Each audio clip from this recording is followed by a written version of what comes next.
Falling with You, Fractured Connections, Book 3, written by Carrie Ann Ryan, narrated by Maxine Mitchell and Joe Arden. Chapter 1. Sometimes life knocks you down. Getting back up seems like something just for the movies. Sienna, age 14. Sienna. I had a headache, and I didn't think having another drink was going to help. Was it going to stop me, though? No. Was the fact that I needed to drive home going to stop me? Totally. I'd only had one glass of wine, but that would have to be enough for me, because although I loved drinking at my friend's bar, I wasn't going to be an idiot about it. Oh, I could be an idiot about many things, but not when it came to the amount of wine I had before I got into my car. But none of these precautions actually helped my headache. I looked over at my sister Violet and held back a cringe.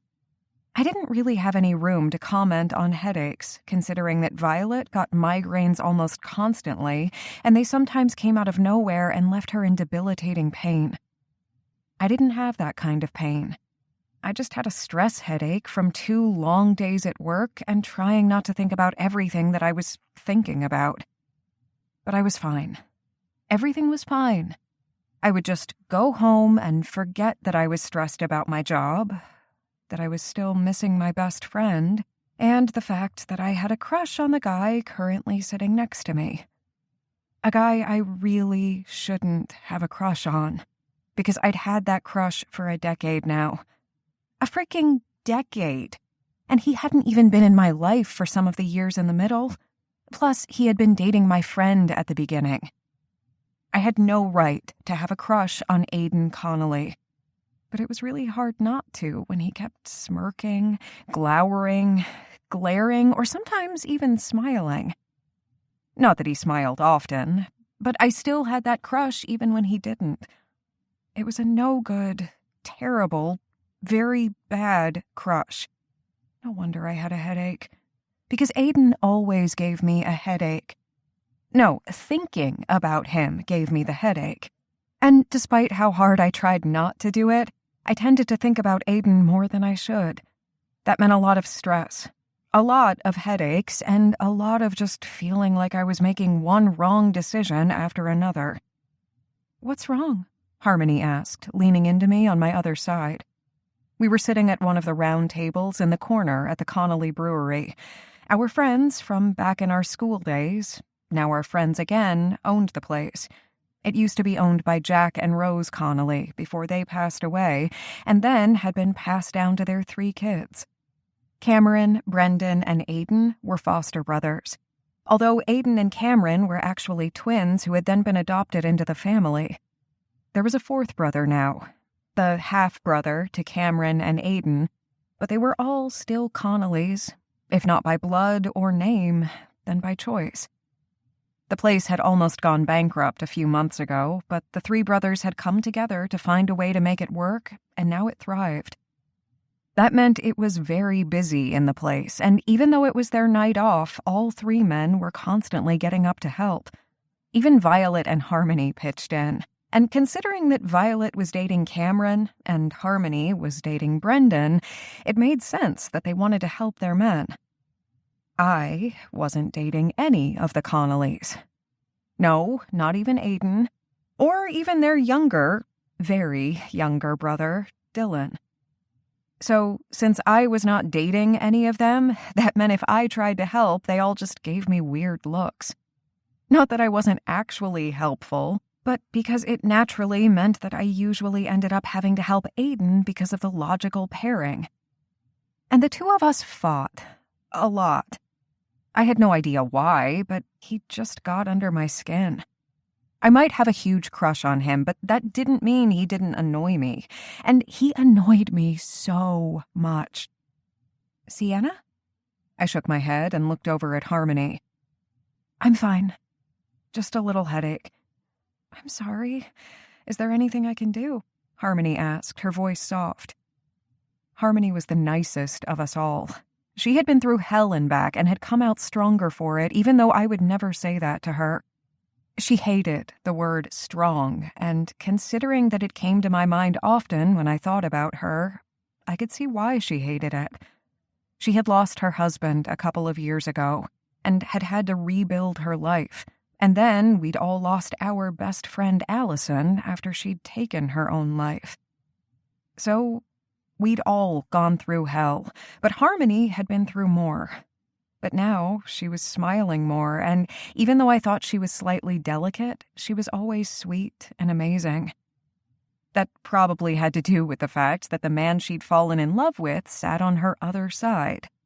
Brendan Connolly, our friend, and now Harmony's other half. The two of them had recently started dating, and I knew it was love and all the lovely magic that happened at the beginning of relationships. I knew I probably sounded a bit cynical with that, but it was actually true, and I had a feeling that these two would go all the way. Marriage, maybe even babies. The same with Cameron and Violet. That left me alone. Along with Aiden, but that was not going to happen. Of course, there was some new blood in the water now, too. And no, not the 18-year-old Dylan. The bartender Beckham had joined our group, even though he was working tonight and not sitting at our table. He was one sexy, bearded man, and I knew he had given me a few looks. But for some reason, he didn't put on any moves, and because I didn't want things to get awkward, especially considering all of the connections we had with each other, I didn't put any moves on him either. And that was just fine, because I had a feeling his eyes were for someone else. But that person wasn't with us tonight either. Sienna, are you okay? I tossed back the last of my water and nodded. I'm fine, just lost in my head. And because of that, I think I should head home. I have an early day tomorrow, and I'm just not feeling it, you know? Harmony reached out and gripped my hand. If you're sure, we're here if you need us. I'm fine. Seriously. Nothing's wrong. I'm just a little out of sorts tonight. Maybe a long bath and a good book before I go to bed will help. You know? That sounds wonderful, Harmony said, smiling. Did someone say bath? Brendan asked, his voice a little low and too growly for me. He kissed Harmony's neck, and I rolled my eyes. Okay, you two, pause off each other while I say goodbye to everyone. Oh, you're leaving? Violet asked as she stood up with me. Are you sure? Are you feeling okay? I'm fine. I just explained to Harmony that I have an early morning. You guys have fun tonight because you all deserve it. I deserve a nice warm bath. Okay, text me when you get home so I know you're safe. Violet kissed my cheek and gave me a hug, and then I went through and hugged all of the others, saying my goodbyes. I ended up at Aiden's side, and he just raised a brow at me. Do you want a hug too, Connolly? I'm sure you'll give me one. But I need to head out too, since I'm not actually working tonight, and sitting here and trying not to micromanage the kitchen is starting to get under my skin. Aiden was probably one of the best chefs I'd ever met. I'd had some amazingly prepared food in my time, but Aiden was the best. He had left his job at a Michelin-starred restaurant to come work at the bar. I knew it might seem like a step down for some, but Aiden had been very clear in saying that he hadn't liked his other place, that he wouldn't have made it far there because of who owned the restaurant and who the other sous chefs were. Apparently, everybody at that place preferred hiring cousins and sons rather than chefs with any actual talent. So, he was sprucing up the brewery and making the place a little classier than it had been. I was just fine with that because it meant I got to taste all the good things. Not that I'd tell Aiden he was amazing. That might just give his ego a little bit too much of a boost, and he did not need help with his ego. Aw, did the big bad Aiden have a bad day? Was he yelling at all his poor little people? Why do you have to sing-song when you ask that? I just can't with you. He shook his head and then handed me my purse. Let's go. I can walk to my car just fine. It's not like there aren't lights everywhere. Yeah, you can, but I'm going the same way, so let's just get this over with. Oh, my hero. Whatever shall I do without you? He just grunted something under his breath, and I had a feeling it wasn't anything nice. But it didn't really matter what it was. I was heading out the door, and I was going to get over my crush. Because having a crush on Aiden Connolly had done nothing for me over the past decade, and keeping with it was only going to make things worse. We had made it just around the corner when Aiden cursed under his breath. What's wrong? I forgot my phone. Do you want to come back with me? Not particularly. I've probably walked this street over 100 times on my own. I'll be fine. I'd rather not leave you alone, Aiden growled. I have my little cat ears that I can stab someone with. I took out my keys and made a little punching motion with the keychain's sharp, pointy ears. You look adorable. You said that so truthfully, too. I totally believe you. Come on, Sienna. Walk back with me. I'm tired, Aiden. I'll be fine. Go, get your phone. I'm going to head home. I've worked later hours before, and the place where my job is at is in an actual bad part of the city. We're not exactly there now. Just don't be stupid, short stack. Aiden growled, and then turned on his heel, jogging towards the bar. Knowing him, he would probably run there, get his phone, then sprint back so he could walk with me the last bit of the way. I didn't mind him being protective. It was just when he got overly so that it got weird. But I wasn't going to be stupid. So I made sure my crossbody bag was secure, my little cat ears were firmly on my fingers, ready to punch out, and I had my phone in my other hand, cued to call 911 just in case. You couldn't be too careful when it came to being a woman alone, even if it wasn't quite dark out yet. I had just turned right when the first hand grabbed me. At first, I thought it was Aiden trying to teach me a lesson or something, so I didn't punch out when I should have. And I really should have. One hand grabbed my neck, the other pulled on my hair, and when the hot, putrid breath slid across my neck, I knew it wasn't Aiden. What? I asked, trying to get words out. Suddenly, another hand was on my neck, and I knew there was more than one man. And those hands were big, rough, and calloused. They smelled. They were dirty, and they were on me. Someone pushed me into the brick wall of the alley, and I screamed. Only no sound really came out because there was still a hand over my mouth. Tears formed in my eyes at the pain as my cheeks scraped the brick, but I couldn't freak out. I had to get out of this. Hadn't I just told Aiden that I was safe? I tried to reach for my phone, but the guy took it and tossed it down the alley, the crunching sound echoing in my head. Bitch, give me all your money. But he was tugging at my purse, hard enough that the strap dug into my shoulder. I knew it would leave a bruise. I kicked out, trying to remember what I had learned from that week of self-defense classes I had taken. They hadn't been enough. I had been so sure that I was safe, that I was making mistake after mistake now that I wasn't. There were 3 of them, with grabby hands tugging on my coat, my purse. They weren't touching me anywhere else. They were being very careful not to. Maybe I was just blocking it all out. I fought back, kicking and trying to scratch them, but one man had his hand firmly around my wrist, squeezing so hard that I thought he might break it. My hand opened, my keys fell out, and the cat ears that were supposed to save me did nothing. And then the men were off me, and I could breathe again. I hit the ground, my knees radiating sharp pain. And Aiden was there, punching, kicking, using his fists all on one man's face.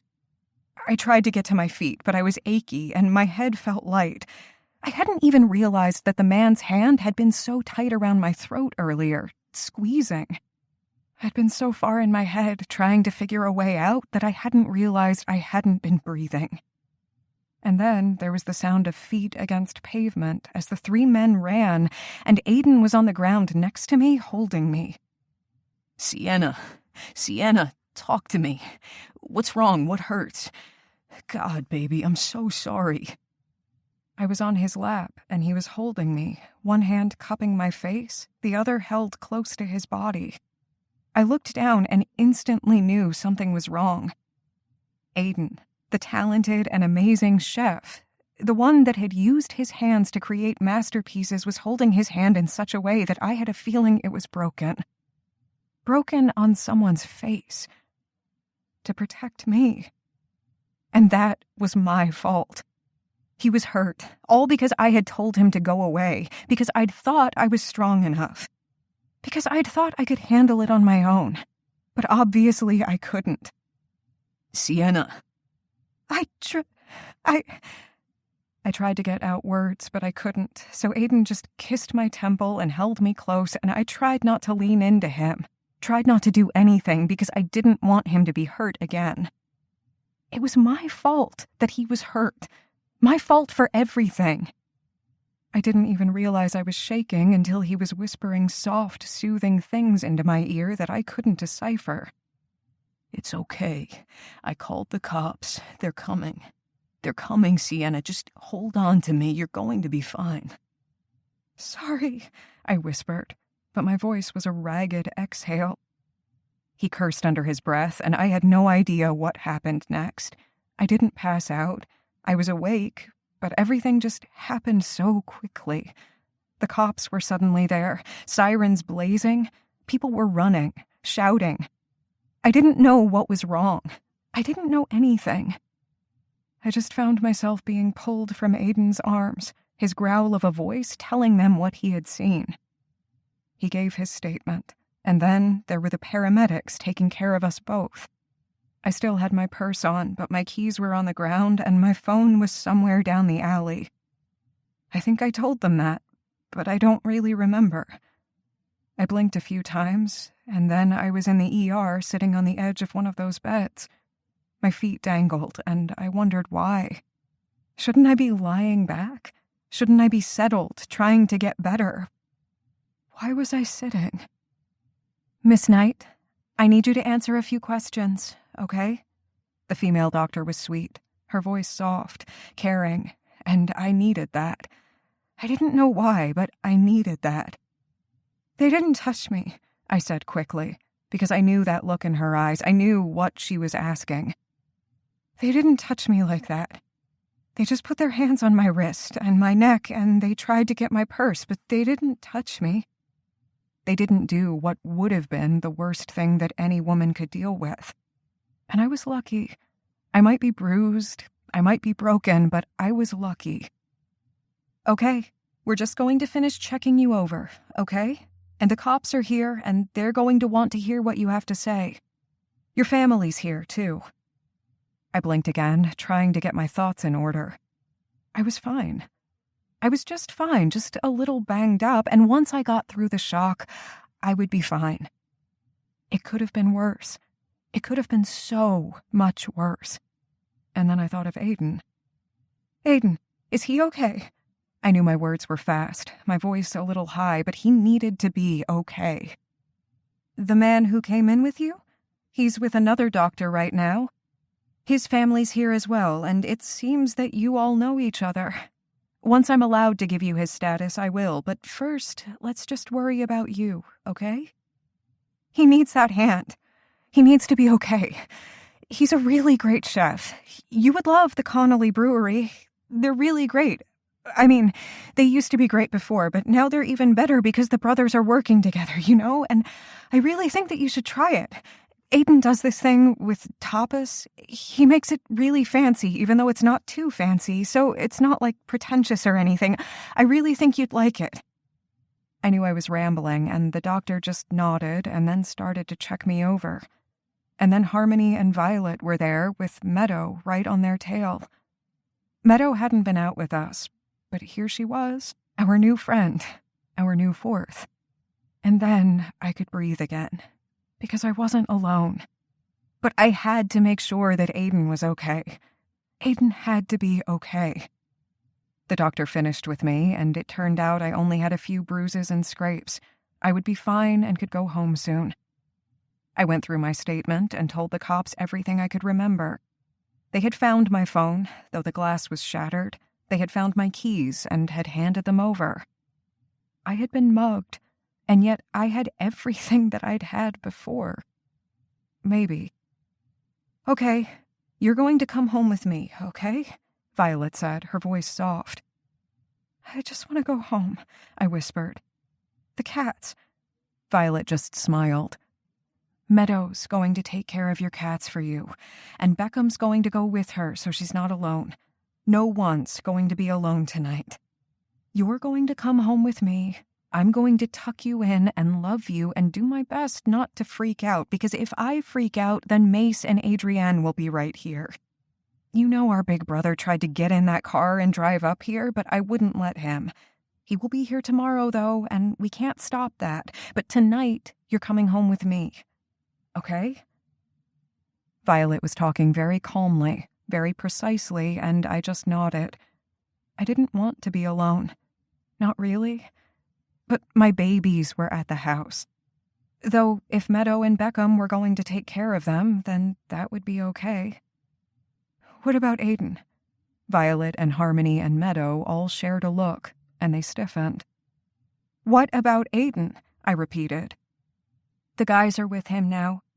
He's going to go home a bit later than you, but we can wait if you'd like." He broke his hand. It's not a bad break, but it's enough that it's going to be in a cast for a few weeks. Tears filled my eyes, and I started shaking. "But he needs to work. How can he do that?" "They're going to figure it out, and Dylan is ready to step in. We're all going to be fine. You just need to worry about yourself for now. Aiden will be just fine." I looked at Harmony and nodded, but I couldn't really focus. Because while I might be bruised and still in shock, I wasn't the one going home in a cast. Aiden was the one hurt. All because I thought I could take care of myself. I had been wrong. And the guy I'd had a crush on for so long, the man that I secretly loved even though I shouldn't, had been hurt because of me. If I hadn't had my pride, he would be fine. It was all my fault. Chapter 2. Aiden. I knew I had a temper, but damn, this week, I felt like my rage was out of control, and there was nothing I could do about it. My hand hurt, my head hurt, and I was just so pissed off at the world that it felt like nothing I did was the right thing. It had been 4 days since I had seen Sienna. 4 days since I had seen her pinned against that wall, fighting with everything she had, but both of us afraid that it wouldn't be enough. I had been so damn scared. Was still scared. I hadn't been just scared in that moment, though. I had been angry as all hell that someone dared to touch her. They'd made her feel unsafe. They'd tried to steal her purse, her phone, and God knew what else. They probably made her doubt herself, and that killed me. Because Sienna never doubted herself. She was the most confident woman I knew, so much so that she annoyed the hell out of me sometimes because we butted heads over it. Over her. Over me, over all of it, but now she was hurt, and there wasn't a damn thing I could do about it. I was scared right at this very moment just thinking about it, and so angry. I hadn't seen Sienna since that night. I hadn't talked to her, held her, I hadn't done a damn thing. That worried me more than it probably should have, or maybe not enough. Did she blame me? Maybe she should, because I hadn't been there. I had left her alone. When I voiced my concern, she had waved me off and I left her. I should have stayed. Maybe if I had stayed, she wouldn't have been hurt. Maybe if I had stayed, she wouldn't have been scared. Maybe if I had stayed, I wouldn't have broken my fucking hand. Maybe if I had stayed, I wouldn't be lost as to what the hell I was going to do. Because I truly had no idea what the fuck to do. I sat in my house in the dark even though it was light outside. I just hadn't opened my blinds and I didn't really want to. I wasn't allowed to work yet, even to stand in the kitchen and order people around. The doctor said that I might be able to soon, but my brothers told me I needed to stay at home. I needed to rest. I needed to get to 100% mentally before I could step foot in that kitchen and try to figure out what the fuck I was going to do. For all I knew, the whole place that I had helped rebuild was just going down in flames. Yeah, I might be a little egocentric, but I wasn't so much so that I thought that no one could run things without me. But still, I was the one who had made the menu. I was the one who had taught everyone in that kitchen what they needed to do. I was the one who had fired a couple of people who didn't like the change and wanted to do things the way they had been. The thing was, they hadn't really been doing too good of a job under Jack, but my dad had wanted to keep them on because he had a hard time firing people. He hadn't had such a hard time when I was younger, but as he'd gotten older, after he had lost Rose, he'd had a harder time keeping the good people on staff and not firing those who didn't need to be there. Maybe it was sentiment. Perhaps he just hadn't cared anymore after losing his wife. My mom. I didn't know what Jack had been thinking those months, but the almost failing of the bar wasn't just on him. It was on the whole lot of us, and the fact that we Conleys hadn't been there to help him. I had spent the last few months changing my life, completely putting myself into the place that had been my father's, my mother's, my family's, and now I wasn't there to see it through. Because I'd broken my fist on some fucker's face. Yeah, I was pissed off, but maybe it was what I deserved. Regardless, Sienna hadn't deserved any of that, and I hadn't spoken to her since the incident. Oh, I wanted to. I wanted to make sure that she was okay, but all I had been able to do was look at her in the distance when she passed me in the emergency room and nodded at me. She nodded at me, even though she wouldn't say a word. She had been pale, her eyes wide, a little glassy. I had never seen Sienna like that. She was seriously one of the strongest, bravest people I had ever met in my life, and she was always in your face, loud, happy, and helpful. She was like that Pinky, the pink unicorn that bounced around on that little pony show that my ex-girlfriend had made me watch at one point. The fact that I was now worried that maybe Sienna wasn't a unicorn, but maybe just a regular pony, told me that the pain meds might be making me a little off right then. But that was life. Sienna wouldn't talk to me. I had texted her once, and she hadn't texted back. Maybe she had been sleeping, or perhaps she couldn't deal with me.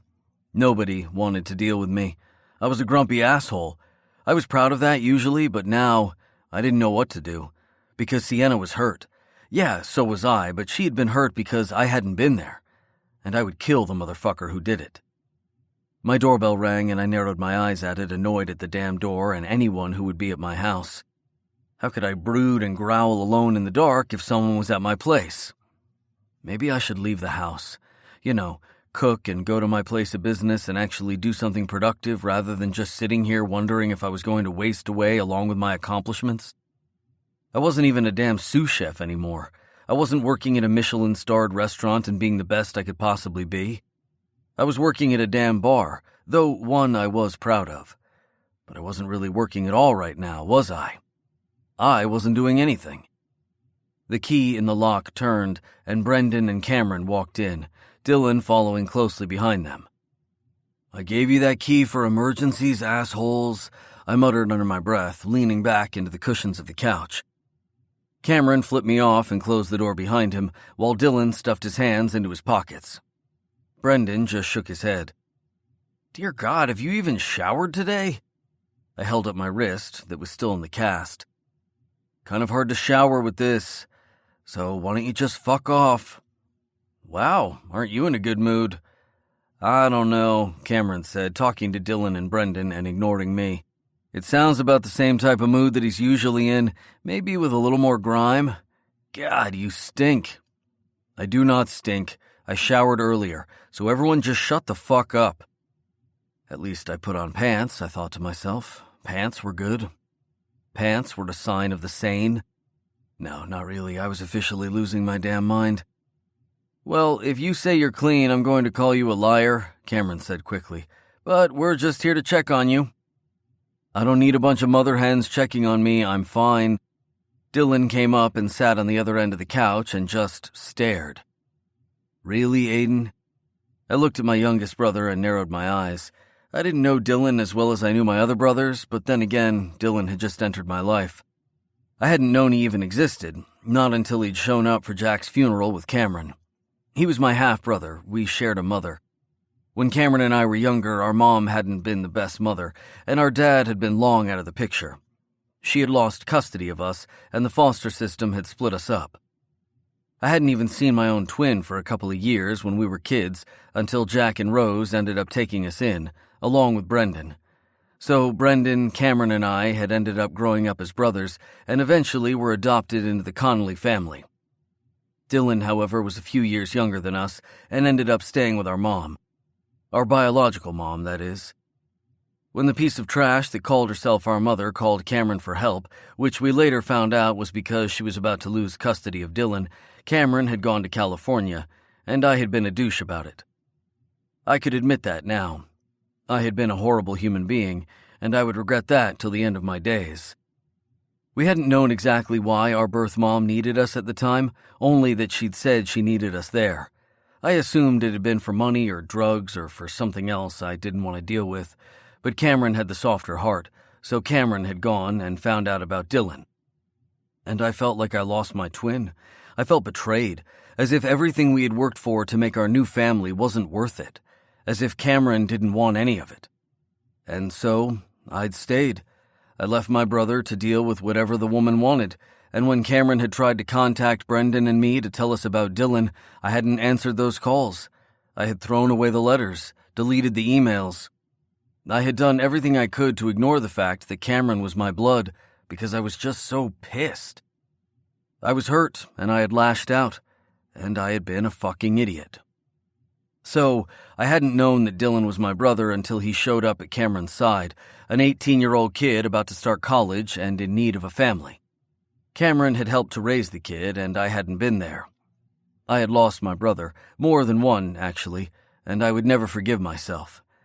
But now, the kid was here, and we were doing okay. Cameron and I had talked things out, and Brendan and I had done the same since Brendan had taken my cue and cut out Cameron as well. It had been a few months now, but I was getting used to the fact that Dylan was my brother. It was even kind of cool. He wasn't too much of an idiot, even though he had done some pretty stupid things when he was a younger teenager, like lying about applying for colleges. Because of that, he missed out on his first semester. Cameron had torn him a new one, but I thought Dylan had learned his lesson.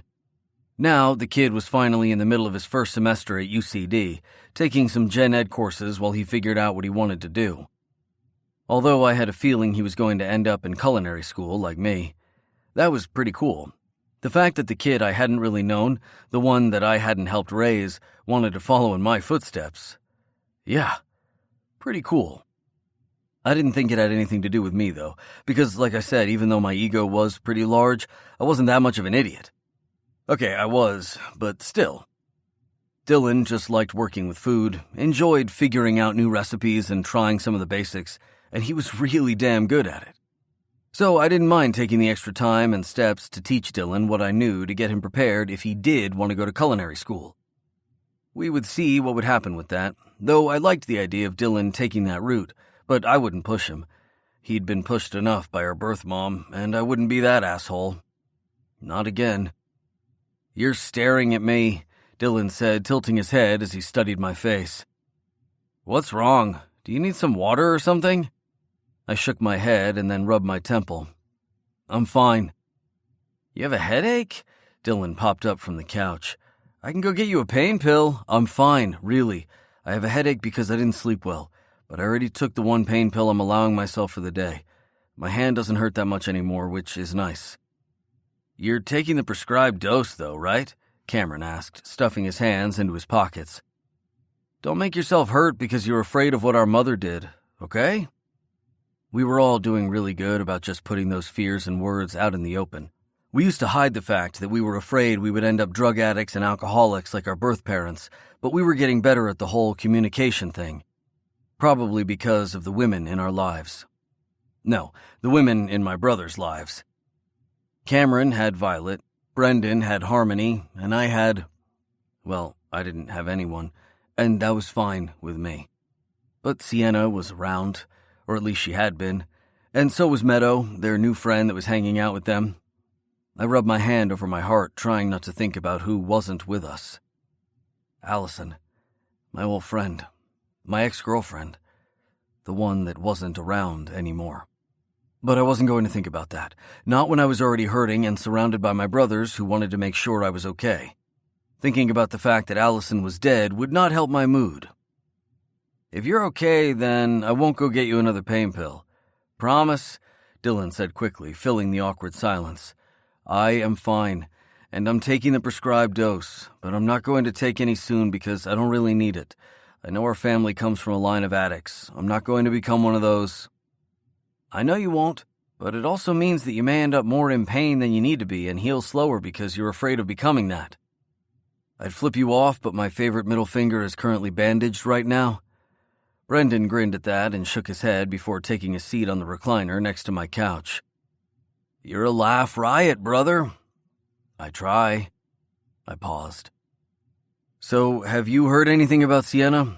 Is she doing okay? I tried to make my voice sound casual, probably too casual, and I likely wasn't fooling anyone in the room. Even the kid knew it was weird. We haven't really heard too much about her. I talked to Violet earlier, and she said Sienna's fine. Her bruises are healing up, and everything is doing good. She's even working. You haven't talked to her? Cameron asked, his voice deceptively calm. Not really. I don't really talk to Sienna every day, unless I see her at the bar. Not quite true, but we tended to fight with each other more than anything. We just had personalities that clashed sometimes, and that meant we yelled at each other when we needed to get things done. It had even been like that when we were younger in school, surrounded by all our friends. We had always been the ones to yell at each other. That was just life. Sienna was my short stack, the dork that I enjoyed hanging out with, even if she got under my skin sometimes.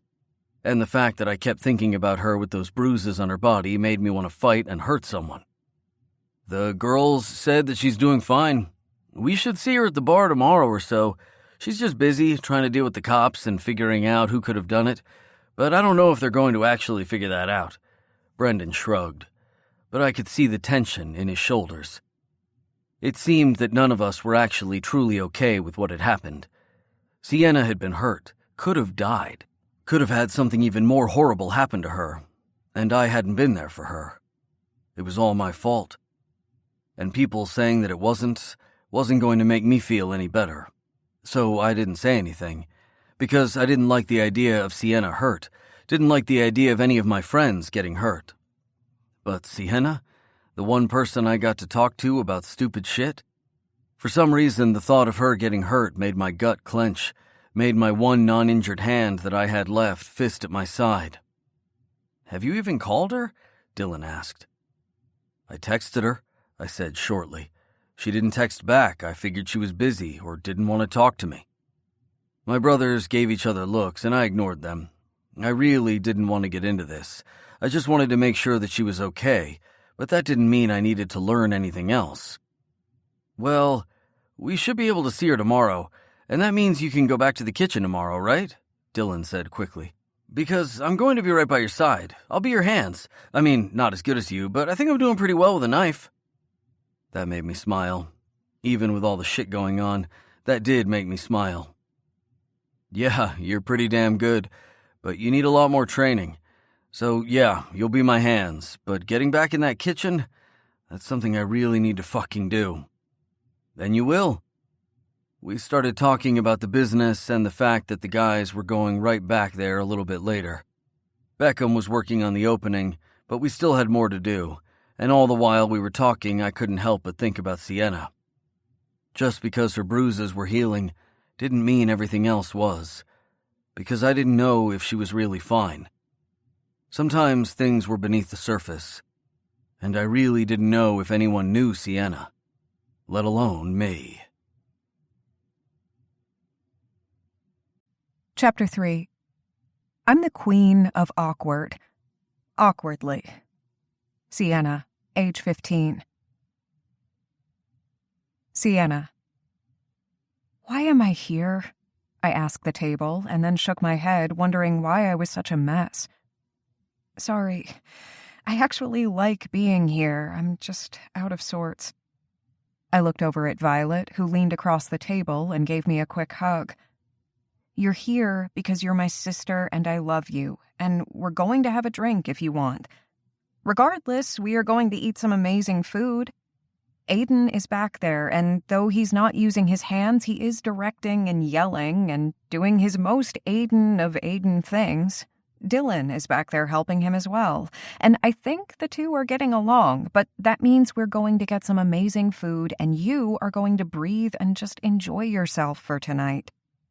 I know you've been at home or at work for the past week, but it's time for you to just hang out with us, okay? I looked at Violet and nodded, but I wasn't really sure I believed her, or if I believed myself. I'm such a dork right now.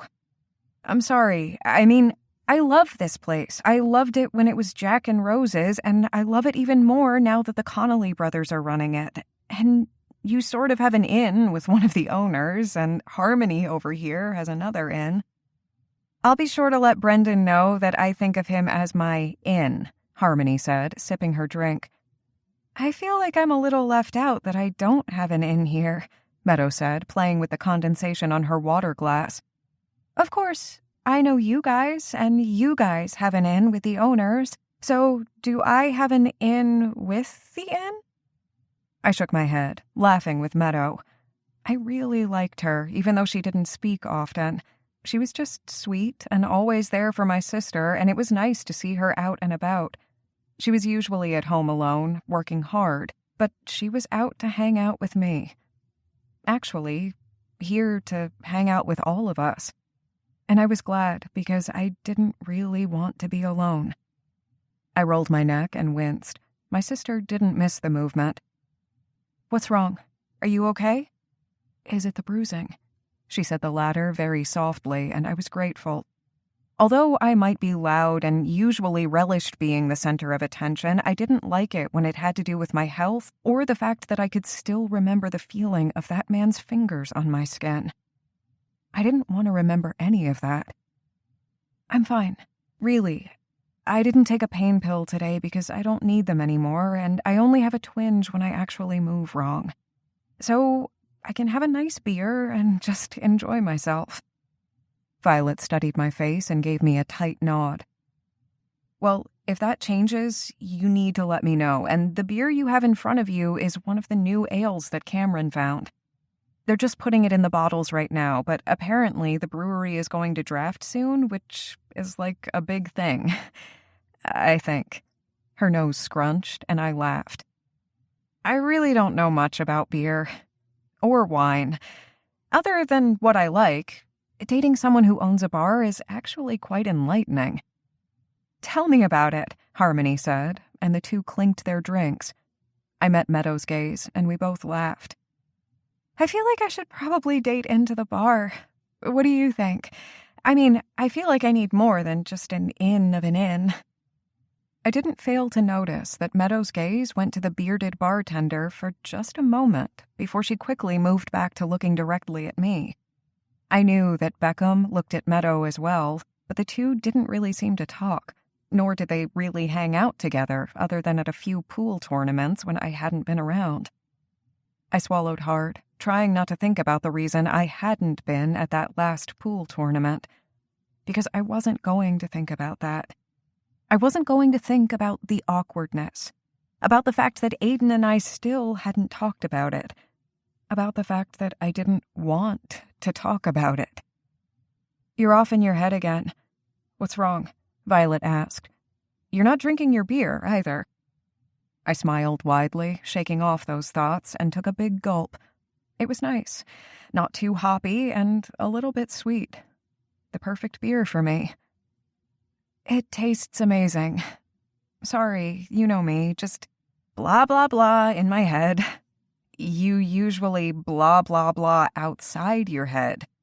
You never shut up. Violet winked as she said it, and I rolled my eyes. Be nice. I am nice. I'm the nice one.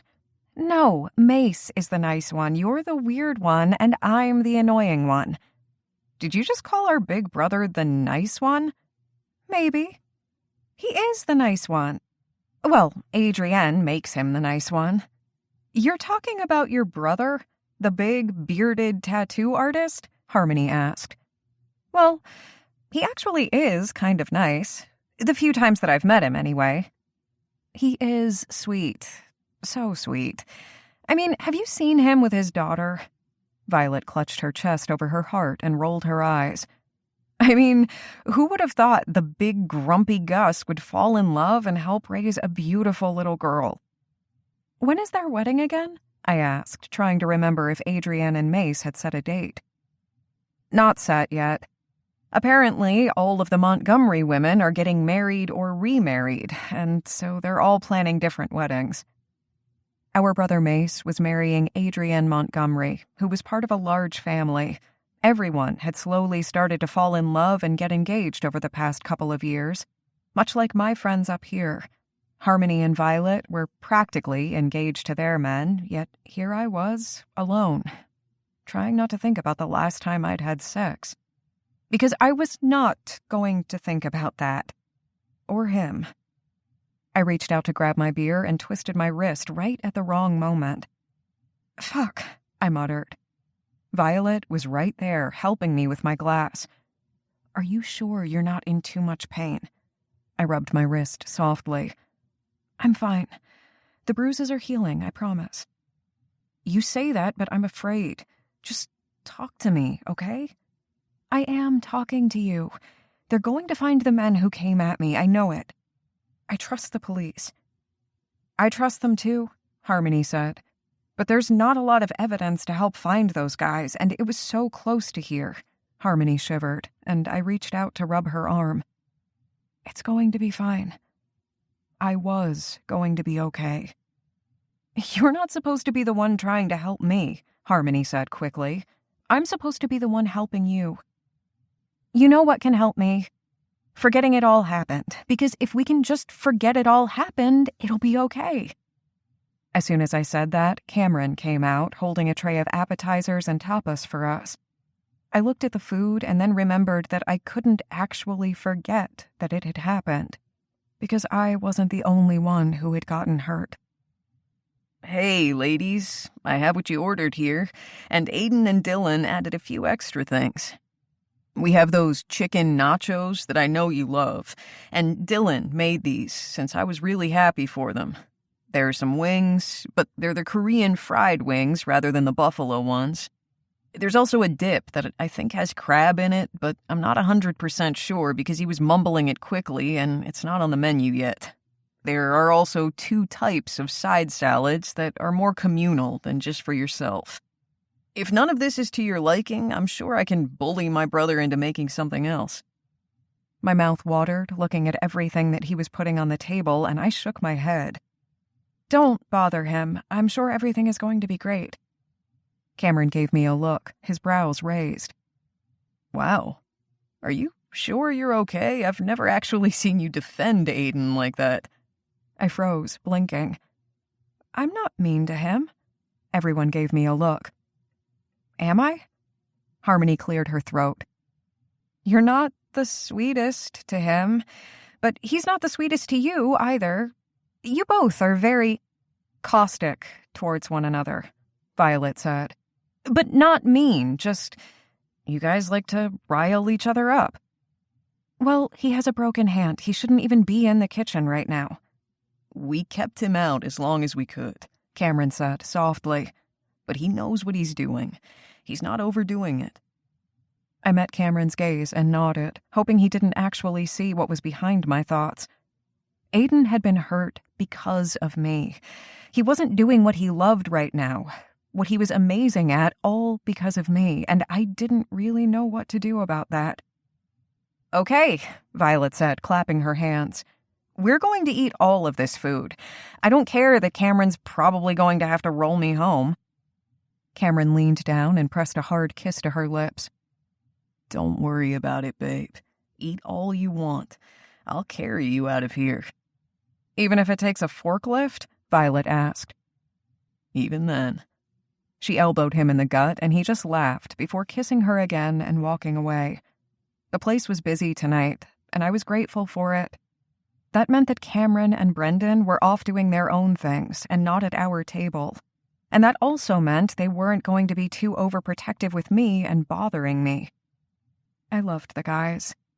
I loved the fact that they were back in my life. But every time I looked at them, I was reminded that Aiden had been hurt, that he wasn't here.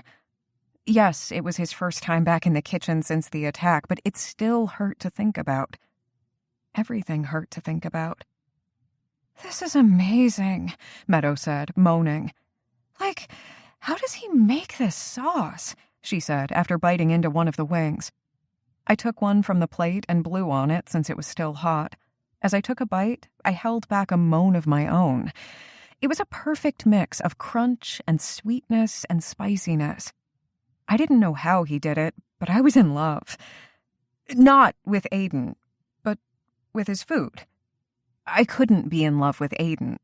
Just because I had been when I was younger didn't mean I was still in love with him. Aiden had fallen for Allison back when we were in school, and I had been the perpetual third wheel. Yes, I'd had other dates and boyfriends along the way, but I had always been invited into their relationship. Not in a sexual way, or even an emotional way, but more in the idea that they never pushed me away if I ended up spending too much time with them. I loved Allison. Loved her with everything I had. She was my best friend. Yes, Violet was my sister and a good friend to me, and Harmony was another best friend, but Allison was special.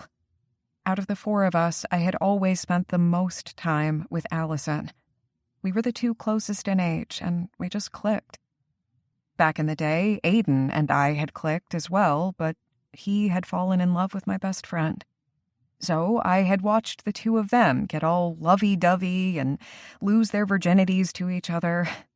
Well, not actually watched them, but I had been there for the aftermath when they'd both been all awkward and then not so awkward. I held back a smile at that memory, eating more of my wing. They had been amazing to each other, and then they hadn't. They drifted apart, yet remained friends and still kept me in their friendship circle. But I'd always had a thing for Aiden, even when I shouldn't have. And when everybody went their separate ways, at least the guys, I'd still had a slight crush on him, even though he hadn't been in my life. Now, he was back, and Allison was gone. Just the idea that I could still have a crush on him made my stomach revolt slightly. Because it didn't matter that it had been almost a decade since Allison and Aiden were together. He had been hers. He wasn't mine. He couldn't be mine. And now, every time I looked at him, I would think about the fact that he had been hurt because of me, and it complicated things. Because I hadn't been strong enough to protect myself. And he had been forced to come to the rescue. "Are you just going to stare at that bone?" Violet asked. "Do you want to go home, Sienna? We can just go home and forget all about this." "I'm fine, I promise." I set down my chicken wing bone and picked up my appetizer plate so I could pile it with nachos. "I'm starving, and the food's amazing." "Dylan did great," Harmony agreed. "Brendan said that he's really taken to cooking and all the other aspects of it, and Aiden's been helping, even when he's growling about his hand." I held back a wince, but I was pretty sure Violet saw it anyway. My sister was far too good at reading my moods, and I hated that sometimes. Meadow moaned. "I think I'm in love with this salad. Is there crab in it?" "Yes, it's like a fish salad, but not as gross as it sounds." "How does a fish salad sound gross?" I asked, piling another plate with both of the salads. I was apparently starving, and Aiden was an amazing cook, even if he was just showing Dylan how to make it happen. "I don't know, it just sounds weird to me. But Aiden knows what he's doing." "Yes, he does," Brendan said, winking at us as he came forward with another tray. "This time he's made you a cheese plate.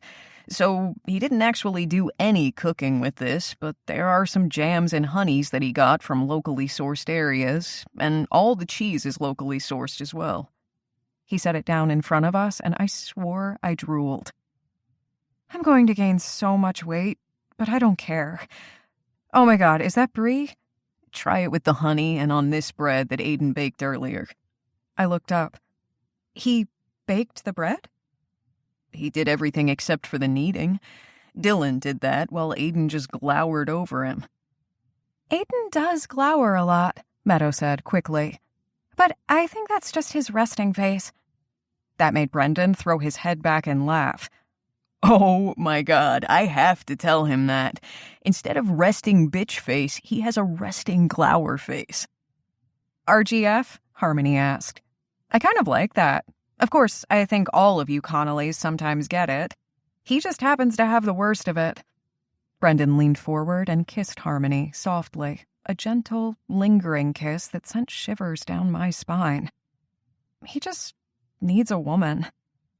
Brendan gave me a look before he stood back up again, and I pointedly ignored him. I knew the others thought that there had to be something between us, considering how much we fought, but there wasn't, and there wasn't going to be. Despite that night. No, I wasn't going to think about that. I didn't think I was starving before this, but I'm going to help finish everything on this table. I hope that's okay, I said to Brendan, shaking my head. Because this looks amazing. It is amazing. I taste tested everything while he was making it in the back. He patted his belly. I'm having to work out twice as hard just to get over the fact that my little brother is an amazing chef and trying out new recipes here. Harmony narrowed her eyes and licked her lips. Oh, I'm sure we can find ways for you to work out. I snorted, quickly filling my mouth with food so I wouldn't say something inappropriate. Harmony was usually a little prim, a bit proper. But ever since she and Brendan had declared their love for each other, some of my own antics were coming out of her. Or maybe it was just her inner thoughts. Brendan was a bit more upper crust than the rest of his brothers, even though he had come from the same streets that they had. He just tended to be a little more businesslike. Brendan and my friend worked well together, but from the looks exchanged between them, I was afraid I was going to get pregnant just watching the two of them. Sheesh. Brendan left us alone, and Meadow left the table for a moment to go up to the bar and talk to the female bartender that the brothers had hired. Not Beckham. Interesting. I didn't know what was said, but it looked like the two women knew each other before Meadow came back to the table, smiling. Sorry, I know her son. I tutored him a few times. I was just wondering how she was doing. I looked up at Jersey and nodded. Oh, yeah, I forgot she has a teenage son. You tutor? I asked. Not often, but that was a special case. Anyway, I really don't think I can eat another bite. I don't think I can either, I said. I pushed my plate away, even though it was completely clean. Okay, I think I ate half of what was on this table. Well, you haven't really been eating for the past week. I'm glad that you stuffed your face. I looked up. Well, Violet, I'm not going to pass up wings, nachos, and the best salads ever, I said, laughing. Hell no, you're not, Violet said, leaning back as she patted her stomach. I stood up from the table and stretched, ignoring the way my skin hurt. My whole body still hurt, and I was grateful that it hadn't been worse, but it still wasn't the best. I'm going to use the restroom. I'll be right back. Violet stood up too, and I shook my head. I can go by myself. I'm safe here. You can go by yourself, yes, but I thought girls traveled in packs to the bathroom. Just let me go by myself. I promise I'll be good. I'll be quick. Violet gave me a long look, but then nodded before sitting back down. It didn't matter that I figured that Violet actually did have to use the restroom. I just wanted to do one thing on my own and prove that I could. I was probably being an idiot, but I couldn't help it. Inside, I was shaking, trying to get back to my old self. It wasn't going to be easy. I turned the corner down the hall and smacked right into a very hard chest. A hard chest that I knew. Intimately. My hands went to Aiden's pecs, and I looked up, blinking. Are you okay? He asked, his voice soft. I'm fine. Sorry for bumping into you. I'm sorry, too. He took a step back, and I missed the warmth, but I told myself that was fine. The guys told me you were here. The food was amazing. I looked down at his bandaged hand and swallowed hard. My eyes burned, but I ignored it. I would not cry. I would not. You and Dylan did a great job. He looked down at his hand and snorted. Dylan did a great job. I just ordered him around. I guess you're good at that. I winced, annoyed at myself for saying it like that, but Aiden just smiled. The action brightened his face. I'd missed that smile, but I told myself it was fine. I didn't deserve that expression because he had been hurt because of me. We should talk. Soon. We need to. I met his gaze and shook my head. No, we can't. We don't need to. I turned away. I couldn't stand to look at him. Not because he had done anything wrong, but because every time I saw him, I remembered what had happened in that alley, and I remembered that it was my fault that he was hurt. I just needed some time apart. We had already needed time apart before the attack, and this just solidified it. He reached for me, but I quickly took a step back. When he cursed under his breath, I just sighed. I'm not going to hurt you. I know you won't, but I need to go. Sienna. I need to go, I repeated. I practically ran towards the table and picked up my purse. The others looked at me, worry clear in their gazes. I need to go. I'm not feeling well. I'll go with you, Violet said. You shouldn't go out alone. I need to. I'm walking that way anyway, Meadow said softly. My car's parked right next to yours. We'll just go. We don't even have to talk, but don't walk alone tonight. At least for everyone else's peace of mind. I looked at my friends and nodded. Fine. I said my goodbyes and tried to act like everything was casual, but it wasn't. Nothing was casual about this. I had parked closer to the bar tonight, and for that I was grateful. Everything was lit up, everything was safe, and I was very much aware that Aiden and Cameron were outside watching us walk to our cars. I was never alone these days, and I didn't think I was going to be truly alone like I had been that night. Again. My friends wouldn't let me. I said goodbye to Meadow, waved at the guys near the bar, and got into my car, driving home even as I shook. I didn't know what was wrong with me. Yeah, I was trying to deal with the attack, but it was more that every time I saw Aiden, everything just came back to the surface and I didn't know how to deal with it. I was just exhausted and full, and I really needed to pee. This was my life now, one never-ending weirdness after another. I pulled into my driveway, got out, and checked my mail. There was no one around. It was a relatively quiet street, and I was grateful. I pulled out my bills and whatever junk mail they had given me, and then pulled out a single red rose. I froze, wondering why that would be in my mailbox. Maybe it had been one of my neighbors. The couple next door, Jeff and Dave, were wonderful and had been so supportive after the attack. They, along with my sister, had baked and cooked for me so I wouldn't even have to make dinner. It had probably been them, wanting to make sure that I was taken care of and knew I was loved. But I still looked at the rose, wondering how and why it could be there. For an instant, I thought maybe it could be from Aiden, but that would never be. He wasn't the rose's type. And anyway, it didn't matter because he wasn't mine. Nothing was mine. Never again. Chapter 4. Aiden. I hadn't been here in over a month. I probably should have come before this, but it wasn't the easiest thing for me. Hell, it shouldn't be easy, and I guess that's why I was here at all. I lowered myself to the ground and set the single tulip on Allison's grave. Sorry it took me so long to get here. Wasn't sure what to say, what I needed to say, or even if you wanted me here. I shrugged, knowing no one was around to listen to me, and hell, I didn't even know if Allison could hear me.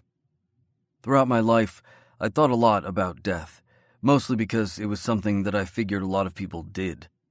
At first, it had been because I was afraid I was going to die when I was a kid, not because of some illness or sickness I couldn't control, but because my mother was just that bad of a parent. I didn't even know who my father was, only that I shared him with Cameron. I didn't share my father with Dylan. No one knew who Dylan's father was. And then, when I had gone into the foster system, for some reason, I had always thought death was lurking, just waiting to take me away. Maybe that was easier than trying to figure out how to grow up without a family or even a pillow to call your own. I hadn't thought about death as much when I moved in with Jack and Rose, when they took me in and called me a Connolly, when they did the same with my twin and then with Brendan. It was easier to grow up thinking that maybe you were invincible when you actually had someone to rely on. When you figured out that perhaps someone would be there to kiss your wounds or take you to the hospital if you actually hurt yourself worse than just a scrape from a fall off your bike. So I hadn't thought about death as much until I got older when I learned how to drive. I thought about going too fast on curves or what would happen if I accidentally went off a bridge, little things that were actually more commonplace than most people thought. Just little instances in your life where you thought about death, and then you forgot about it because you were alive. You weren't sick. You were whole. I hadn't really thought about death when I was in college, other than just trying not to make the mistake of accidentally hurting myself by drinking too much or driving too fast. I had thought about death right at the end of my relationship with Allison, though. Not because either of us was sick or because I'd thought I wanted to die. Because we had held death between us. And then I had moved on. I became an adult and learned how to be a real grown-up that actually had to deal with a job and health insurance and a 401k. I'd only thought about death in the abstract because it was something that came for all of us. I just figured it'd be when I was older. Because I had been lucky that I wasn't sick, lucky that I'd lived through all the things that could have taken someone out quickly. I hadn't thought about death again until I'd gotten the call that the first person I ever loved wasn't here anymore. I hate the fact that I'm angry, Allison. I swallowed hard and traced my finger across her name in the cold stone. I expected it to cut like a blade, not to feel smooth under my skin. I'm always angry these days, and I hate the fact that I'm angry with you. You weren't supposed to die, Allison. You were supposed to outlive all of us because you smiled. Because you were so damn happy about everything. But it had been a while since I'd seen you, right? Maybe I was only thinking about the girl you had been, the girl I loved. I didn't cry, but I did pinch the bridge of my nose, forcing the emotion back. I was too angry to think about anything else, too upset to feel sad, to feel the overwhelming urge to just weep about the fact that Allison was gone. No, I was too angry for that. I don't know why you had to do that. I wish I knew the answer. I wish I knew why, or would have seen it. I wish I would have actually been in your life more than I was, but I wasn't there. And I'm not asshole enough to think that I would have been able to stop it. I don't know why you did it, Allison, and I hate myself more every day for the fact that I wasn't there. I shook my head and let my eyes close, the sun warm on my face. That makes me a selfish asshole, doesn't it? Because what you did had nothing to do with me. We had nothing to do with each other for long enough that I don't even know why you did it. But your friends don't either, Allison. I look at Violet, Sienna, and Harmony. I look at them, and I see the same confusion that I have, and I hate the fact that we don't have answers, and that we might not ever. But maybe that's on us. Maybe we should have been able to see. I let out a shaky breath and opened my eyes, trailing my fingers across her name again. I hope you're with her. I whispered the words, this time my throat closing as I forced myself not to cry. I hope to God that isn't why you're here, but I just hope you're with her. I loved you, Allison, I still do, and I hate the fact that you're gone. And sometimes I just hate the fact that I'm here. I wiped away the fallen leaves and stray pieces of grass that dared to venture onto the new mound of soil that was Allison's grave, and just tried to soak in the sun. I tried not to feel the overwhelming sense that I was doing something wrong. My hand hurt, even though it was healing, and everything else hurt just because I wasn't sleeping enough and wasn't doing anything that was normally on my schedule. I really hated the fact that Allison was here. I remembered once when we were talking about what we wanted if one of us died, long before we had thought it'd be an issue. But we each talked about cremation and having our ashes thrown to the wind, maybe in a place that we both loved, or somewhere that one of us wanted to visit, just somewhere. But she hadn't made a will. None of us had, and her parents had done what they thought was best. That meant no organ donation and no cremation. She'd been buried in a dress to match her eyes that would never be open again. And now she was here, taking up space. Her words, not mine, because I never thought Allison could take up space, not in any way. But what did I know? I was just the guy who had once loved her. The guy who still loved her, only not in the same way that I had when we were in love. So I sat there for a little bit longer, and then I made my way back to my car, saying goodbye one more time. I didn't know if I would be back. Didn't know if it would help anything. I was just feeling out of sorts lately, not able to do what I normally did. I couldn't work out the way I wanted, couldn't cook the way I wanted, couldn't do anything the way I wanted.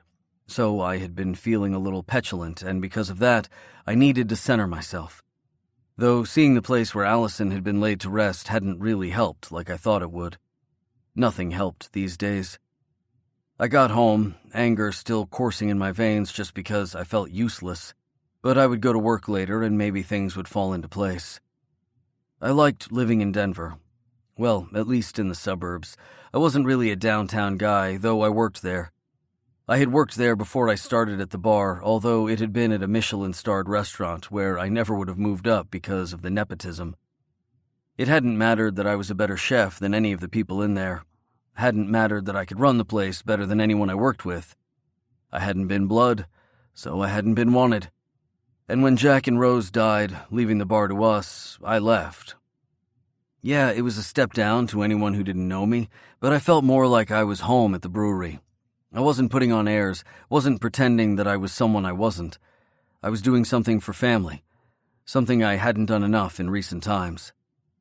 I just hated the fact that I couldn't actually do it now because I had broken my damn hand trying to protect Sienna. And I hadn't even really seen her since the attack, because she didn't want to talk to me. She had fucking run from me, just like she had run from me after the one night we'd had. But I wasn't going to think about that. I really wanted a beer, but it was in the middle of the afternoon and I still had to work later. So I opened myself a soda, something I didn't really want, but I needed a boost of caffeine. My front door opened as soon as I took the first sip, and I glared at Cameron as he walked in. What did I say about using that key for emergencies? You probably wouldn't have let me in if I'd knocked. Cameron just shrugged as he closed the door behind him and I glared. Well, you didn't give me the option, did you? I could have been walking around naked in here. We're twins. Pretty sure I know what you have. We may be identical, but maybe not in every single way, I snapped. Okay, do you want to compare dicks? Because I can whip mine out right now and show you exactly what I have. Well, that's just weird, I said and snorted. Like, really weird. You're the one that brought it up, did I? Oh, shut up, I'm here to check on you. I flipped my twin off and took another sip. I'm fine. Just like I was fine before, and I'm going to be fine later. I don't really need you all up in my business acting like an asshole. Only one of us is acting like an asshole right now, and it's not me. Oh, fuck off. Sorry, can't do that. Remember, you're my brother, and that means I get to annoy the shit out of you. Go annoy Brendan. Oh, wait, go annoy Dylan. He's the one who needs to be annoyed the most in our group. Yeah, I don't think so. Hey, did I tell you that we're thinking of putting him in the dorms or something close to that next year? Cameron asked, and I stood up straighter. Dorm? Are you sure you want him to do that? I mean, is that the best place for a kid trying to find his feet? I don't really know, but that whole band phase was just because he liked to hang out with his friends. Yeah, he fucked up, but he's better now. And he has us. Maybe he needs to hang out with kids his own age rather than almost 30-somethings that are old and haggard and broken. Cameron gestured to my hand, and then I used my free one once I set down my soda to flip him off again. That's going to be expensive. You okay with that? It's fine. I don't really want him to get student loans since our economy's in the tank and you can never pay those things off these days. Dear God, when did we get old? I have no idea, and I don't know if I like it, but Violet likes me, so I'm going to call it a win. Hell, you're whipped. Very much so, and I like it. Maybe you should get whipped. I'm not into that kinky shit. I thought that was more Brendan's style. I'm really not going to touch that subject, Cameron said, holding up his hands in surrender. Like, really, do not want to talk about that subject. Fine with me. Anyway, you need to get yourself a woman. Maybe that would stop this attitude of yours. Shut the fuck up. Back to Dylan, though, you really want him to stay in a dorm? Maybe not a dorm, maybe he needs to find some friends and live with them. He's welcome to stay with me for his entire college experience, but I feel like he's hiding within the walls of that bar, you know? Something that we all do very well. I'm not hiding. I said we, not just you, but good to know you're on the right track of thinking about the fact that you are indeed hiding. As for Dylan, I don't know. I just want him to know that he has options, that he actually needs to socialize with human beings while he's in school, but not socialize too much that he fucks up his grades. There has to be a happy medium. He'll find it. He's a smart kid. I'm glad to hear you say that. I was really afraid when I came back here with him that you wouldn't want to talk to him at all, or we'd fuck up our family even more. I shook my head and took another sip of my drink. I have to admit, I was really surprised when I first saw him. He looks so much like us, even though he's not our twin and only our half-brother. And I was angry at everything then. Angry at Mom, angry at you, angry at myself, and I sort of took it out on him by just ignoring him at first. But I think we're better now. You're 1,000% better. You can't be more than 100%. Whatever. Why are you here? I asked, frowning. I'm fine. Well, Cameron began and then trailed off. Violet sent you here, didn't she? You know it. Sienna ran out of the place so quickly last night, she was worried about her sister.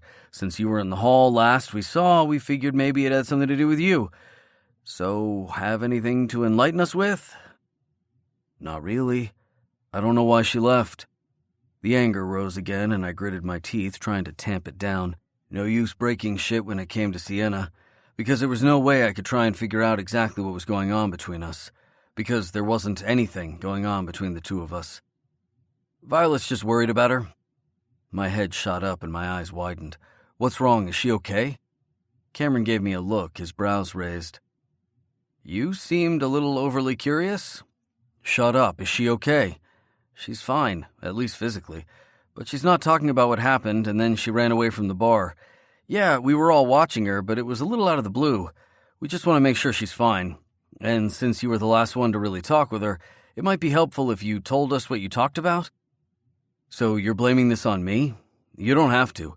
I already do enough of it on my own. Maybe if I'd actually remembered my damn phone and hadn't left her, she wouldn't have been attacked at all.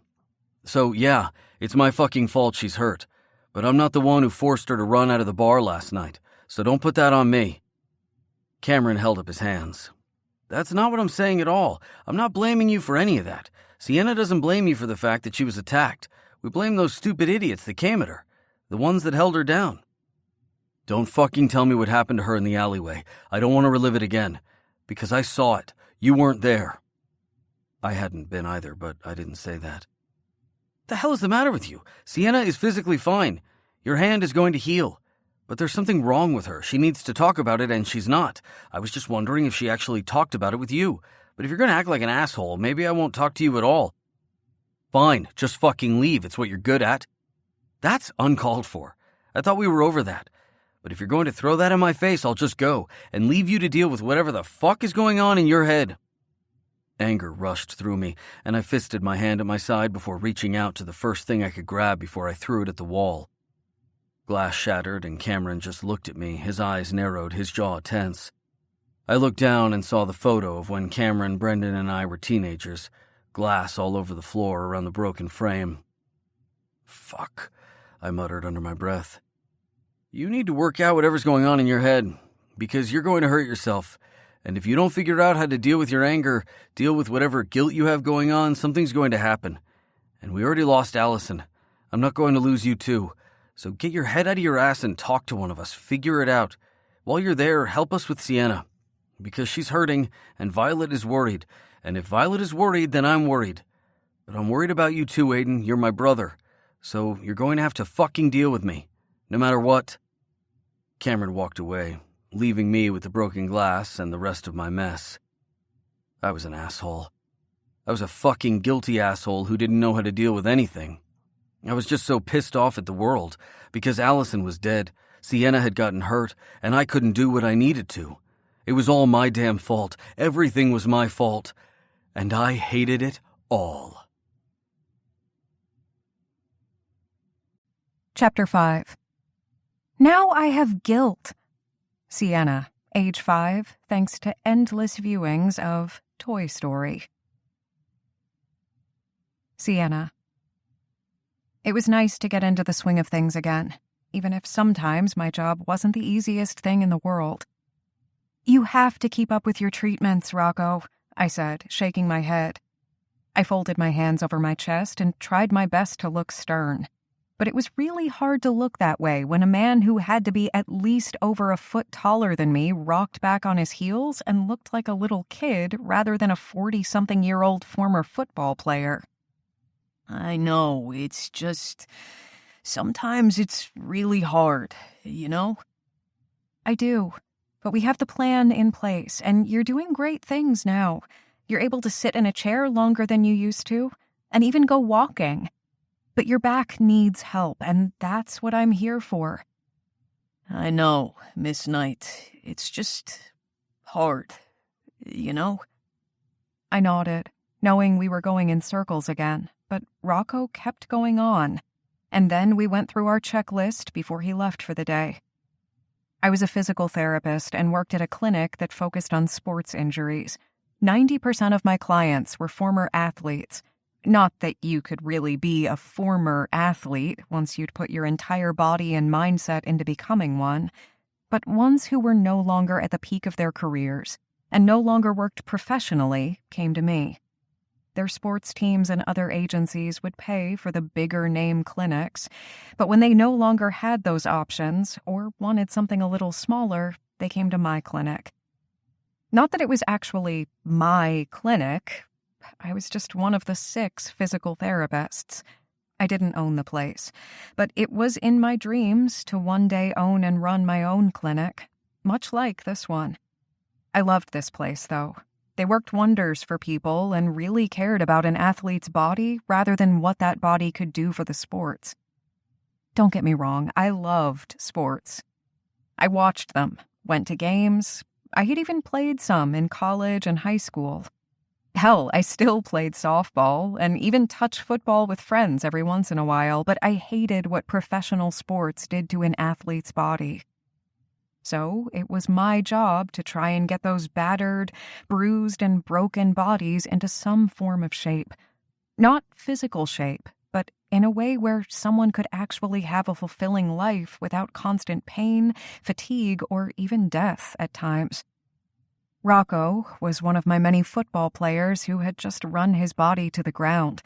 He had been an offensive lineman, so he was big, a little bulky, and not very quick on his feet. But he had loved the game and had always protected his quarterback. And because of that, he hadn't actually protected his body or his own back. So now it was my job to make sure that he could sit in an airplane and not want to cry from the pain, that he could take a casual walk with his wife and not want to throw up. Rocco's knees and back were shot. It had taken over 3 years of working with me to get to the point where he could sit in his car and drive to see me. Penalties came from throwing your life and body into professional sports. Sure, they paid you well, but you ruined your body by the age of 25 or 30. I didn't think it was worth it. But then again, I liked being able to move. Just the few days I had been sore and bruised from the attack had been enough. I pushed those thoughts out of my mind and got my room ready for my next patient. Jefferson was also a former football player, a quarterback. He was tall, broad-shouldered, and had a wicked smile. He also had a traumatic brain injury thanks to his sport, and sometimes had problems remembering to come in or recalling the conversations we had. It was my job to work on his knees and his shoulders, but he refused to get help for everything else. It didn't matter that he wore a helmet. Helmet-to-helmet contact was still too much. So his brain was messing with him, and while it was my job to help his body, other people helped his mind. At least, that was the goal. If he'd let them. It's good to see you, Miss Knight. I gave him a small smile and nodded. It's good to see you too, Jefferson. Did you do what we talked about last time? I made a note in everything. See? He pulled out a note from his back pocket, and I smiled. His mother usually came with him to these appointments, and for that I was grateful. Sometimes Jefferson was normal, or at least as normal as someone in his position could be. Other times he got angry. Even more times he just reverted back to a sweeter, younger version of himself. I knew he got headaches and had other issues that came from having so many concussions while he was playing professional football. But there was only so much I could do. Today, we were going to work on his shoulders, and I could just hope that he was happy, at least as much as he could be. I pushed all those thoughts out of my mind and went to work. I worked in the same gym area with the other therapists, but during this hour I was alone with Jefferson. I didn't mind because I knew others would be around and his mother was in the hallway, but sometimes I had to push back the thoughts that I was alone, much smaller than any of the men that I worked with, and a woman. I never used to think so much about that, even though it was always a constant note in my head. More like I could get through it. But then the alley happened, and I thought about it a bit more now. I shook my head and then went back to what we had been working on. Jefferson was in pain a lot of the time, so our goal was to decrease that and restore mobility. Eventually, we'd increase strength and flexibility, but mostly we just wanted to make sure that he could function. We didn't need to optimize his performance, like some sports medicine people did, because he was no longer a professional athlete. But some of my job was to prevent injuries and educate my clients on what they could do to not re-injure themselves. Because no matter what you did, you couldn't take the athlete out of some of these people. A lot of them still did charity events or just played with friends, and it could all lead to more injuries if they weren't careful.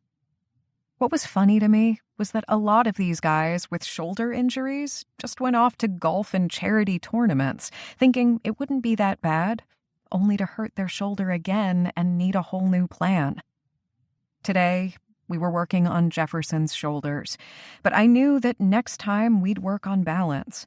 And that meant I got to do my favorite thing, dancing. All of my guys rolled their eyes at me when I brought it up, but they were light on their toes when flexibility and balance were key. "Your bruises are going away," Jefferson said, glaring down at me. I knew he wasn't actually glaring at me, more at what had happened to me, but I still didn't like seeing the glare. "I'm fine.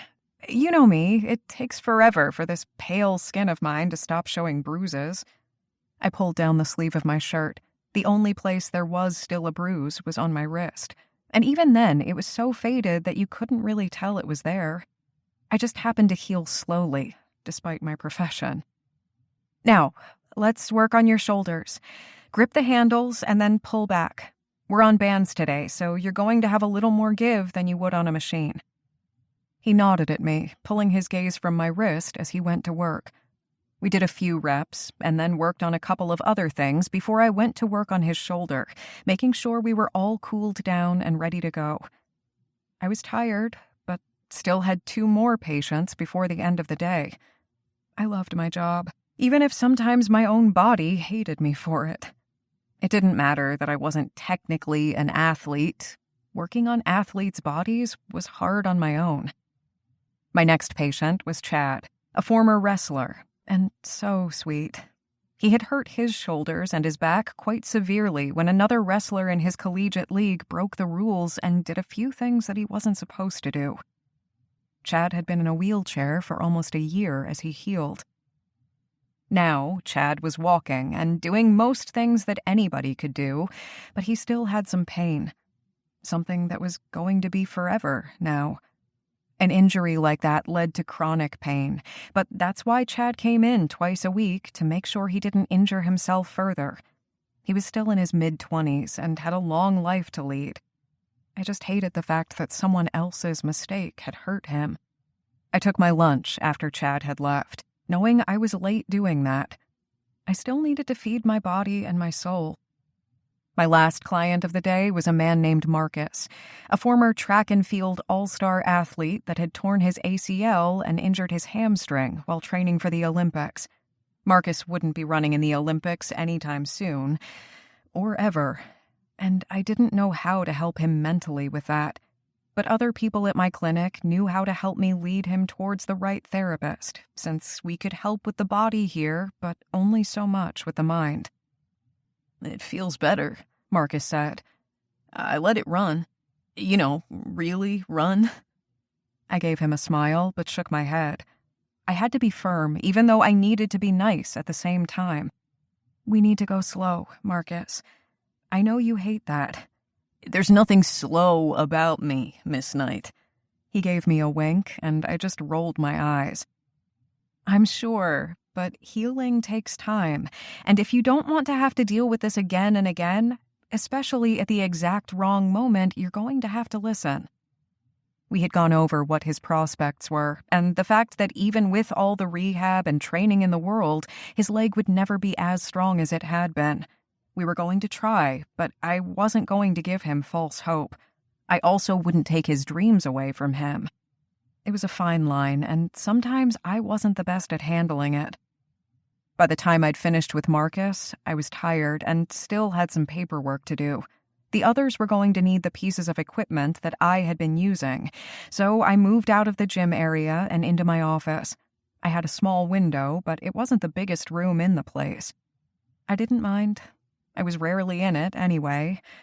I went through my files, looked at what I was doing for the rest of the week, and tried to maintain the plans that I had for each of my clients.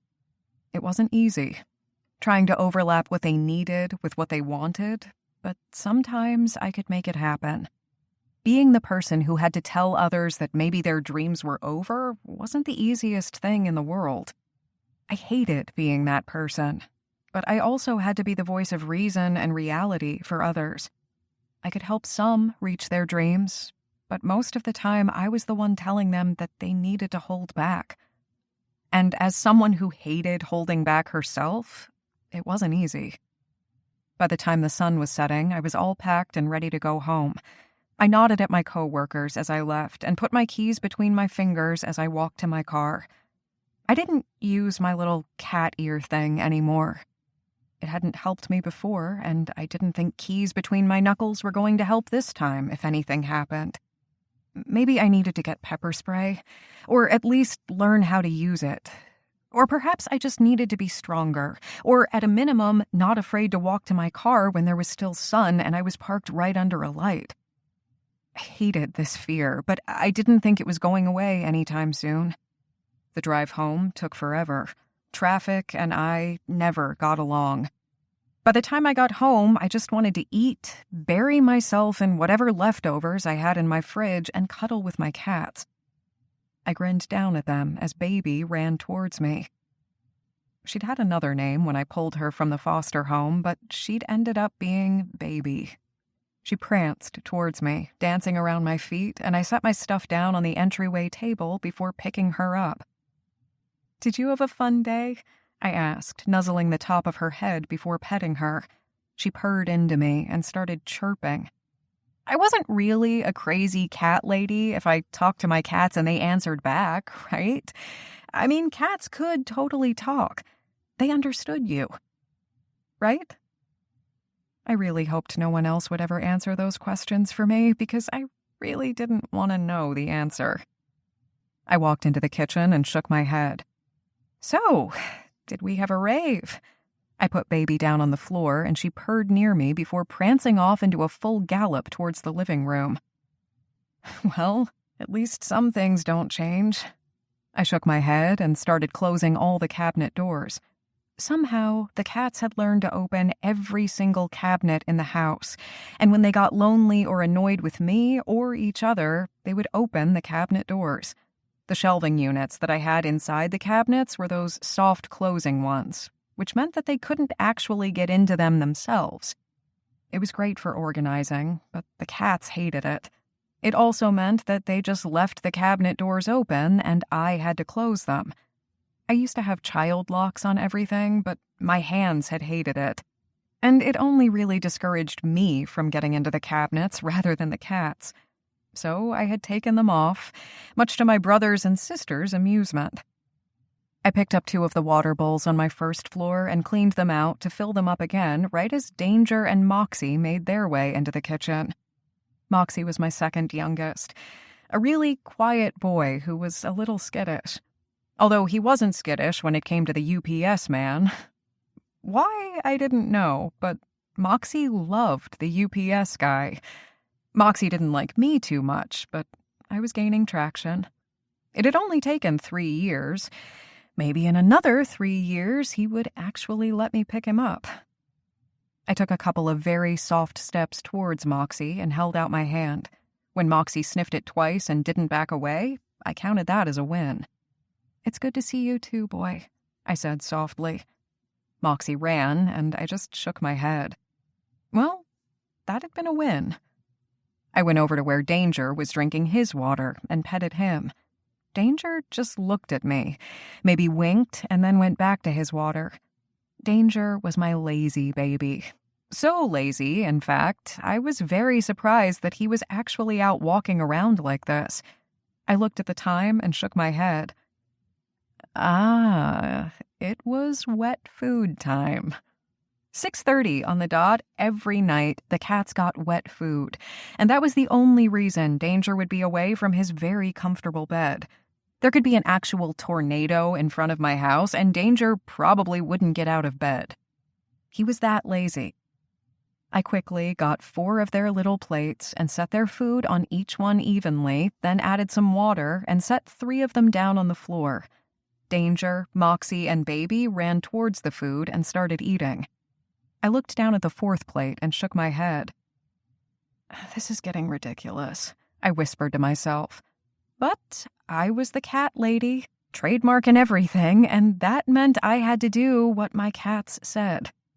So I took the 4th plate, pulled a beer from the fridge, somehow twisted off the cap with just one hand, and made my way upstairs. Runway, my eldest baby, who was now 10 years old, smiled up at me from the bedroom. She was nestled in a pile of pillows on my bed, and I just shook my head at her. She didn't like the other babies. Really didn't like them, so therefore she rarely came downstairs. Oh, she came sometimes, and I was very careful not to move too quickly and scare any of the other cats, and therefore scare her when she did. But Runway was sweet. She just liked people, not cats. "Okay, come with me to the bathroom so you can have your food." Somehow I had done the one thing I said I would never do. I had a special place where Runway could eat and just be. It encroached on my space, and I really didn't have any place to call my own in my house anymore, because I didn't live alone. I lived with 4 cats who owned the place. I just rented from them. I petted Runway softly, rubbing her soft fur, and then used the brush on her since the other cats wouldn't bathe her. Or rather, she wouldn't let them bathe her. "I think I have a problem," I said to her. She looked up at me and burped before going back to her food. She didn't usually eat this calmly, but she knew I was there to protect her in case any other cat came up from behind. Not that they would, but she was as paranoid as I was these days. My sister and brother were happy in their relationships and talking about future children and everything. Harmony was on her 2nd serious relationship and totally in love with Brendan, and I knew they were going to get married soon. And I was just fine being alone, because I had my cats. Dear God. I took a sip of my beer, sat on the toilet lid, and watched my cat eat her food so she wouldn't be alone. And when she was finished, I drained the last of my beer and brought the plate down so I could wash it with the rest of the other cat's empty dishes. I heated up my leftovers in the microwave and ate in the kitchen so I didn't make a mess anywhere else. I really wasn't this pathetic, usually. It just seemed like it to me right then. My phone was by my hand as I finished up the dishes, and I looked down at it, knowing I needed to take the next step. Aiden had been hurt because of me, and I needed to do better and check on him. I hated the fact that I had run away like I did, worried because he had said we needed to talk. I needed to do better in a lot of things. So the first thing I would do was text him. Me. Hey. Oh, that was good. Hey, that was like the greatest way to start a conversation. Aiden. Hey, just about to work in the kitchen. You okay? I cursed myself. Of course, he was working. It was the evening on a weeknight. Aiden always worked. He loved his job. He would probably like it more if he didn't have a broken hand because of me, but that was why I was texting him. Me. Just checking on you. Aiden. I'm fine. Just working. You coming in tonight? Me. No, just a quiet night at home. With my cats? But I didn't say that. Aiden. Violet and Harmony are here. So you wouldn't be alone? Always worried about me. But I was good at being alone. Me. I'm good. Long day. Have fun cooking wings. Aiden. Fuck you and your wings. I smiled. I loved buffalo wings, and Aiden hated them. Aiden liked adding fancy things to the wings and making them glorious. And I totally agreed with that and liked it, but that didn't mean I couldn't razz him about it. But then I remembered he had been hurt because of me, so I didn't. Instead, I just texted, me. Anyway, have fun. Gotta go. Night. Aiden. You need to talk. Crap. Me. I'm fine. Night. I turned my phone down and turned it over so I wouldn't have to look at the screen. And then I just shook my head, wondering what was wrong with me. Why was I like this? And why, after all this time, did I still have feelings for him? I shouldn't. He wasn't mine. I needed to remember that. He wasn't mine. He had never been mine. And the sooner I got that through my skull, the better for both of us. Chapter 6. Aiden. Are you sure your hand doesn't hurt? I bit back a nasty retort and inhaled deeply through my nose while rolling my shoulders back. I had to remember that despite the kid asking me the same damn question every 30 minutes or so, I was actually enjoying myself. And lashing out and beating him senseless for worrying about me wouldn't be productive. I swear to God I sound like Brendan right now. I'm fine. I held up my injured hand and shook the cast in the air as the hustle and bustle of the kitchen around us kept moving. I'm not even using it. You're the one doing all the chopping and slicing. I narrowed my eyes. And the more you ask me about it, the slower you are at prepping for tonight's meal. I sing-songed the last part, and Dylan winced before going back to slicing up onions. I didn't usually do all the prep like this since I had staff to do some of that for me before I even showed up. But I had peeled my fair share of potatoes in my day, sliced onions, peppers, and other assorted vegetables and fruits. Food prep had been where I started, even before I had gone to dish duty. I had started in food prep at the house and then had found a dishwashing position when I was 16. That had led to other jobs. Dylan was working on prep today, while I was showing him the ropes. Yeah, it was pretty much nepotism at this point, but we weren't in a 5-star restaurant, we were in a bar that I owned. The 3 other cooks that I had working in and out of the kitchen didn't care. The kid helping out meant they didn't have to do prep. My sous chef had stepped up into my position and I was doing a little bit of everything where I could. Plus, they all liked Dylan. I didn't know if they actually liked me, but I really didn't care. They just had to listen to me and deal with the fact that, yeah, I changed the menu often. There were some staples, but then there were things I liked to add. We were a bar, but we weren't the bar we used to be. The brewery we used to be had been failing. There were too many just like us, and it didn't matter that we had the family history and the fact that Jack and Rose had made this place so great. Things had changed, and so we'd had to change with them. We hadn't taken away what Jack and Rose had done to make it special, but we had added a few things, like my tapas, and my daily, weekly, and seasonal menus. It had taken a couple of months, but the people in the kitchen had finally started having fun with it, and that meant I didn't have to yell as much, even though I kind of liked yelling. Okay, so what are these onions going in again? We're mincing them, so they're going in a lot of things. In a base for our sauces, we're going to sauté them for a few things, and part of this is going in the salsa that we're making for the nachos. Everything's fresh here, nothing pre-chopped or canned. Wait, some people just open up a jar of salsa at a restaurant? Yeah, I know, it's a disgrace. Or it could be the fact that it works for them and it's a part of the bottom line, Jorge said as he walked by, snorting.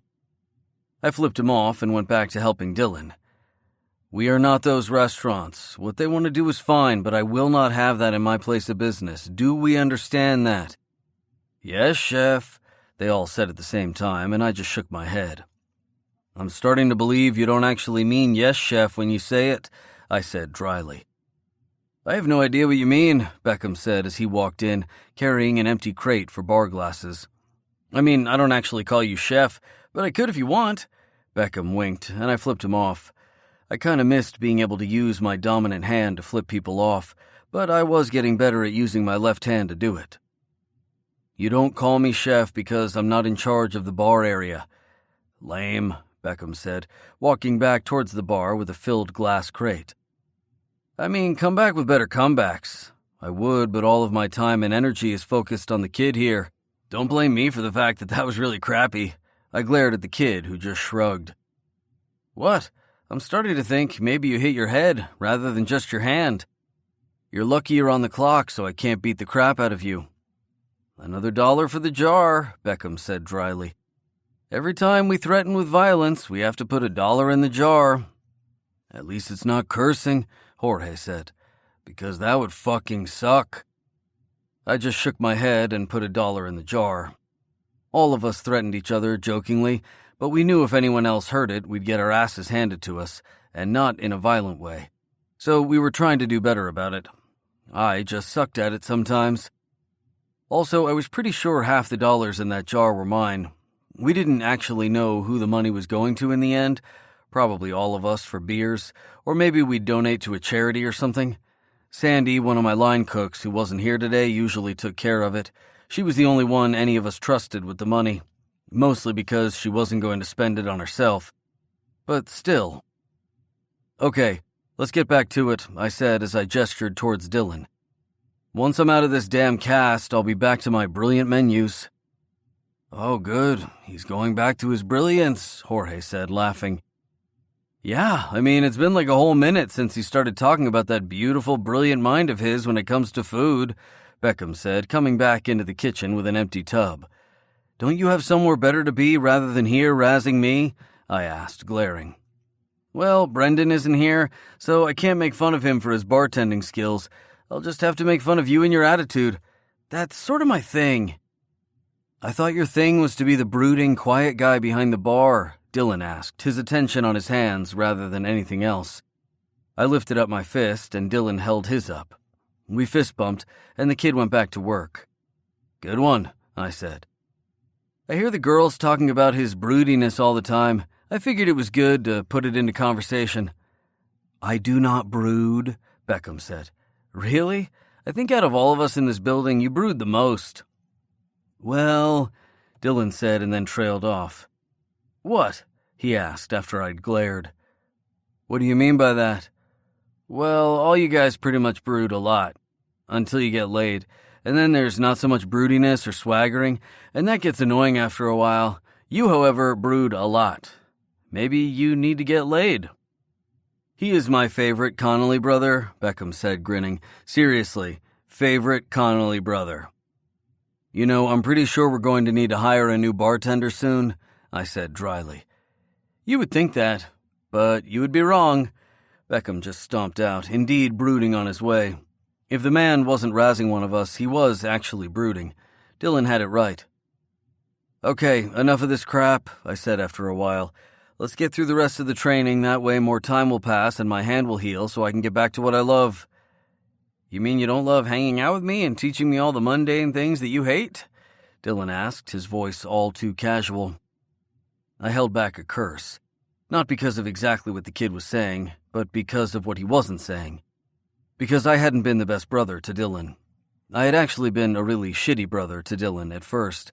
I hadn't even known about his existence until he was 18 years old, and I had lost so much time because I had been an asshole, because I had blocked all communication with my brothers. And Dylan was the one who suffered from that. Yeah, we agonized too, but Dylan was the kid here. He was the innocent one. And now he was trying to find his place with us, even as we tried to find our footing when it came to being a Connolly brother. We were getting better, but sometimes we missed out on the stupid things because we weren't ready to take responsibility for our past actions. Hey, just because I'm going to be able to start using my hand again the way I want doesn't mean you can just walk away from your duties. You're stuck back here with me, kid. I mean, yeah, you're a Connolly brother, but that doesn't mean you can just get away with not helping this place. You get me? Dylan's eyes widened for a moment and then filled with something that neither of us wanted to name right then. He gave me a tight nod. Yeah, I get you. So does that mean I get to play with the frying pan at some point? Yeah, maybe in a couple years. Oh, Aiden, he whined. Don't whine. Get back to chopping. If it's not good enough, I'm going to make you do it again. And you don't really want me to have to deal with waste, do you? No, Chef, Dylan muttered and went back to his work. I just smiled and shook my head. He was a good kid, and I was glad I was getting to know him. I just hated the fact that it had taken so long to get to this point. By the time we finished the prep and were getting to filling all the orders, Dylan was still working on some of the back-end stuff while I was doing most of my work one-handed. I had gotten pretty good at it, even though I wasn't exactly ambidextrous. But you couldn't hold me back for long, mostly because if I were held back, I would start to glower and probably break something in my house because I was a fucking idiot. Not that I'd ever actually admit that to my brothers. There were boundaries, after all. I let the rest of my staff work, knowing that they could probably handle most nights without me, but I didn't like to leave it alone. This was my place now, and I had my stamp on it, and I really loved what I did. I wanted to make sure that everything I did was worth doing, and that meant I was here, even when I was hurting. Thankfully, my hand didn't hurt as much as it used to, but I was still a little tired. I took off my apron, set it on the counter off to the side, and headed out to the front of the restaurant and bar. Brendan and Cameron pretty much ran this area, and I didn't mind. I had my space and they had theirs. It was busy tonight, and for that I was grateful. I could still remember the first month or so that I had been here, right when I was wondering if I was really going to quit my job and work here full-time. The place really hadn't been busy on a weeknight, and it wasn't as busy as it needed to be on the weekend either. It had felt like a part of my childhood had died, the one that had been solid and pulled me through when everything else had sucked. It felt like death. It wasn't that Jack had done a bad job. It was that he hadn't been able to do it on his own, and things had changed. He had been draining his life. And we hadn't been there to help him. His sons hadn't been there to help him. I would blame myself for that until the end of my days. But we were here now, and the place was doing well. Beckham and Cameron were behind the bar, laughing and making drinks. Brendan was helping the waitstaff, mostly because he liked being on the floor in a manager capacity when he wasn't in the office helping with everything that needed to be done paperwork-wise. We each had our zones, and we were good at those. Mix them up, though? Yeah, we weren't the best. But that's why we were brothers. We did what we needed to do and got it done. I looked over to the far corner booth and smiled. I should have known who would be here. Because it wasn't a weekend night, it was a Thursday, and that meant people would be playing pool in the back, and my brother's girls would be at their table. I walked over and shook my head. It's like you guys are just here for me and my cooking. You should have told me you were here earlier. I would have brought out something special. I leaned down and kissed the top of Violet's head and then the top of Harmony's. They each gave me strange looks, but I shrugged it off. I wasn't the best at showing affection, and I didn't really like touching people, but I was getting better at it, because these were my brother's women, and that meant they would be family one day. They were already practically family now. So I needed to stop being an asshole and get over myself. Of course, as soon as I thought that, I looked over at the other two people in the booth. I lifted my chin at Meadow and smiled. She gave a little wave back. She was one of their new friends, a neighbor of Violet's, and pretty sweet. I didn't know her that well and honestly didn't hang out with her that much, but it was good to see her again. She seemed to settle the other three somehow. It was always a little jarring to see the three girls here and not see Allison with them, but I wasn't going to mention that. After all, they probably thought about it often, and I had to wonder if Meadow thought about it too. Finally, I looked over at the fourth woman and nodded. Hey, Sienna. Surprised you're here. I hadn't meant to say that, but it wasn't like I could take it back now. The girls wanted to come out, so here I am. Her gaze moved down to my hand. You doing okay tonight? I looked at my hand and shrugged. Doing fine. Dylan's doing most of the work. I left him alone back there with the kitchen staff. Poor Dylan, Violet said, laughing. No, my poor staff, I corrected. Dylan's great. You need to be nicer to him. Harmony smiled as she said it and took a sip of her drink. Me? I'm the nicest one of us. Really? Sienna asked. I ignored all of their laughter. Really? The food was great tonight, by the way, Meadow put in. Thank you. I looked down at each of their plates. It looked like they'd gotten the grilled fish and 3 salads. I studied what they'd left behind and hadn't eaten. Yeah, Dylan helped with most of this. I did the rest of it. He's doing a good job. Looks like you enjoyed it all. I looked over at Sienna. Didn't like some of the fish? It was fine. I straightened. Just fine? She rolled her eyes and huffed under her breath. Oh, stop it. I'm just not that hungry. It was really good. I wouldn't have gotten it here if I didn't know that it was going to be amazing. Fish just doesn't heat up well the next day, so it's not like I could bring home leftovers. I fidgeted, and I didn't know why. But it was at least okay, better than okay. You and your ego, Aiden, she snapped. I can't help it if you don't appreciate good food. Okay, that's enough, Violet said. You don't want people to stare or run away from the bar. Go back to work, Aiden. We're just fine here. Thanks for checking on us. I looked between the 4 of them and tried not to feel as if I had just been dismissed, even though I clearly had been. Just because Sienna didn't want to finish her meal because she wasn't hungry or some shit like that didn't mean she didn't like my cooking. I didn't have to take it so personally. Dear God, I needed some help. I gave them a tight nod and walked back to the stockroom where I should have gone in the first place. I needed to pick up a few things, and I shouldn't have gone out to the front where looking at Sienna would just make me irritable for no good reason. She made me a lot of things for no good reason. I started piling things up in my hands and cursed at myself when I realized that I needed to take another trip because I didn't actually have 2 working hands right then. It made things a little more difficult. I really wanted out of this damn cast. I still couldn't believe I had fucking broken my hand on some asshole's face. I knew how to hit. I knew how to make a fist. I just hit the man at the wrong angle because he had shifted right at the perfect time. I still blamed that fucker's face.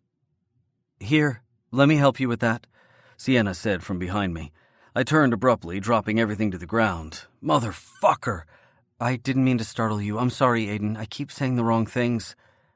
I looked up at her, wondering why the hell she was apologizing. She never apologized to me. I frowned and then figured since she was here in this small room it was time we talked, so I closed the door behind her and ignored her wide eyes. What is wrong with you? I growled. Okay, not exactly what I wanted to say. What is wrong with you? Did you just lock me in here with you? What the fuck, Aiden? You keep running away from me. So you're trapping me to talk with you? Really, Aiden? Are you that desperate? I'm not desperate at all, but you keep running away. Why are you acting so weird? You never apologize to me. You never walk on eggshells around me. What's wrong? I just offered to help you because you couldn't hold it all because your hand is broken, because of me. So just stop it, okay? Every time I look at you, I feel like it's my fault that you're in pain. I'm sorry if I don't know how to handle that. Her words hit me like a ton of bricks, and I tried to control my breathing. It wasn't your fault, Sienna.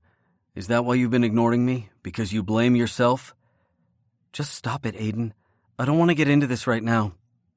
You never want to get into it. I hadn't even realized I was standing right in front of her, her back against the door, our lips a bare inch apart.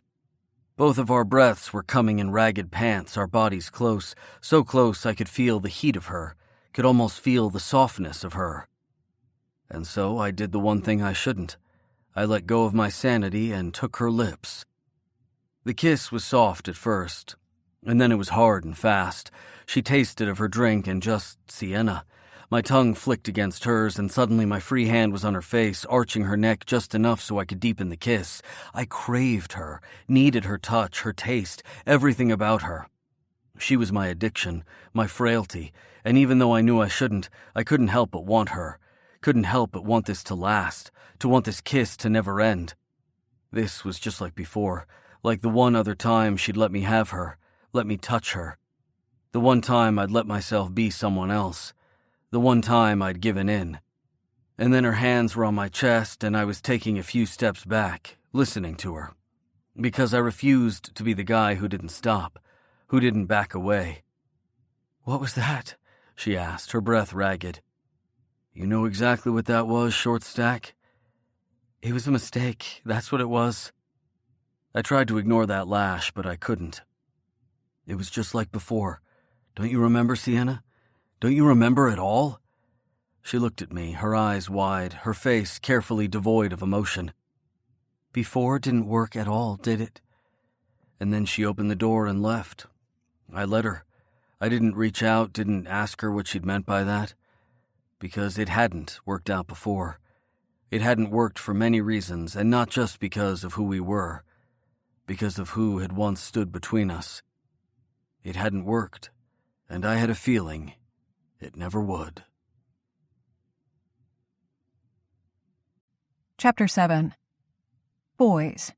There's just something about them that makes me want to love them and strangle them. Not at the same time.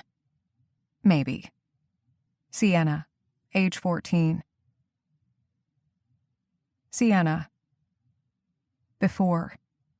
If you don't hurry up, we're going to be late. Aiden snapped at me, and I glared over my shoulder at him. "You're the one who said that you wanted to drive me. That means you're going to have to wait on me.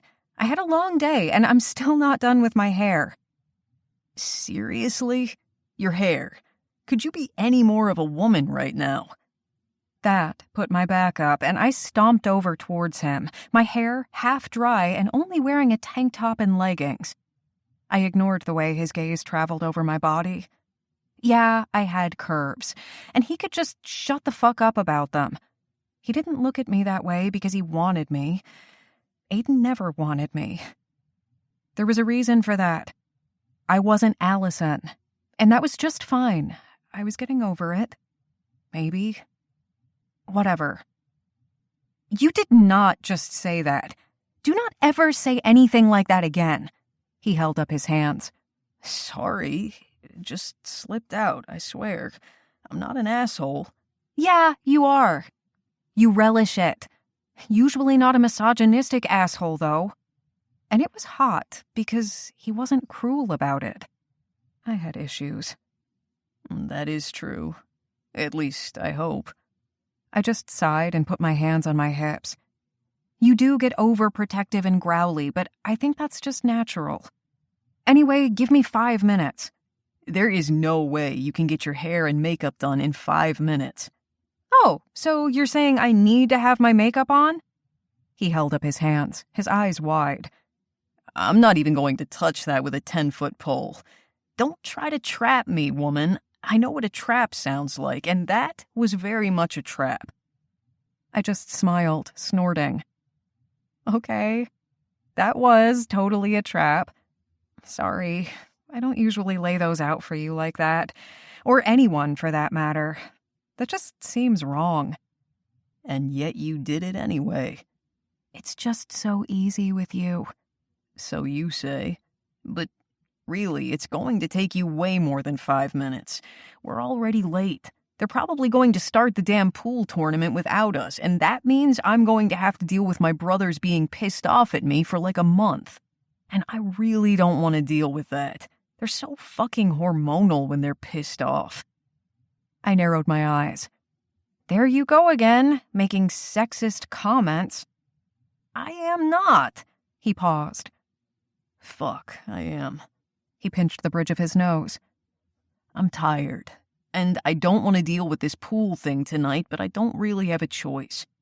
Because it was Brendan's idea, and that means we have to make sure that everything goes perfect for him.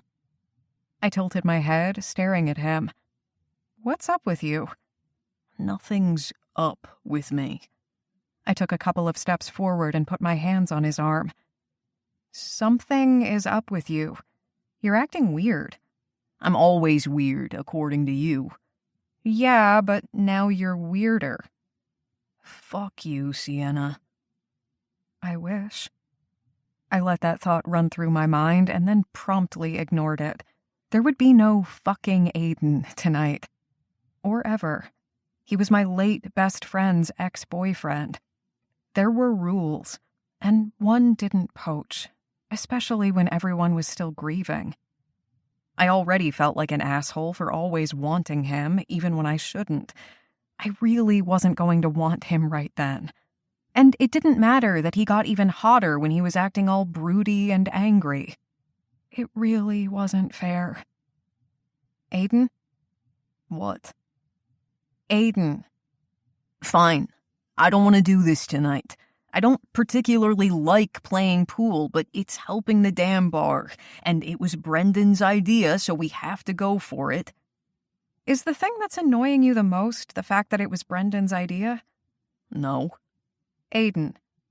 Every time you say my name, you keep yelling it, as if I'm supposed to just magically know what you mean by it. You do. Aiden. He threw up his hands. Fine. Everybody's all into this whole pool night or whatever, and yeah, it's working, but they keep giving me shit over my stuff. And yeah, I'm acting like I'm 15 rather than my age, but it annoys me to no end that I get ragged on and they're doing just fine. But they're not. Excuse me? You all razz each other, but you're all doing something to help the bar. You're doing great things. I loved it before, and I kind of wish it could have stayed that way, but it couldn't. Not in this economy. Not in this city. You guys are changing things, but keeping the same flair, and your food's amazing, Aiden. I loved it when you cooked at your old restaurant, but here, when you're surrounded by family and it's a little more low-key, I love it even more. He studied my face, frowning. You went to LaFleur's. I shrugged. I hadn't actually meant to say that out loud, but now I couldn't back away. Yeah, a couple of times. It was a little too pricey for me, so I could only go, on a date, or if it was, a celebration. But you went to LaFleur's, where I worked, and I didn't know? How the fuck did I not know? I only knew you worked there because your dad mentioned it once or twice. Or 40 times. Jack really loved his sons and made sure that everybody knew that. So he had mentioned a few times that Aiden worked at LaFleur's as a line cook, and then a sous chef, and that he was doing freaking amazingly. And so I had wanted to go, meaning I'd scraped up the change in my couch and then used a credit card to pay for it, but it had been worth it. Possibly some of the best food I'd ever had in my life. The food was great, Aiden. You never have to worry about that. How do you know I'm the one who cooked it? I don't, but you probably had a part in it, however small it may be. Hey, there's nothing small about me. My eyes widened, and I did my best not to look down. It was kind of hard because it was sort of the thing in the room just then. Really, Aiden? I tried my best not to sound like I was too interested. Because I was. But I wasn't. Sorry, force of habit. Anyway, I didn't know you came. To LaFleur's, that is. He winked. I rolled my eyes. I wish you would have come back to the kitchen or something. Or sent a note to say that you were there. I would have liked to see you. I thought it might be weird. It had been a while since we had actually talked to each other. You know, friends just sometimes move in different directions for a while. We're not moving in different directions now. I guess you're stuck in my life for a while. Aw, I guess you're stuck in mine, too. We both grinned then, and I realized that I was still watching him, and that we were close. Too close. And I was only wearing a tank top without a bra. I could feel my nipples hardening against my cami, 2 pinpoints of arousal just screaming to anyone that looked that, no, I wasn't cold. I was very turned on in Aiden's presence. Damn him. This is a really bad idea, Aiden muttered. I only had a few moments to figure out exactly what he was saying before his mouth was on mine and my arms were around his neck. His hands were on my ass, molding me to his body, and I could feel the hard line of his erection digging into my belly. Bad idea? No, the worst idea. The worst idea ever. Aiden had been in love with Allison, and Allison was gone. Yet here I was, humping her ex-boyfriend. I was going to hell. A special hell for best friends who were the worst friends. With Aiden's mouth on mine and every single teenage dream of mine coming true, I couldn't focus. So I pushed Allison out of my head, even though it was the worst thing I could possibly do, and just felt. Aiden arched into me, rocking his body. I let him, moaning into him as I clung. I was wanton, needy, and I never wanted this to end. There was no talking, no need to tell each other that we were making a mistake, that we should stop, because we already knew that. He'd already said those words. And I agreed. There was no need to repeat it. Instead, I leaned my head to the side as his mouth latched onto my neck, sucking, nibbling, taking a gentle bite. His hands molded to my ass, squeezing as he rocked his cock against me. Suddenly, I was on the floor, the breath knocked out of me as he was on me, pulling my cami up slightly so he could kiss my belly. "You're so fucking soft," he growled. "More," I muttered. "I need more." His beard was rough against my skin, but I didn't care. I would likely have beard burn and rug burn, along with everything else that burned between us. And I didn't care. I just wanted more. And then he was above me again, kissing me roughly, his hands in my hair, and then one hand lowered, tugging my cami down so my breasts popped out. And then his mouth was on my nipple. He flicked and sucked, and I writhed. This was everything that I'd thought it could be. Everything and more. I needed to stay out of my head. I just needed to be in the moment, a moment that seemed like just a dream. This wasn't really happening. It couldn't be, because if it was really happening, then it would end. And then I would feel everything again. Aiden tugged my cami strap down, pinning my arm to my side, and then his mouth was on my other breast. Suddenly, I wasn't thinking about the aftermath anymore. Instead, I was wrapping my legs around him, wanting more, needing more. Just more. More. That was the only word that kept coming to mind over and over again. More. "Aiden," I gasped. "I'll make you come hard, and then I'm going to be inside you. You want that, Sienna? All that fighting, all that anger you have towards me. I have it too, but all I want to do is fuck you hard, and I'm going to do it for you right against this floor until we're both spent yet still needing. What do you say?" "You talk a lot, Aiden. Why don't you just get with the action and show me that cock of yours?" His eyes widened for a fraction of a second, and then he laughed before kissing me again. He had my clothes off in an instant, and then he was kneeling between my legs, his eyes wide. "You weren't wearing panties." "I was going to put them on. Later." "Don't on my account." And then his head was between my legs, his mouth on my pussy. I arched into him, wrapping one leg over his shoulder and a hand in his hair. He kissed me down there, licking, sucking, spreading me so he could spear me with his tongue, and then his mouth twisted on my clit and I came, shouting his name. But he didn't stop there. He kept licking, sucking, fingering me with 2 fingers and then 3. I clamped around his digits, coming again. Somehow he had found that magical spot, the one that only my fingers and different toys could find. He was a fabled one who actually could find that spot. And I hated him for it. But I needed more. And then I was tugging on his shirt, pulling it off as I kissed down his chest, sucking on one nipple and then the other. He muttered under his breath, reaching into his wallet for something, and then he was throwing off his shoes and tugging off his pants. I only had an instant to look at that long, thick, glorious cock of his, It was hard, ready, and I wanted it inside of me. Holy shit, I muttered, and then Aiden smiled at me. I loved that smile of his. He didn't do it enough, and I wanted him to smile. Now he was smiling at me, all naked and about to be inside of me. I pushed those scary thoughts out of my head because I just needed this moment. I wasn't going to have this moment again. I love the way you look at me. You're going to love it more once you're inside me, I snapped, and he laughed. And then he was over me, one hand under my thigh, pushing my knee up to my face, the other at the base of his cock as he slammed home.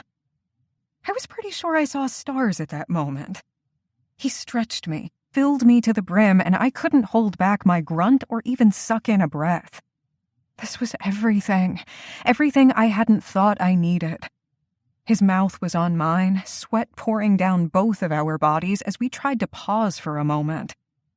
And then there was no more thinking, no still moments, just hard and fast and ready. He slammed into me over and over, our hands all over each other, his between us, making me come once, twice, a fifth time in the moments that we had with each other. I hadn't thought it was possible, but Aiden fucking Connolly made it possible. With each pound, with each thrust, I slid farther along the rug, and I knew my ass would have rug burn at the end. I didn't care. I just wanted him. And I had him. And then he was shouting my name, slamming into me one more time, and we both froze, his release aching, loving. No, not loving. This wasn't love. This was Aiden fucking Connolly. And he was still inside of me. Hard, yet not mine. He lay on top of me for a moment, trying to catch his breath as I did the same. His forehead was on mine, but he wasn't looking at me. It was all I could do not to look at him.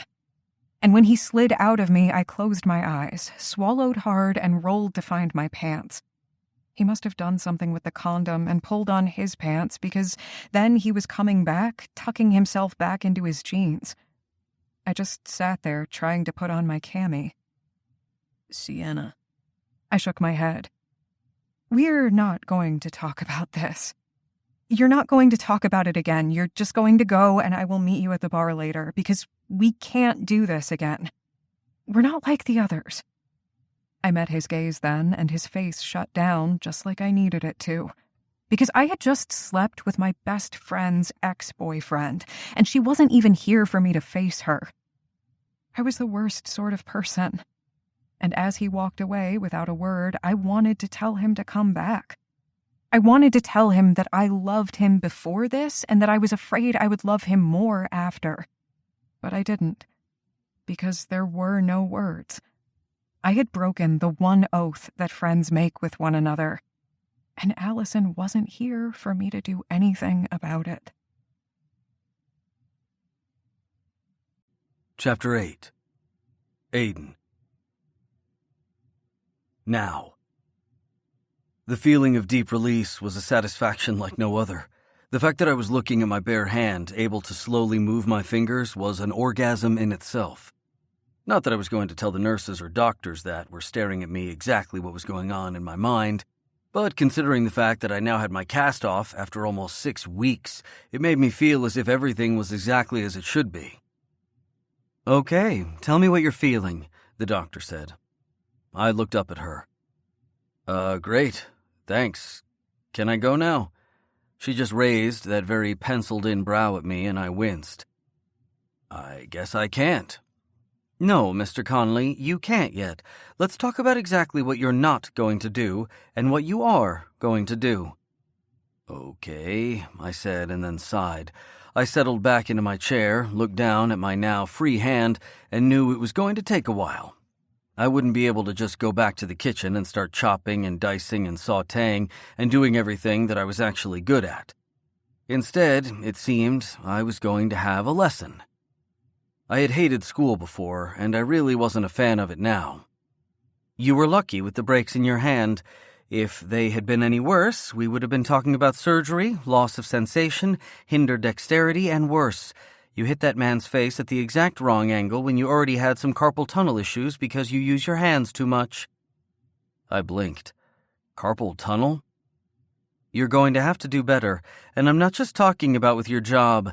It's disturbing the number of people who are coming into different offices at this point because they have carpal tunnel thanks to their phones and just using their computers to scroll. The way you hold your phone will have to change. You'll also need to move it from hand to hand. I noticed that you already had it in your left hand while we were waiting to take off your cast, and that's good.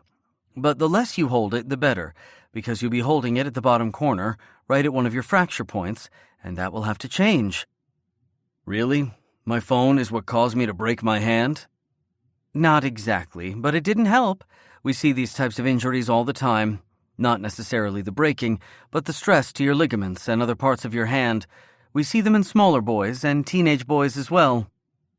My mind went straight to the gutter, and from the way she narrowed her eyes at me, I had a feeling she knew exactly what I was thinking. No, Mr. Connolly, although that probably doesn't help the situation. I was talking about video games. With the rise in video games and cell phone usage, our hands are becoming weaker.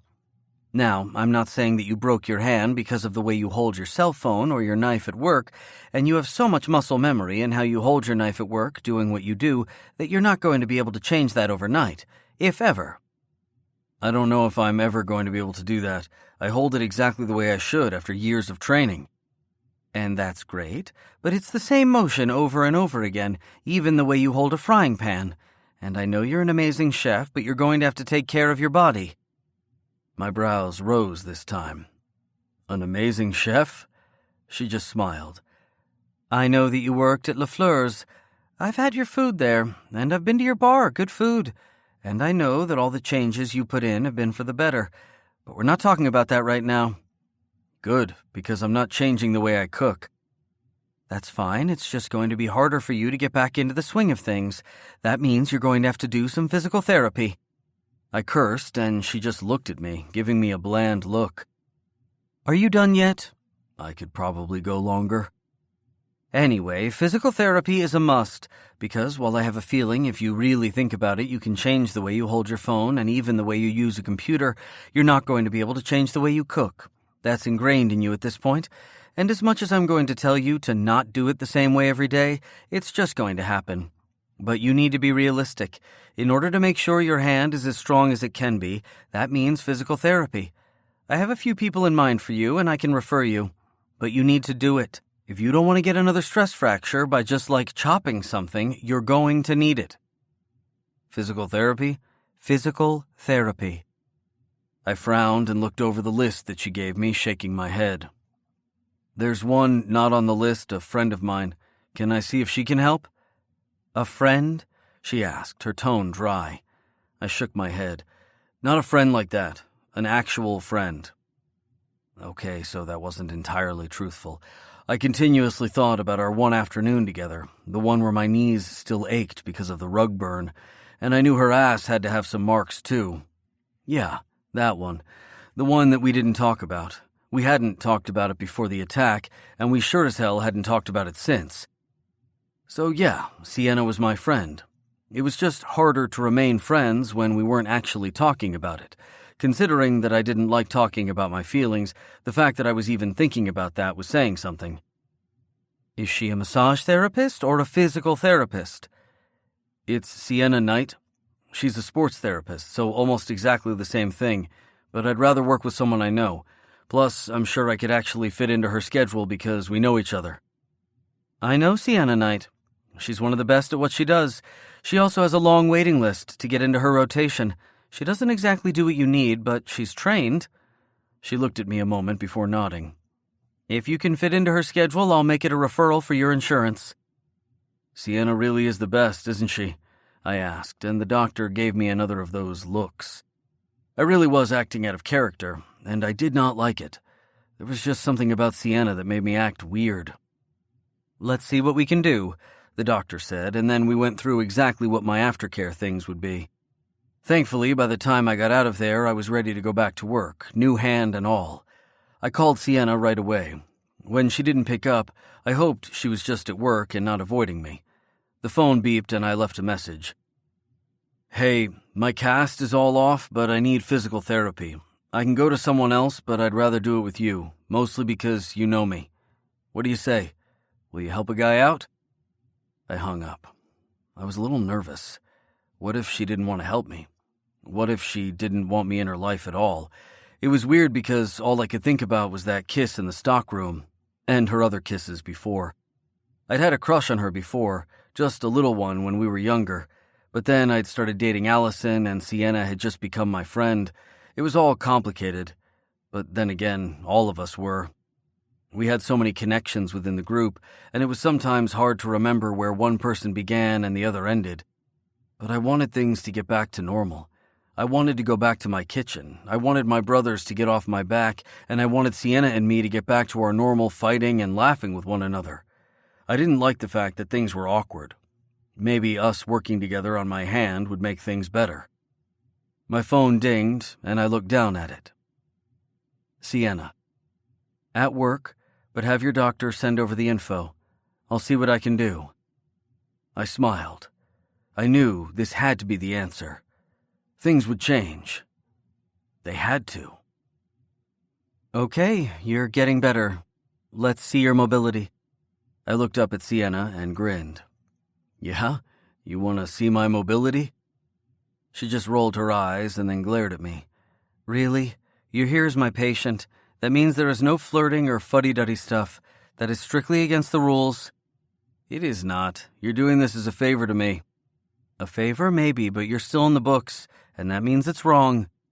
I don't want to be right, I said, laughing as she glared at me again. What is wrong with you? You're acting all weird. I shrugged, and then followed the exercises she gave me, rotating my wrists, gripping the ball, doing everything that I could so I wouldn't end up losing the strength that I had in my hand. I didn't know why I felt weird, why I was acting strangely, probably because every time I was around Sienna now, I couldn't help but want to be near her more. I liked making her laugh. I liked when she yelled at me. I liked when she lost her temper and got all red in the cheeks and bit her lip when she didn't know what to say because she was too angry to put words together. I loved all of that. And I had missed it recently. Yeah, it had been because of the attack in some ways, but we had been acting weirdly ever since we slept together. And we hadn't talked about it. We needed to. I didn't like that things had changed, and not for the better. I didn't know exactly what I wanted, and I didn't know if I would know that until I had it. But I did know that I missed having Sienna make me laugh. I missed having Sienna anger me like no other. I just missed her. That was why I was in physical therapy with her, even though I probably should have gone somewhere else. Okay then, I said after a moment. She looked up at me and groaned. Today will be our one day together. I'll do the exercises you tell me to, and then I'll find someone else. That way it doesn't get weird, because you're feeling weird. You look it. You're an asshole. Did you just say I look weird? Do you always tell your patients they're assholes? I asked, my voice very prim and proper. No, I don't. I just mean this is a mistake. I was just trying to help you because... She trailed off, and I cursed. Don't you dare tell me that you were trying to help me because you feel guilty about me breaking my hand, because it wasn't your fucking fault, Sienna. Get that through your head. Shut up. You can't tell me what I'm allowed to feel. She let out her breath, rolled her shoulders back, and looked like she was calming herself. I'm not going to raise my voice in my place of business. There are other people outside of this office, and I cannot act like a crazy, insane person. You're just making me feel that way.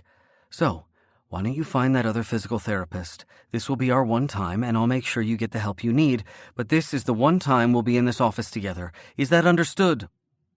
I looked at her and then nodded. That's understood. I won't bother you again. But Sienna, I'm here because I miss you. I hadn't meant to say that, and it didn't even sound like me. By the look of shock on her face, she agreed. I shook my head quickly. You know what? Forget I said that. She swallowed hard and looked at me. I don't know that I can. I miss you too, Aiden. But things are different. I guess they're always different. I don't know what to say, Aiden, but I don't think I can be your physical therapist. I winced and nodded. Yeah, I can see this was a stupid plan. I guess I just thought of you at the time I knew that I needed someone to help me, you know? She nodded and smiled. Well, I am pretty good at my job. You're the best at your job, according to my doctor. She smiled then, and it actually went to her eyes this time. I've always loved Tracy. Tracy, is it? Yes, Tracy, a happily married woman with 4 kids. I blinked. 4 kids? How in the hell can she be a doctor and have 4 kids? Because her wife carried all of them, and she actually spends time at home instead of only at the hospital. I really don't know how she does it. She's a goddess. All of us strive for that status. 4 kids, I said, shaking my head. That's scary. Know what's scarier? I asked. What? I have a feeling there will be more Conley kids coming around soon. Oh yeah, Violet and Harmony are total breeders. Oh yeah, the way that Brendan and Cameron look at them, I have a feeling that engagements are on the way if they haven't already been secretly done. Oh, Violet and Harmony would tell me, even if your brothers don't tell you. That's probably true, but you'd tell me, right? If I was engaged? My heart stuttered for a bit, and I wondered what the hell that was about. No, if someone got engaged and they told you, you'd tell me. She bit her lip and then shrugged. Probably. Because the guys probably didn't tell you, or because they thought they already had, or you just weren't listening. So yeah, if one of our friends got engaged and you don't know, I'll be sure to tell you. Good. We stared at each other for a minute, and then I cleared my throat. Anyway, I'll find a new physical therapist, but Sienna, I don't want to go back to the way things have been. I want to talk to you. I like hanging out with you. I like yelling with you. It's fun. You know, we're very weird, because I missed the yelling too. I'm just not very good at anything these days without yelling at you. I find that hard to believe. Maybe. But sure, let's hang out more. And we need to talk. Her eyes narrowed. We're not talking about that? The storage room or your house? Neither. You know, I think we should, because I think it wasn't what happened in the alley that pushed us apart. So we need to talk. You hate talking about your feelings? I know. I threw my arms up into the air, careful not to actually injure my hand. She glared at me. See? What's wrong with me? I'm worried about my feelings and your feelings. That means we need to talk it out so I can get over it. Can't you see that this is stressing me the fuck out? Laughter danced in her eyes, but her face was very stern otherwise. Aiden, don't Aiden me. Tell me. I think we need to finish this up, and then I'm done for the day. I held back my sigh, knowing that I needed to get things back to the way they were. But there was something more. Because we needed to talk, and she wasn't going to do that in her office, which I knew. I'll walk you to your car when we're done then. Thank you. The fact that she didn't stop me, didn't say that she would be fine, worried me. She had to still be scared after the attack. If me walking her to her car like I should have done that night would help at all, then I would do it. Because Sienna was my friend, and I refused to see her hurt again. As soon as we were done, we headed out to the parking lot, and I walked her towards her car. We didn't say much, mostly just talked about our families, and I didn't touch her. I kept a safe distance, mostly because I felt like if I were to touch her right then, she'd jump out of her skin. She was still so damn afraid, even of walking out into her own parking lot, and that worried me. We'd already talked about enough that day, though. I'd bring it up again later, or I'd talk to Violet. Hell, for a guy who hated talking, I was sure doing a lot of it. We were just to her door when she froze. I froze with her and looked around. What? I whispered. Do you hear that? What is it? It sounds like a little kitten, a meowing sound. She was off then, and I was chasing after her. We ended up near one of the bushes right by the front of her car, and then she went to her knees, squealing, "Oh my God, Aiden, it's a little kitten. Doesn't even look to be a couple of months old." She reached out, and the mewling stopped before I could stop her. Stop. You don't know if it could hurt you. It's a kitten, Aiden. She snapped over her shoulder before she went back to look at the cat. It's okay, baby. Here, let Auntie Sienna help you. Before I could help her, she was straightening with a little ball of white and gray fluff in her hands. Oh, look at her, she whispered. Her? Or him. I'm giving it some privacy. I don't think there are any other kittens around. We would hear them or see them. But let's take a look. I cannot believe someone just left him or her out here. Or the mama cat left it out here. Could be feral. No, I don't think so. Look at her.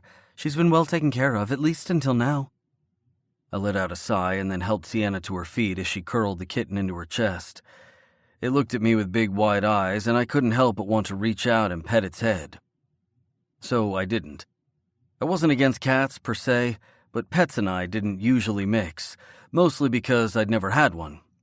Couldn't have pets when you were in foster care, and Rose had been allergic to cats and dogs, so we hadn't had them. Sienna and I searched for more cats, calling out for them, and all the while, she curled the little kitten against her chest. I think it's just this one. Just the little baby in my hands. Okay, what are you going to do about it? What are we going to do about it? The answer is we're going to the vet, and then if this little baby needs a home, she's going home with you. I froze, blinking at her. Excuse me? You're the one holding it. You're the one who found her. I'm not taking that baby home with me. Oh, yes, you are.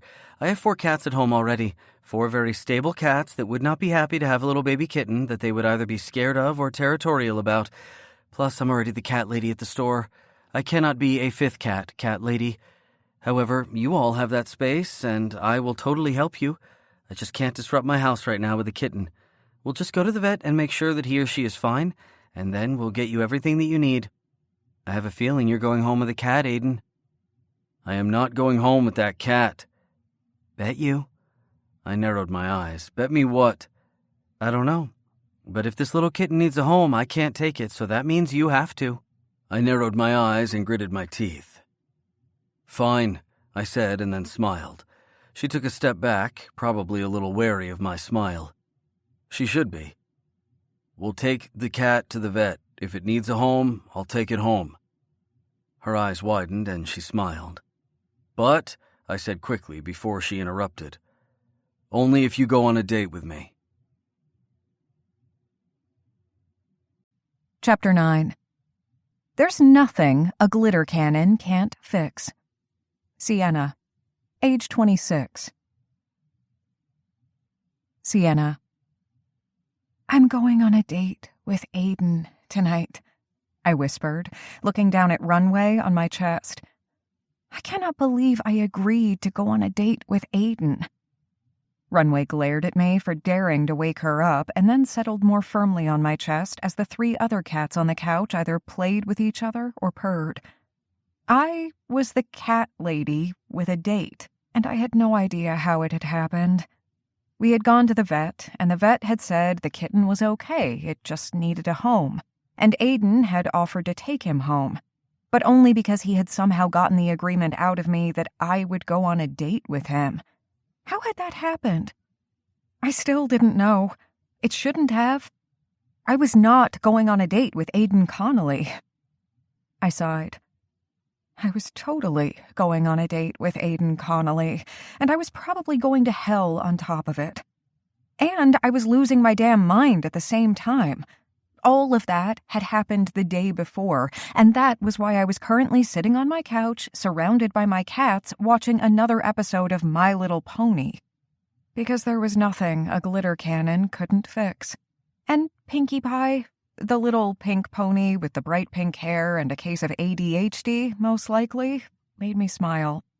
Because I was seriously losing my mind, and I needed something that didn't make me think, that just made me smile. Because I wasn't supposed to go on a date with Aiden Connolly. Aiden had been Allison's. And yes, I had slept with him, but that had been a mistake. We had both agreed that.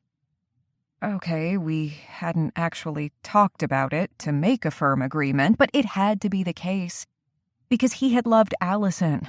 He didn't love me. We were just friends. We'd just slipped and fallen into each other. Over and over and over again. Yes, that was totally what I could say. I really needed a drink. Or another episode of My Little Pony. That would make me feel better.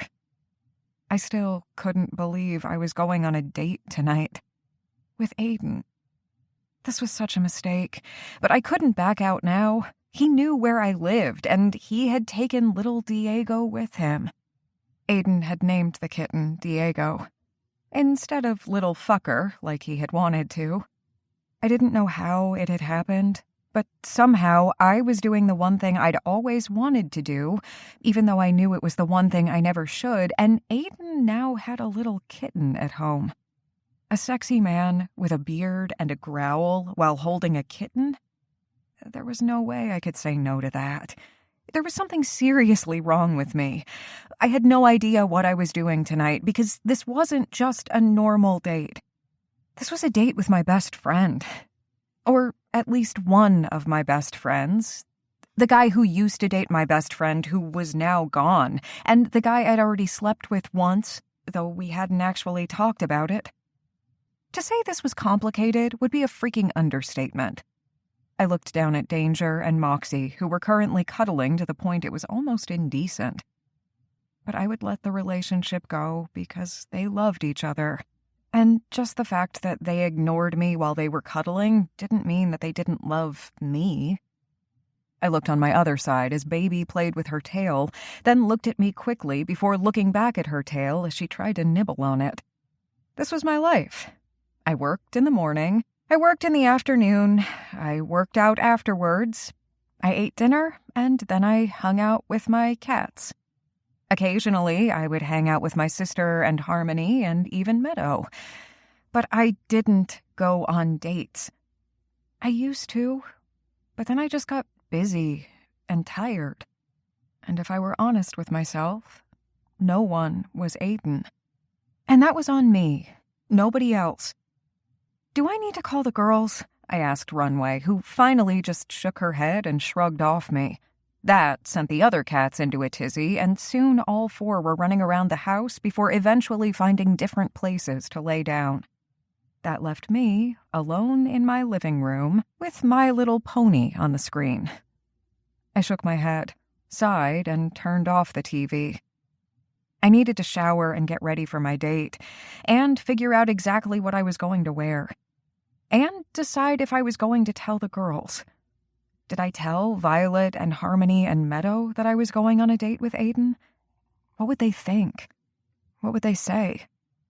I didn't think any of them knew that I'd ever had a crush on him, not even when we were younger and it had been more of a thing. I wasn't great at hiding my feelings, but I thought I was decently good at this. Mostly because I'd had to be. Because it was just sad to long for your friend's boyfriend. So I hadn't. I pushed those feelings from my mind and had found other boys to date and other people to be in relationships with. And I had never told Violet or Harmony or Allison what I felt for Aiden.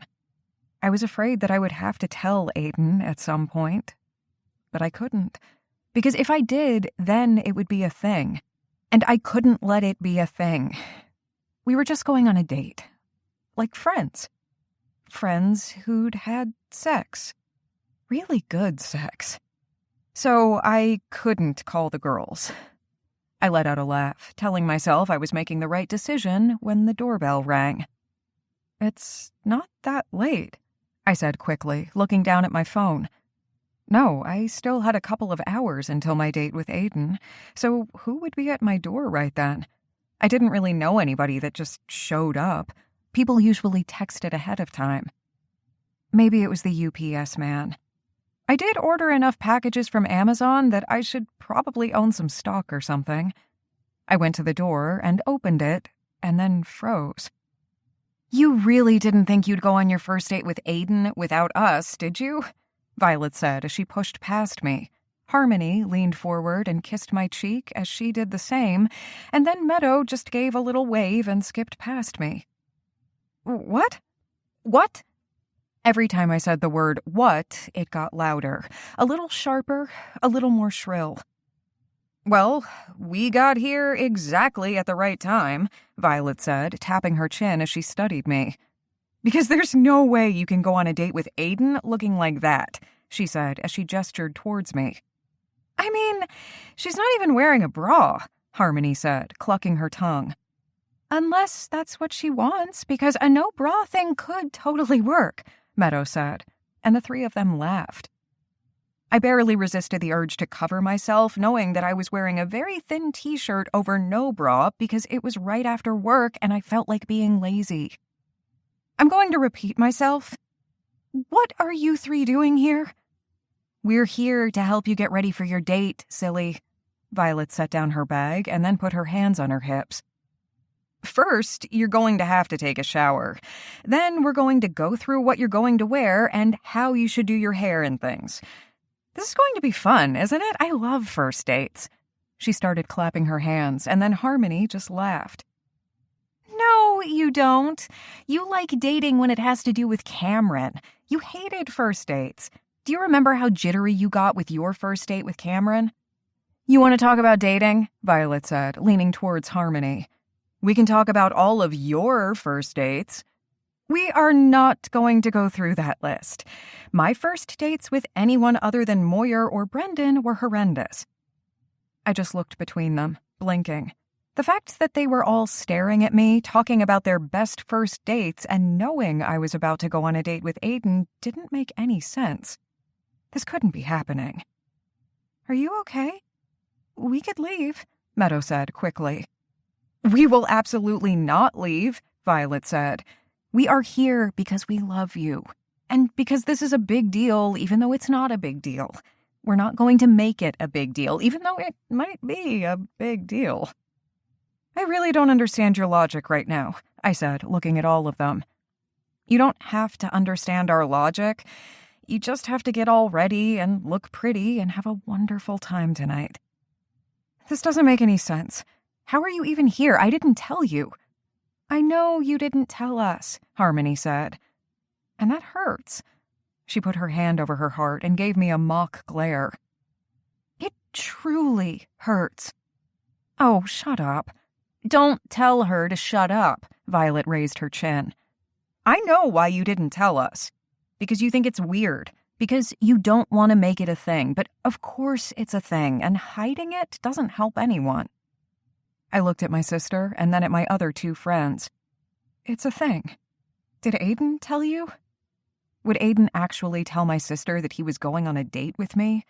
That didn't seem like it could happen, but considering that I was going on a date with Aiden, all other things seemed to be out of my hands and a little weird. No.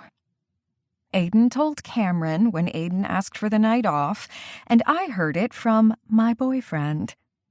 Do you have to say my boyfriend like you're sing-songing it? Like you're in a high school musical? I asked, trying to get my thoughts in order. I will say my boyfriend as much and however I want to, because it's kind of fun. And you are going on a date with your boyfriend. I held up my hands. Aiden Connolly is not my boyfriend. It's just a date. Just a dinner and a game between friends, and I'm really just going because he held a kitten hostage. The three of them looked at me, blinking. I'm going to need some more information about this kitten, Meadow said softly. Well, we found a kitten. His name is Diego. He's cute. But I couldn't bring the little guy into my house. You know, the clouder. Yeah, 4 cats is already 2 cats too crazy. I flipped my sister off. Oh, are you going to tell the other 2 cats that they have to leave? Which 2 would you take from my home? I thought you were their Auntie Violet.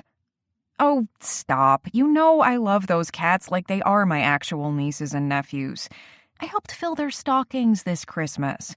But that's beside the point. You can't get a 5th cat, and adding a kitten to your house would just be too much. I threw out my hands. I know. Hence why I told Aiden that if he couldn't stay at the vet's, he had to stay with Aiden. And Aiden got all grumpy like he usually does and growled at me. But then he got like this weird light in his eyes and said that he would totally take the kitten if and only if I went on a date with him. A kitten's life was in the balance. I couldn't just say no. That is why I'm going on a date with Aiden Connolly, to protect Diego. Nothing else. They just looked at me and then burst into laughter. I can see the laughter. I can hear it. I do not appreciate it. Oh, we're not laughing at you. I'm not laughing, therefore you're laughing at me, not with me. You can't actually finish that statement. I threw my hands up into the air again and started pacing. Baby ran into the room, bumped my calf, and then ran back out. My cats were weird, but I was weirder. I even had a t-shirt that said that. Okay, go shower because you stink. Fuck you too, Violet. Oh, you're going to shower. You're going to shave your legs. You're going to shave whatever else you need to, and you're going to look fuckable for that man of yours because you are going on a date with Aiden Connolly, and you're going to have a fucking good time. I blinked at Violet, and then looked at Harmony, and then Meadow. That seemed very harsh just then, Meadow said, looking between all of us. Very much so. Are you okay? Harmony asked. My sister is about to go on a date with my boyfriend's twin. It is all very soap opera, and I've been waiting for this. I just stood there, waiting.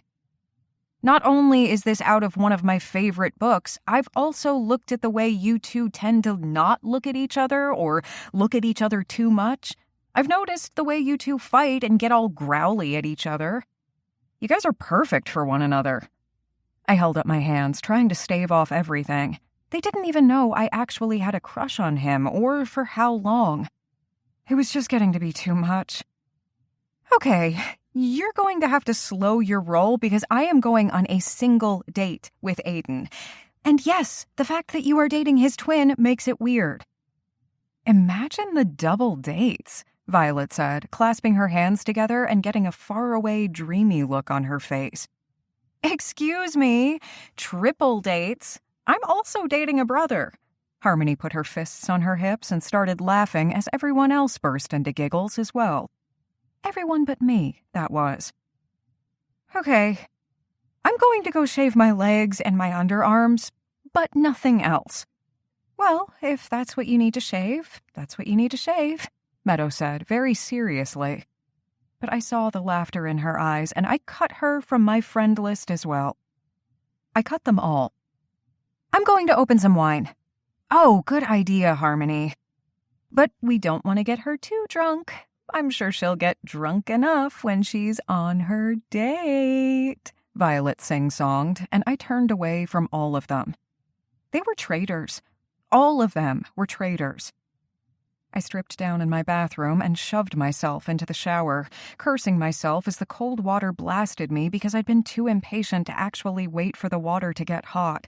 I scrubbed and shaved and nipped and tucked and growled the entire time. I didn't know why I was so out of it. This was just a date, just dinner. I had been out to dinner plenty of times with Aiden. Never really alone, but this wasn't any different than usual, right? I turned off the water and pulled the shower curtain back, only to scream like there was an actual man with a butcher knife coming at me. Really? Violet said, dryly. You're going to scream like that movie? I'm just in here looking through your makeup. And I guess you really didn't shave everything, Violet said, giving me a wink before handing me a towel. Oh, don't look like a prude, she said as I tried to cover myself. Sienna, what is up with you? I wiped the water out of my face and covered myself with my towel. You were standing in my bathroom and I didn't know you were here. Of course I'm going to scream, you pervert. Oh, shut up. I wasn't actually expecting you to throw the curtain open like you were ready to show everything to the world. At that moment, Harmony and Meadow came running in, each holding something different. Harmony held a wine bottle while Meadow held a spatula. We heard screaming, Harmony said. I looked at Violet and threw my head back and laughed. I used the edge of my towel to wipe my tears and just shook my head. First, the fact that it took you this long to get back here after my scream, we need to talk about that. Second, you're not going to actually come back if you hear screaming, right? I would call 911 maybe, and a wine bottle and a spatula? Not really the best weapons. Harmony just shook her head at me. It was what we grabbed in the moment, At least we came for you. I mean, we could have run away and just left you and Violet to your own devices so you could be chopped up into little bitty bits and put into a trash bag never to be seen again. I gave her a bland look and then looked at Violet. We need to stop letting her watch so many true crime shows. She has that podcast as well, Meadow added. I actually really like it. Anyway, I'm all nice and clean. I'm going to do my hair and my makeup, and then I'll be ready to go. I'll get the wine. Oh, and I made a little tiny charcuterie board, Harmony said. I couldn't help it. You had all the fixings.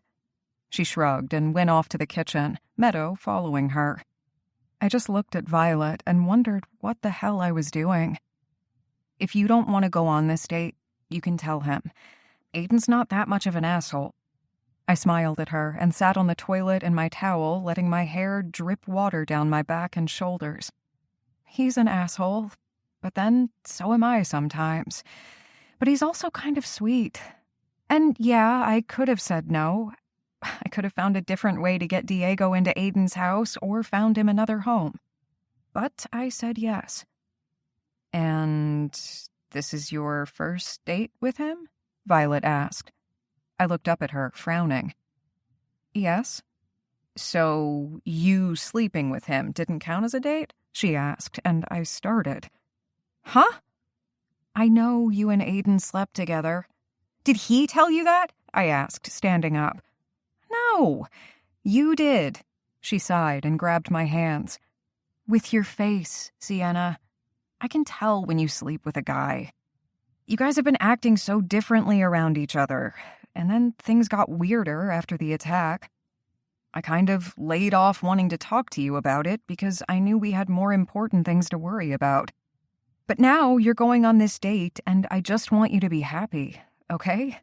If this isn't what you want, then that's fine. You don't have to do this, pretty. You can walk away, and everything will be fine, and I'm going to tell you something very similar to what you told me when I was going on a date with Cameron. I bit my lip, not really wanting to hear. You're allowed to be a part of this group and want something for yourself. You're allowed to try this date and see if this new connection can work. If it doesn't, we will figure out what happens after, but you can't hold yourself back for fear of what could happen and for fear of what we might think, because I can see your excitement under all the nerves. So go out tonight and have fun. And just remember that you are loved. No matter what happens, we're always going to be here for you, okay? I hadn't even realized I was crying until she was wiping the tears from my face. Now, let's get you all prettied up. Not that you're ugly right now, she added, and I punched. Ow! What? I'm just getting ready for dinner and a hockey game. There's a lot of fighting at those. Only Aiden would take you to a hockey game for your first date. I like sports. It's a thing. It's your thing with Aiden. And I love it. Now, I'm thinking jeans with cute rips, a very cute top, and a leather jacket with flats. But the flats that cover more of your feet than just the normal ballet flats because it's going to be cold in there. I would go boots, if you want. Maybe the ones with the cute buckles. But you have those sparkly flats that are just perfect for dates in case you go for a drink later. Well, why don't you just set out my clothes for me like your mom? Oh, I could totally do that. I laughed, took the glass of wine from Harmony, did a toast with my friends, ate some cheese, and got ready for my date with Aiden Connolly. Because Violet was right. Even though this was my first date with Aiden, this was really just a date. It was just a meal and a game with a friend. If things were going to change, and things had already been changing without my doing anything as it was, maybe I needed to take care of my own destiny. Or maybe I just needed to go with it for once. By the time the girls had left, I was all coiffed and in the boots with the buckles because my feet did get cold at hockey games. And 4 minutes before Aiden was supposed to arrive, the doorbell rang. And I sucked in a breath. I didn't know why I was so nervous. I had been to sports games with the Connollys before, just not actually with Aiden, and not by myself. So when I opened the door and I saw him there in jeans that were tight around his thighs, a t-shirt that clung to his chest, and that leather jacket that just made him look all bad boy and sexy, I almost threw myself at him. Would it be wrong if I were to climb him like a tree? Dear God, short stack, Aiden growled. I looked down and held back my laugh since my boobs were really out in my top thanks to Harmony and Violet's help with picking out my bra and shirt. You look nice, I said, my voice a little too high-pitched. You look fucking edible. And that's going to be a problem because I'm probably going to want to hit somebody again. He held up his hand. And I'm not in the mood to find a third physical therapist. I just leaned forward and rested my forehead against his shoulder, my own shaking with laughter. We are really bad at this whole thing, I whispered. He ran his hands down my hair, careful not to touch the top. Well, I guess we should practice.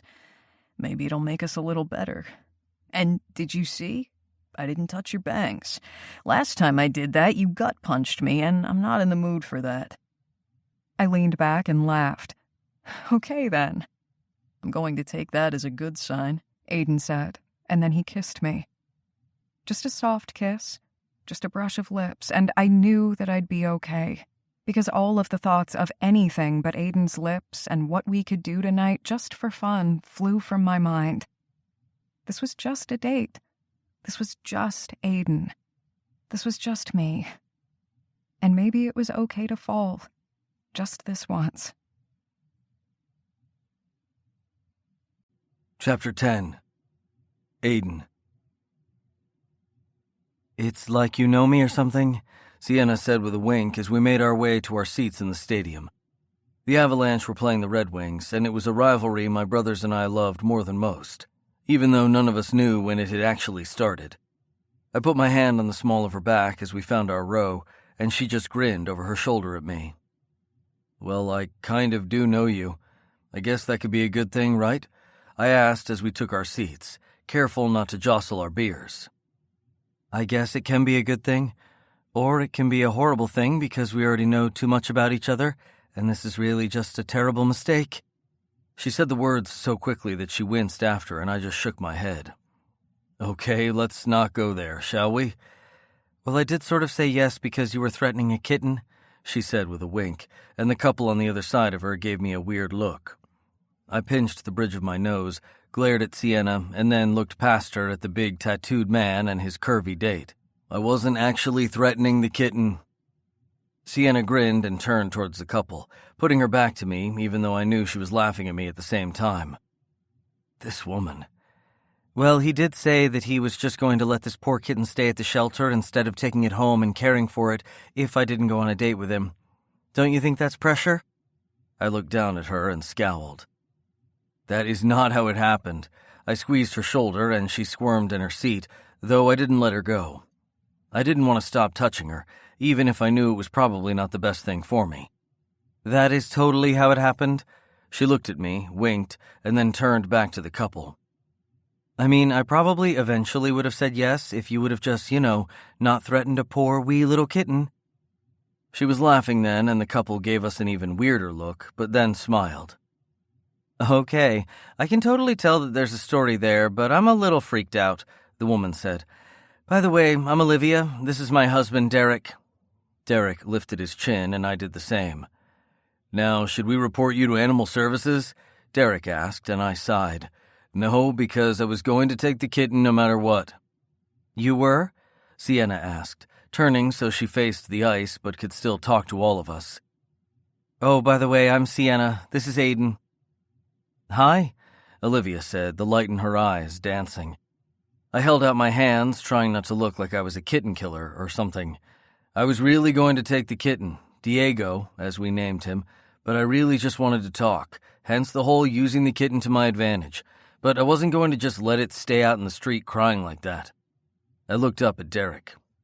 I'm rarely home, but when I am, I now have a kitten on me, and if I could actually bring the little thing to work, Sienna would probably create like a knapsack for me or something.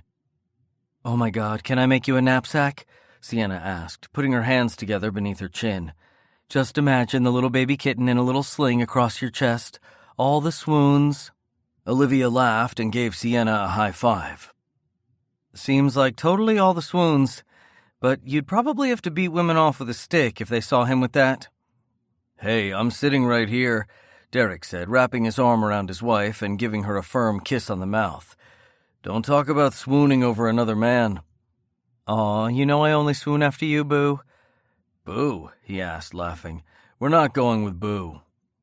"Oh, Boo, I'm so sorry that you're afraid of a cute little nickname." "Okay, keep at it, and next time our little game is going to be a little less subtle when we're at the hotel." He glowered, but I could see the laughter in his eyes. I wondered what the hell these two were talking about, because from the way Olivia blushed, the two apparently had a story to tell.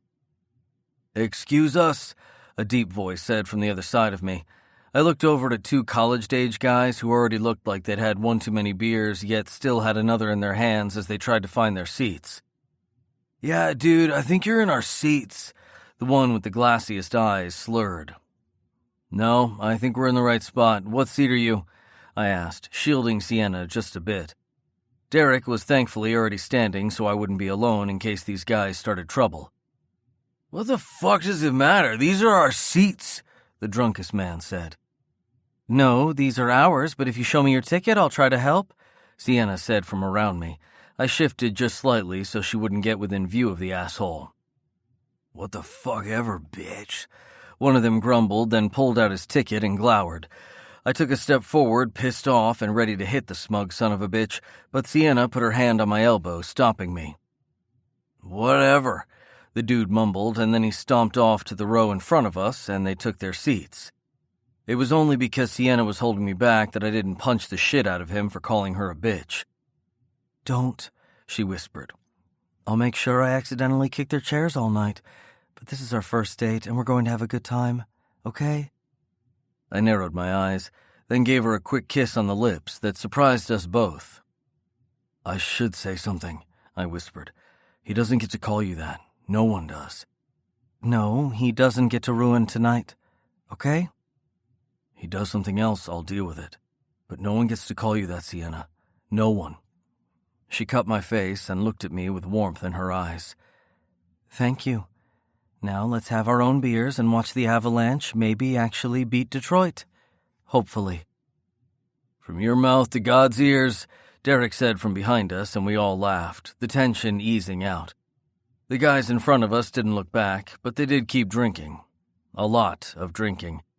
I may own a bar, but I didn't drink as much as most people might think. I had one beer and called it a night.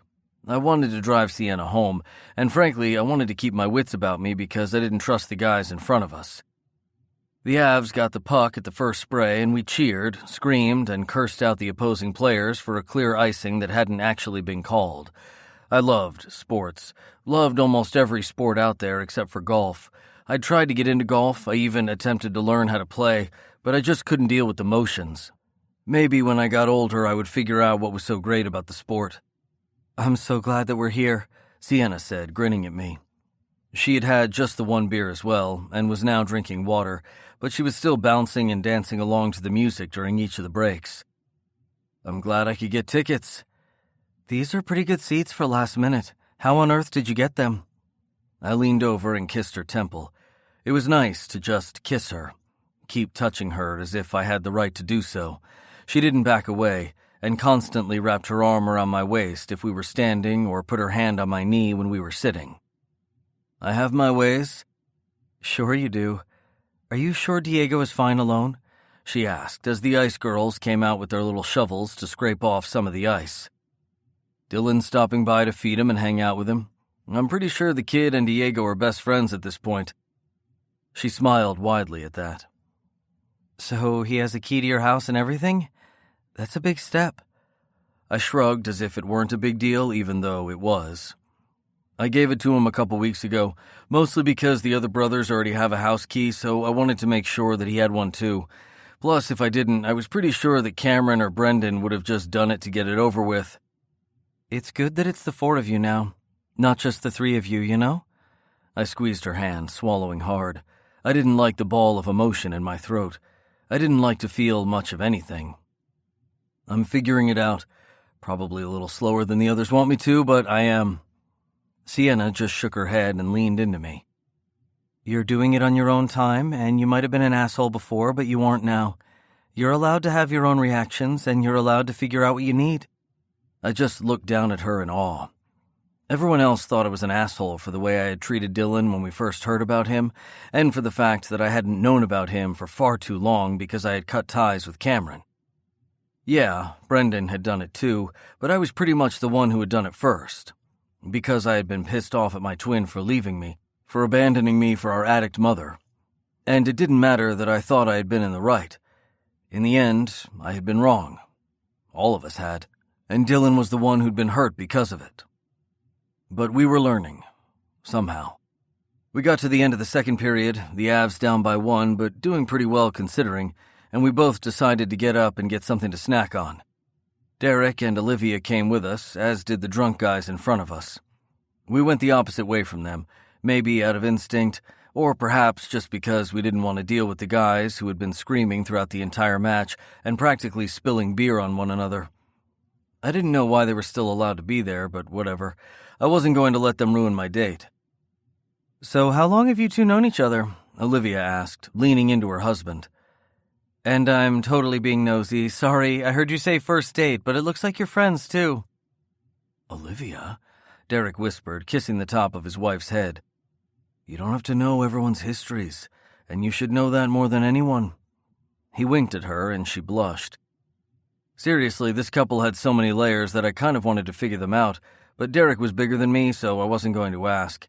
The fact that he was a tattoo artist with full sleeves and could probably bench press me was not lost on me. However, I knew where I was going to get a tattoo the next time I needed one.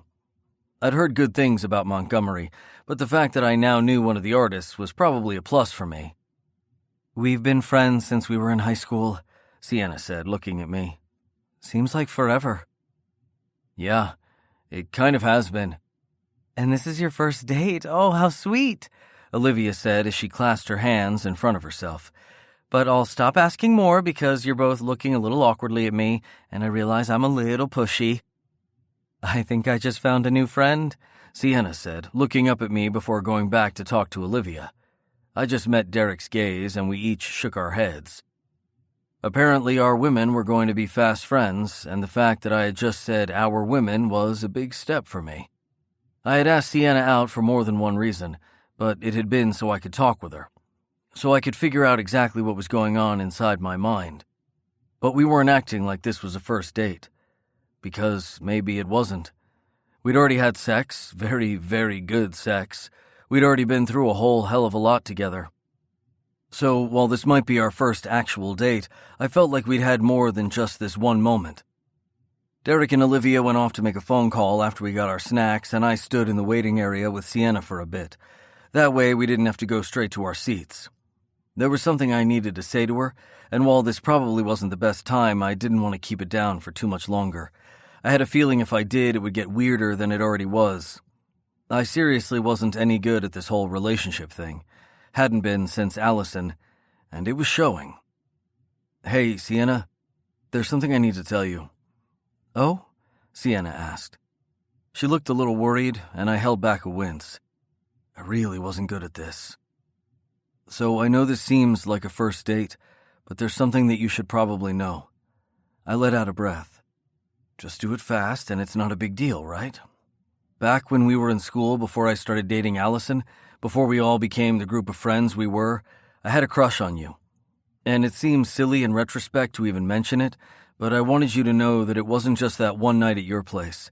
It wasn't just me asking you out and using a kitten to get it done. I just thought you should know. She blinked, and I just stared at her.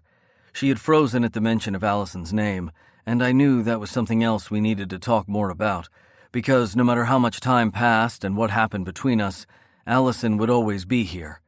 And that was something we needed to work through. I guess I should tell you that I had a crush on you too, she said, her voice small. More so before you started dating Allison, and then I pushed it away because it didn't matter. You were with her.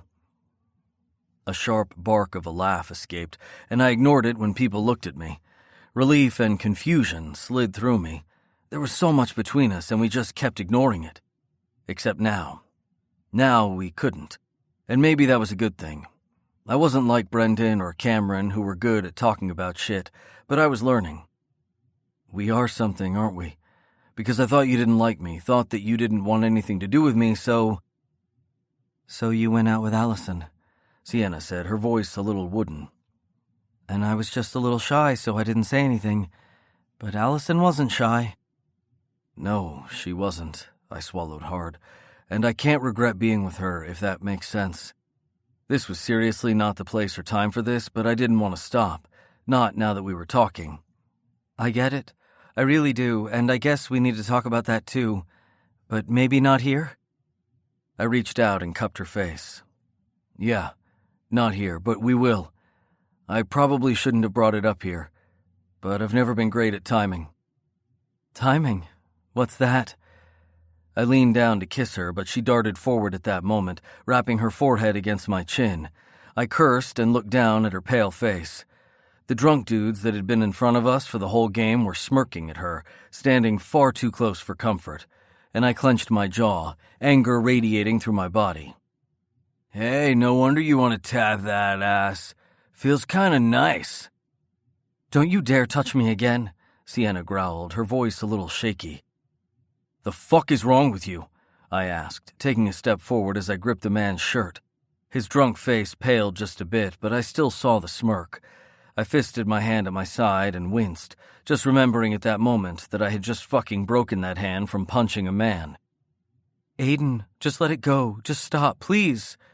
I looked over at Sienna, aware that people were all around us, but just looking at her. She was shaking, her body rigid, her face pale.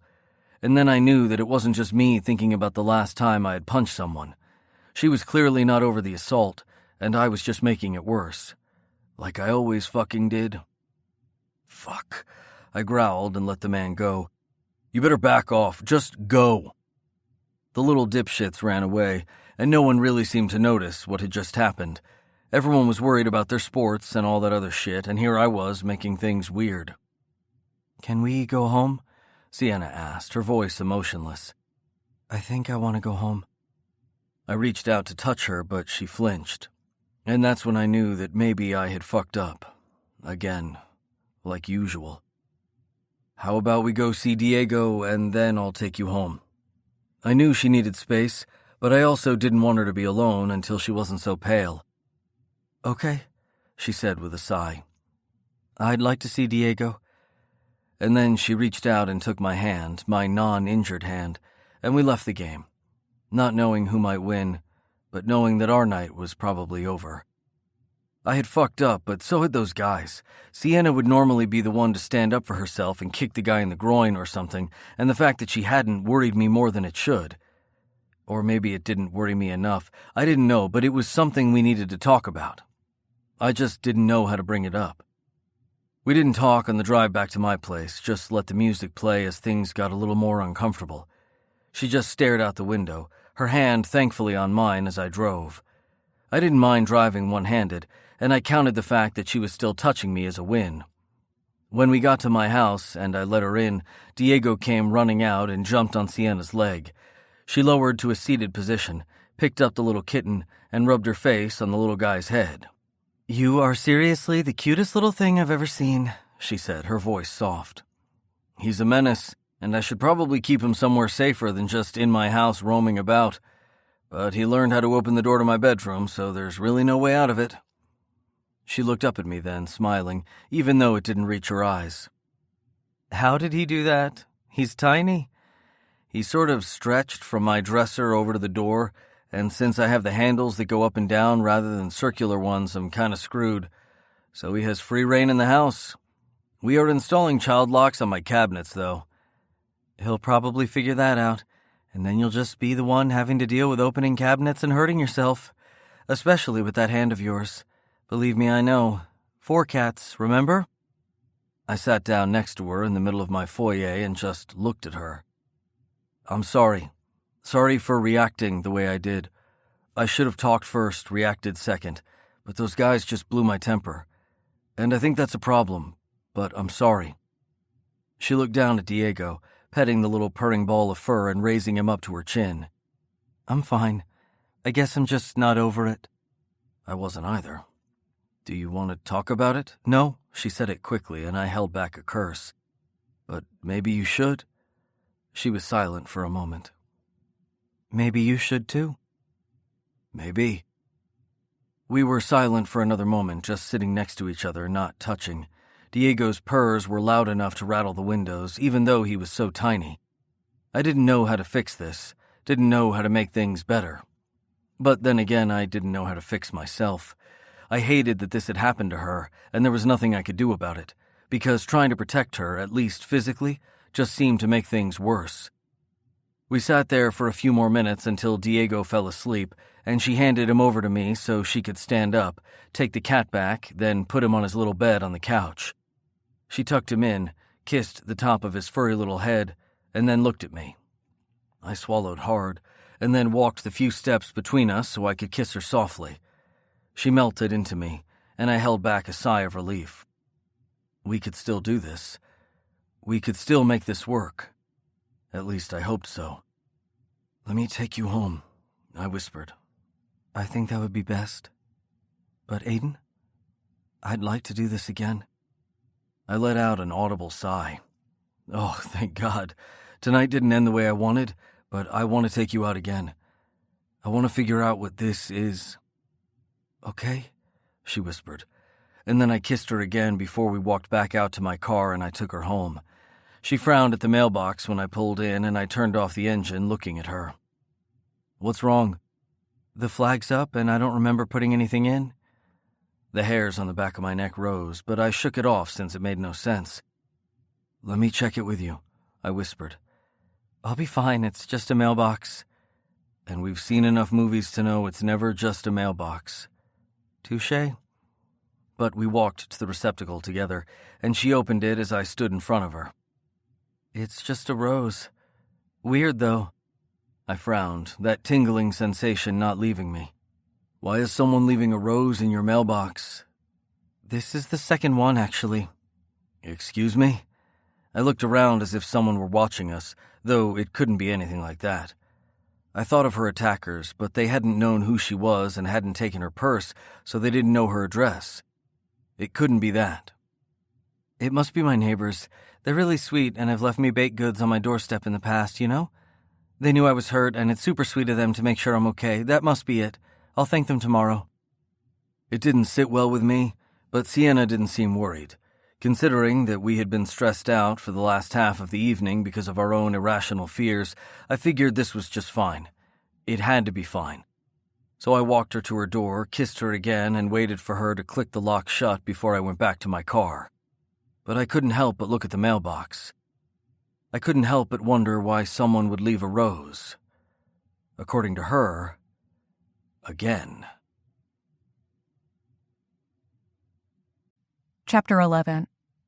Asking for help sucks.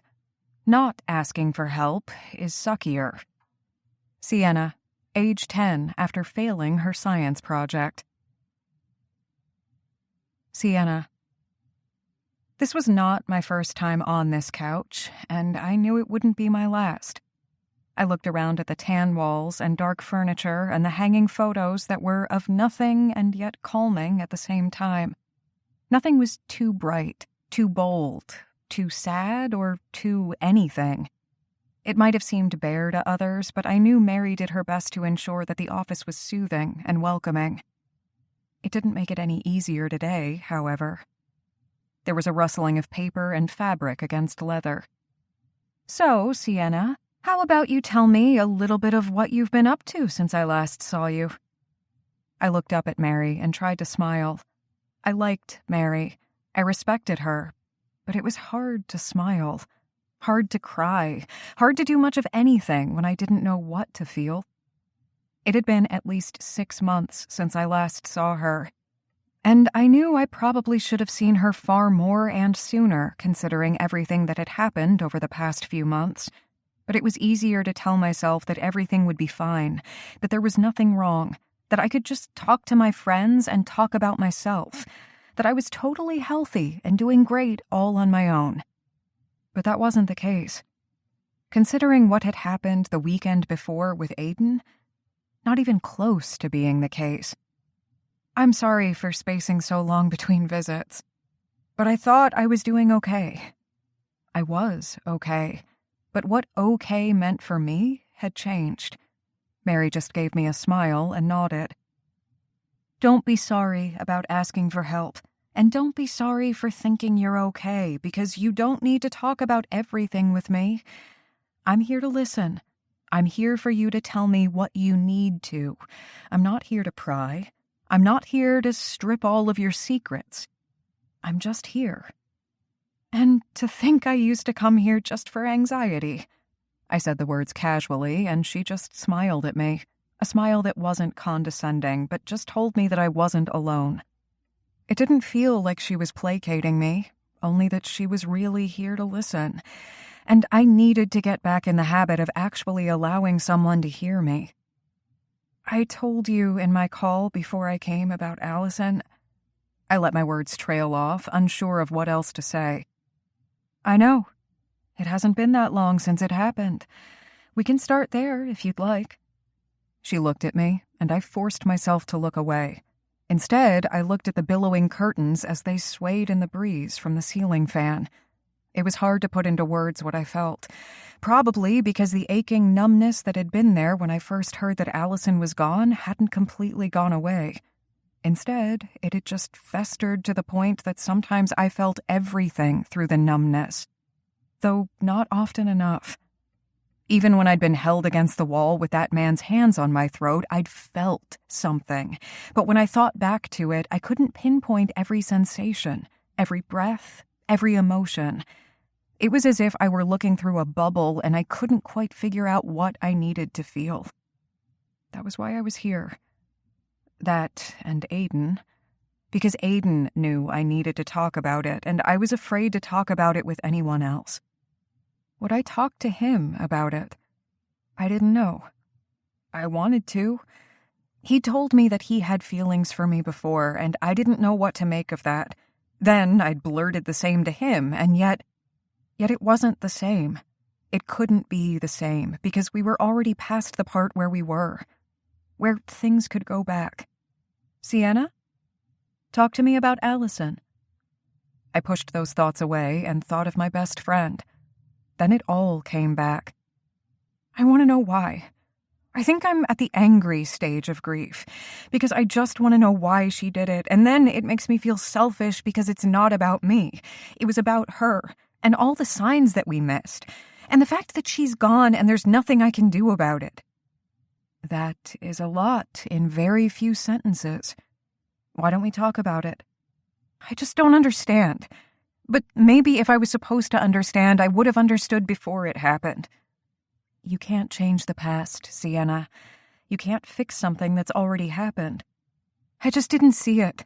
She was unhappy, and now she's gone, and there's nothing I can do. Having someone you love take their own life is hard on many, many levels. Not having answers is something that you're going to have to work through, and it may always be there for you. But I know you have a wonderful support system. Allison had that same support system. Yes, but I don't know Allison. She wasn't my patient. If she had been, this wouldn't be something we could talk about. I don't know what drove her to take her own life. I don't know why she didn't leave a note. None of us have those answers. But I'm here for you right now. I'm here for the answers that you can have and to figure out how you're feeling right now. I'm angry. I'm sad. I'm pissed off. I'm just devastated. She was my best friend.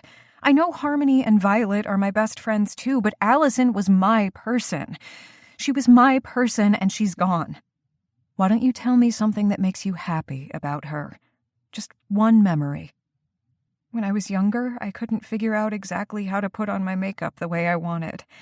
There weren't exactly YouTube tutorials for that back then, even though I'm not that ancient, I said with a laugh.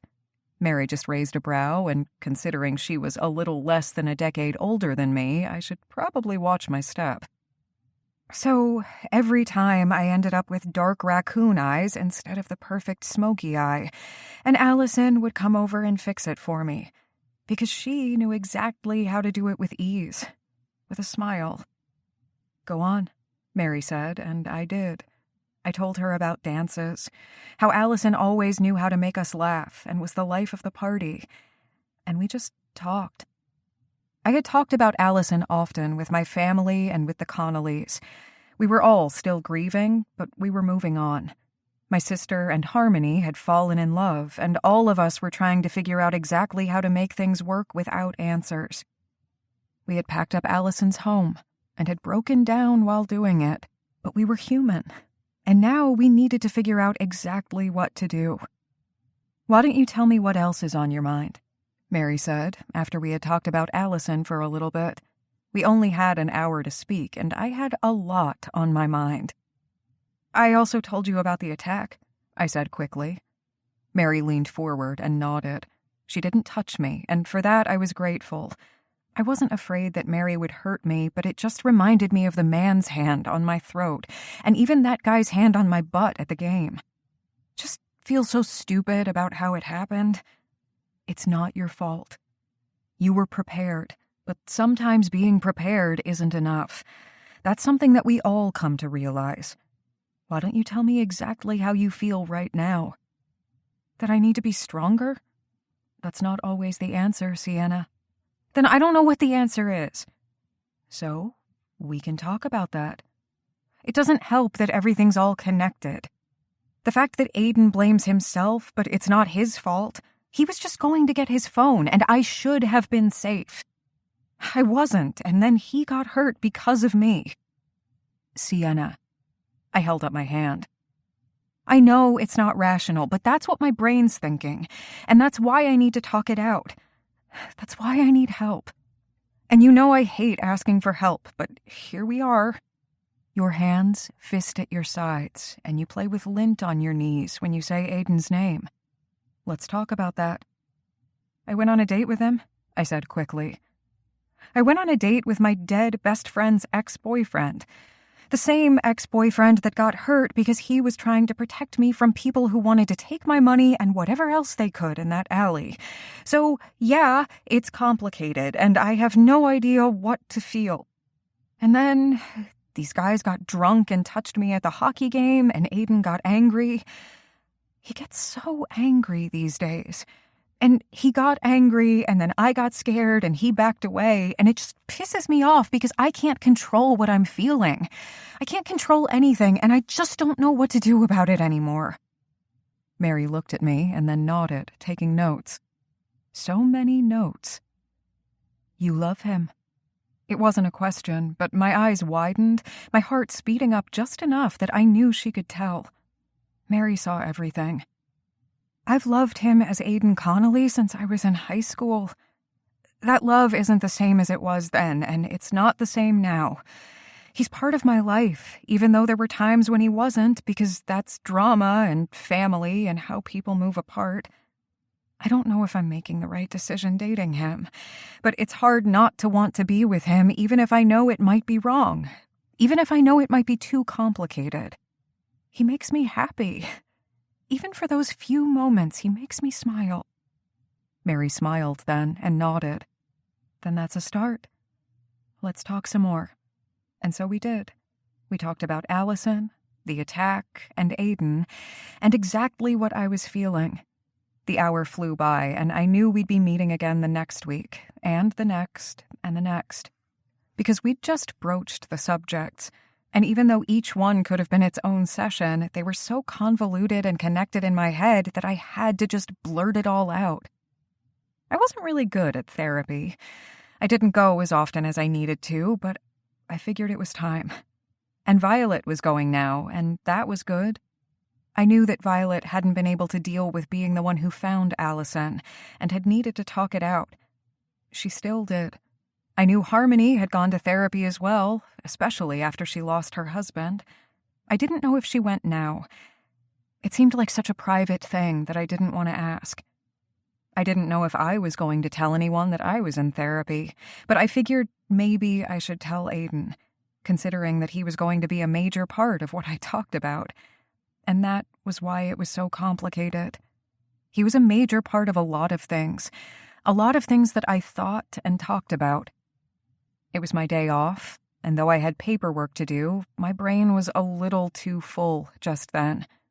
So I picked up some sushi takeout and headed home, ready to just veg out and pretend that everything was just fine, even when it wasn't.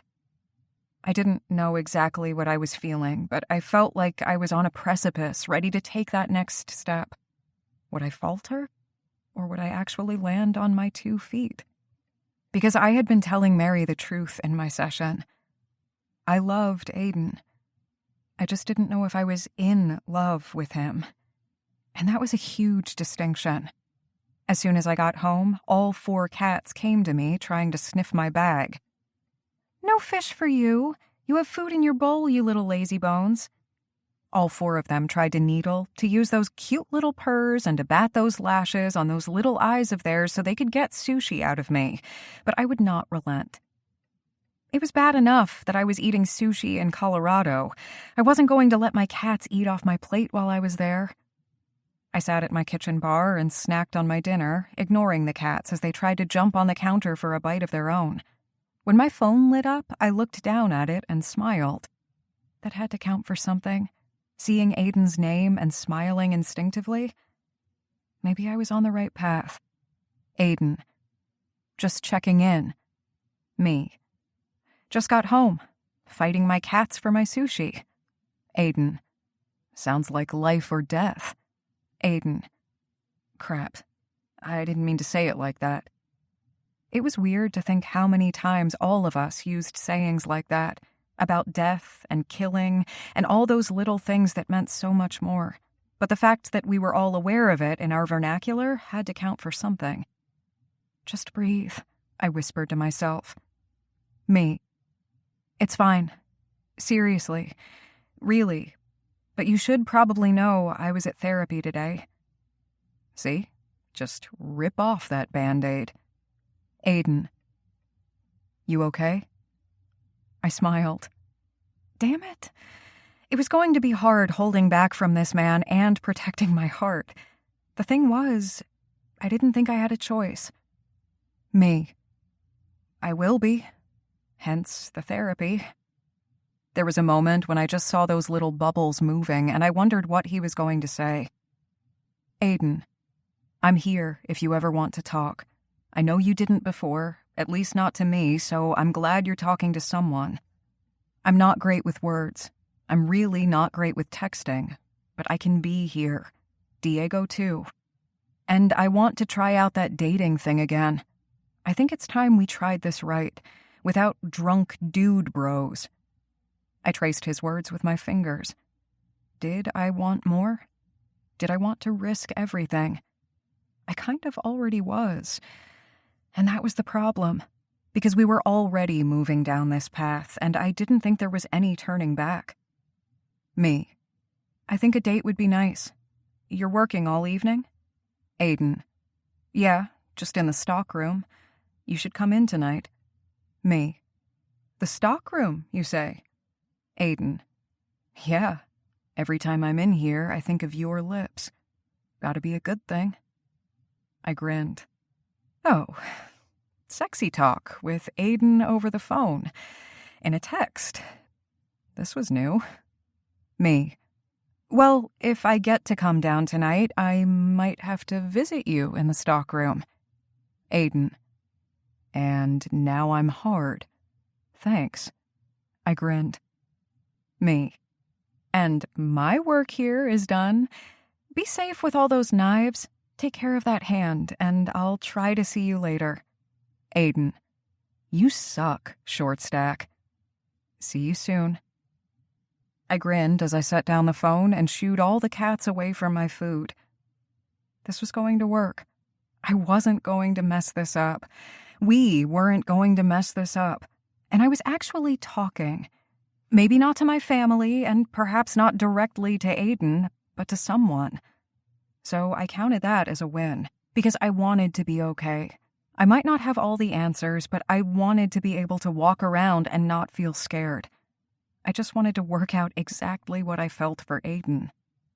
And if I were honest with myself, I wanted to figure out exactly what he felt for me.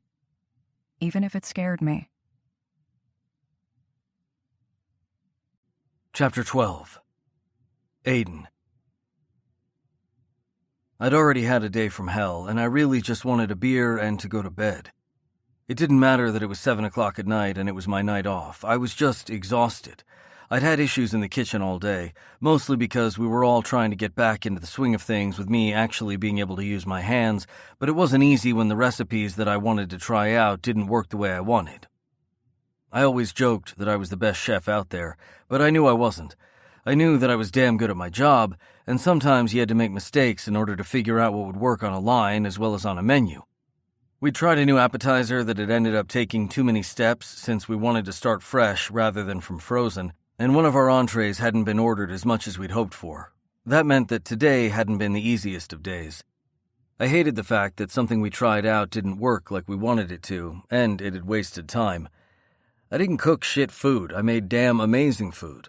But sometimes it didn't work for the season and place, so we learned. We tested. And I spent hours going over how to do my job and still love it.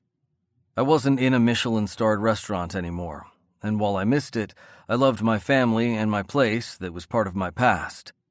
It just wasn't what I used to have, so I figured out how to make it my own, even if it felt like a step down. Brendan and Cameron had come in later than I had since they were working the late shift and had growled at each other over one thing or another. Apparently, neither of them had had enough time to spend with their women, so now they were taking their issues of not getting laid out on each other and me. Dylan wasn't working today since he had school and lots of studying to do. The kid was working on his gen eds and perhaps a business degree before he decided if he wanted to try culinary school. I'd only had Beckham to lean on, and that wasn't the greatest thing. Especially considering that Beckham tended not to talk and just glowered or made jokes that might have been funny in other situations. But I hadn't been in the mood for them today. I had worked the opening shift as well as the early dinner shift, and I was tired. I actually let my sous chef have control of the kitchen and left my brothers to do what they needed to do. That meant I was here alone at my house and tired. I looked at the little ball of fluff who was trying to look innocent. Okay, so I wasn't technically alone since this little kitten named Diego was with me and seemed to also be the devil incarnate. I couldn't believe this little ball of evil contained so much wrath and energy. Diego seemed to smile at me, then licked his paw and tried to catch his tail all at once. He ended up rolling right off the couch. I moved quickly, grabbing him in one hand and cursing, considering it was my still healing hand. Motherfucker, I muttered under my breath, and Diego looked at me wide-eyed and tried to roll out of my palm before biting my finger. Seriously? Seriously? I brought the cat up to my face and stared at him. Okay, I'm not really angry at you for destroying the pillow. I shouldn't have left a perfectly good pillow there. I don't even like throw pillows, but here we are. You are in trouble for tearing it to shreds and for tossing the stuffing everywhere all over my house, though. Diego tilted his head at me and lifted his back legs so he could bounce them against my thumb like a rabbit. Weirdo. Stop looking cute. Diego let out a little purring mewl and I narrowed my eyes. Stop it! What did I just say? Diego licked my thumb and I closed my eyes. I hate you. I hate you. The little kitten made a little meowing sound that was so high-pitched and adorable, I was pretty sure I would have swooned if I were actually a swooning type of guy. What did I say about using your cuteness to get out of trouble? Diego just looked at me, his wide eyes innocent, yet containing so much evil. I can't believe Sienna convinced me to keep you. Diego just looked at me, his ears twitching. Okay, I sort of used you to get into her good graces so I could take her out, but it's not like I've actually been in her pants since then. I didn't use you for completely nefarious purposes. I shook my head. Now I'm talking to a cat. I feel like you're responding to me and answering questions, though that might be because I'm tired. But Sienna says her cats talk to her, so maybe we're all just a little insane. But you're not allowed to tear up my shit anymore. You're not allowed to get cute about it either. Thankfully, you know how to use the litter box, but there's still litter everywhere. It's like it crawls right out of the little litter box and follows you around. I set Diego down on the cushion beside me and leaned against the back of the couch, letting out a sigh. This is ridiculous. I really wanted that beer, but I was too tired and a little annoyed with myself to get up and get it. Sienna was supposed to come by later and bring a few old things from her cats to my place. We had gotten Diego a couple of toys, but so far, he really only liked to play with my laser pointer, which I didn't use often, and a ball of foil that I had made for him that seemed to be the best toy in the history of toys. I wasn't really sure exactly how that worked, but apparently foil and boxes were all the rage with kittens. But there were a couple of old things like beds and mats that her cats hadn't wanted, even though she had bought them, and we were going to see if Diego wanted them. Because maybe if Diego used those to sleep on, I wouldn't have to deal with the cat on my face as I was trying to sleep. Seriously, the little devil really loved to sleep on my face, my neck, and sometimes with his butt right on my mouth. That was something I never wanted to feel again. As I looked down at Diego, who was cleaning himself, I was pretty sure it was going to happen again. Often. Now, I was a cat person. A goddamn cat person. How in the hell had that happened? Images of Sienna arching under me as I pushed into her and she wrapped her legs around my waist filled my mind, and then I remembered. Oh yeah, that was how. Damn woman. The doorbell rang and I froze, looking at the time. She wasn't supposed to be here for another hour. Maybe she'd gotten done with her paperwork early. Looks like your favorite person's about to show up, I told the cat, and then realized I was talking to the cat and shook my head. I really needed a dog or something, or maybe a turtle. A turtle would be nice. Why the hell was I thinking about getting more pets? I barely had enough time for this kitten, and I already felt bad about that. I went to the door and opened it and froze. It wasn't Sienna. No, it wasn't even close. I swallowed hard, gripping the edge of the door with my bad hand and holding back a wince. Mr. and Mrs. Pritchett, I whispered, my voice hoarse. I didn't know you were coming. Allison's parents. Allison's freaking parents were at my door. I hadn't seen them since the funeral. Hadn't really known what to say to them then, and I sure as fuck didn't know what to say to them now. I hadn't always gotten along with Allison's mom and dad, but no one really had. They were good parents, but just slightly reserved and a little off-center from everything else. They'd had dreams for their daughter, and Allison had done well for herself, but she hadn't done exactly what her parents wanted, and they hadn't really and truly understood Allison. They hadn't liked the fact that their daughter was dating some foster kid with a past they weren't too keen on. But they had never treated me poorly, had never refused Allison wanting to be in a relationship with me. But they also hadn't been quite welcoming either. I just hadn't known if it was because of me or because that was just how they were. Maybe that was just how they lived, how they treated everyone. I hadn't been sure, hadn't really known them as well as I probably should have, but now here we were, and I had no idea what to say. We didn't know if we should call ahead or let you know we were here, but we took a chance that you might be home. Mr. Pritchett swallowed hard and gave me a nod. We know you took over your father and mother's bar, and I know that's usually a nighttime thing, but we drove by just in case and we saw your car, so we stopped by. I nodded tightly and then took a step back, opening the door a little bit more. Come on in. Sorry for making you stand on the porch. It was just a surprise. My voice sounded wooden, and I didn't really recognize it. Then again, there was so much tumbling around inside of me. I didn't really know what to feel. These were Allison's parents, and I didn't know what they wanted. I didn't understand why they were here. But I might as well figure it out. You have a lovely home, Mrs. Pritchett said as she looked around, clutching her bag to herself. For an instant, I thought maybe she was worried that I was going to rob her or something, but then I saw the pain in her eyes, the stiffness in both of their stances, and I knew this wasn't about me. This was about Allison. I needed to throw away my hang-ups about where I came from or what they might have thought about me at one point. Because they were hurting, you could see it, clear as day. And if they were hurting, that meant I needed to do something. Or at least be there for them. I hadn't been there for Allison. Not at all. Can I get you something to drink? Do you want to take a seat? Diego took that moment to prance up to Mrs. Pritchett's leg and sniff at her shoe. Allison's mom's eyes widened and she looked down at the little kitten. I held back a curse. Sorry about that. He's not really used to people yet, I said, picking him up and pulling him to my chest. Sienna and I found him on the side of the road, and she already has enough cats, so Diego's mine. Diego looked at the couple and snuggled into my side as if he belonged there. Apparently he did. "Sienna was always good with animals," Mrs. Pritchett said, her voice soft. "Allison," she trailed off, her voice breaking. She took a deep breath and looked directly in my eyes.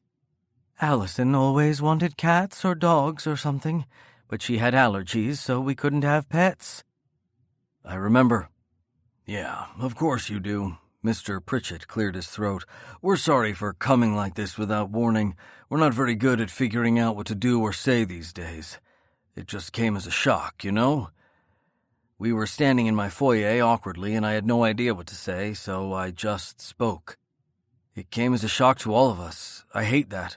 I'm sorry that it was such a shock, and I'm sorry that there was nothing I could do." "You two hadn't been together for a while," Mrs. Pritchett said, her voice a little steadier. "You were out of her life, and that just means she had other people to rely on. Like she should have relied on us. But we'll never know why she's gone, probably. We won't know a lot of things. But we're here for a reason, and one day, maybe we can come back and talk about Allison again. But I just wanted to get this over with." I pulled Diego a little closer, a bit worried about what she was going to say next. "The girls brought over Allison's things." Mr. Pritchett looked off into the distance before turning back to me. "It's shameful that we weren't strong enough to clean up her apartment ourselves, but we worked on the paperwork and dealt with the sale and everything else. But she was so close to the girls that it felt right at the time for Sienna, Violet, and Harmony to go through Allison's things." "We were cowards," Mrs. Pritchett put in. She gave herself a self-deprecating smile and just shook her head. "I think we still are, but we're trying to be better, trying to understand." "Sometimes there isn't any understanding," I put in. "I think that's why it's hard. One of the many things." Mr. Pritchett looked off in the distance again. "But when the girls brought over her things, we went through them. We're still going through them.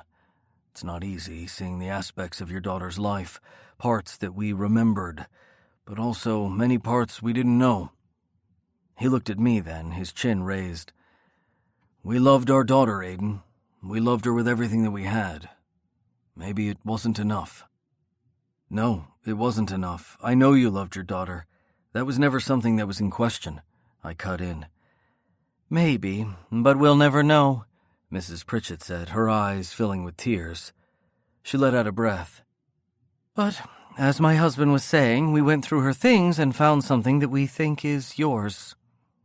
She reached into her bag and pulled out a little photo, one that made my heart freeze and the blood in my body go cold. My fingers went numb, and I slowly set Diego down on the floor so I wouldn't accidentally crush him with my fists. Diego meowed at me and then pranced off to the couch so he could do his thing. But I didn't really notice. I was just looking at the little black and white photo in Mrs. Pritchett's hand. The image I hadn't known was still around. I had thought Allison had torn it up. I'd thought it was gone forever. But there it was, staring me in the face. A sonogram, with little baby Pritchett Connolly written on the bottom. A baby. A little girl. A baby that wasn't here anymore. "We didn't know," Mrs. Pritchett said, tears sliding down her face. She waved the photo just a little, her hand shaking, and I took it from her, careful not to smudge, bend, or do anything to it that could hurt what wasn't there anymore. "We didn't know," she repeated. "I don't think anyone did," I whispered, my voice hollow. "My brothers don't, and I don't think the girls do either. We didn't tell anyone." "Will you tell us what happened?" Mr. Pritchett asked, tilting his chin at me. "If it's too much, you don't have to tell us, but we want to know what happened to our daughter. And that little girl." "Why don't we take a seat?" I asked, my voice shaky. Somehow we all made it to the seating area with me sitting on the chair in front of the couch where they settled, Diego on my lap. I just looked down at the sonogram and kept it out of reach of the little kitten who wanted to play. We were on our way to breaking up when we found out that she was pregnant. It was an accident, but sometimes accidents are good, you know? We were going to figure out what to do, even if we weren't together anymore. But we were going to try. We wanted to try. I swallowed hard and looked at them. She miscarried in her second trimester, and she wasn't really showing it all at that point, so no one really knew. We lost the baby, our little girl, and we didn't really talk about it. We just went our separate ways, both of us a little too shattered and scared to do anything about it other than just try and figure out exactly what the fuck was wrong with us. I swallowed hard. I don't know if that's why she did it. It's been so long, so many years, but I often think about what we could have had, what we lost. Maybe she did too. Don't blame yourself, Mrs. Pritchett put in, her body shaking as she cried silently. We won't blame ourselves, and you can't either. I hate the phrase that things happen for a reason, but sometimes things happen for no reason. We didn't know what happened to the child. We thought maybe you both chose not to have one, or you had one and she went off for adoption, much like you and your brothers. I shook my head.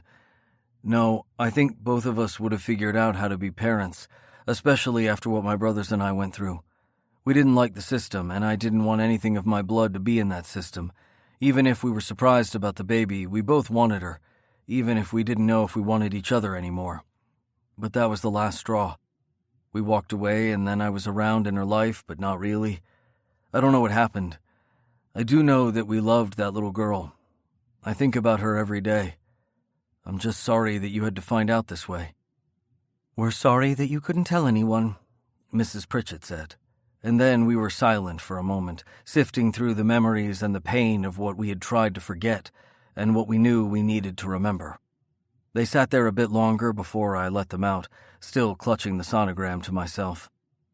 My daughter was gone, never even able to draw her first breath in a world that might have been different if she had been around. I didn't know why Allison had ended her life. I didn't know anything. I didn't think it was just because of this, though. Because I hoped to God that she would have found me, talked to me, let me see something, though I didn't really know anything. My body shook, and I set the photo down and just put my head against the door, wondering what the fuck I was going to do. Because I didn't think I was sad anymore. No, I was just angry. So goddamn angry. Then the doorbell rang again, and I opened the door. I knew who it had to be before I even opened it. Sienna stood there, her eyes wide and her hands full. And I knew I needed her. I wanted her. I just wanted to forget. Even if it wasn't the smartest move. It was the only one. Chapter 13. Why are boys so confusing? Sienna, age 15.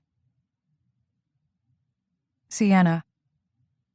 Aiden didn't give me a chance to speak before he was tossing the box from my hand to the floor, the resounding crash echoing in the room and scaring Diego off the couch to scurry beneath it.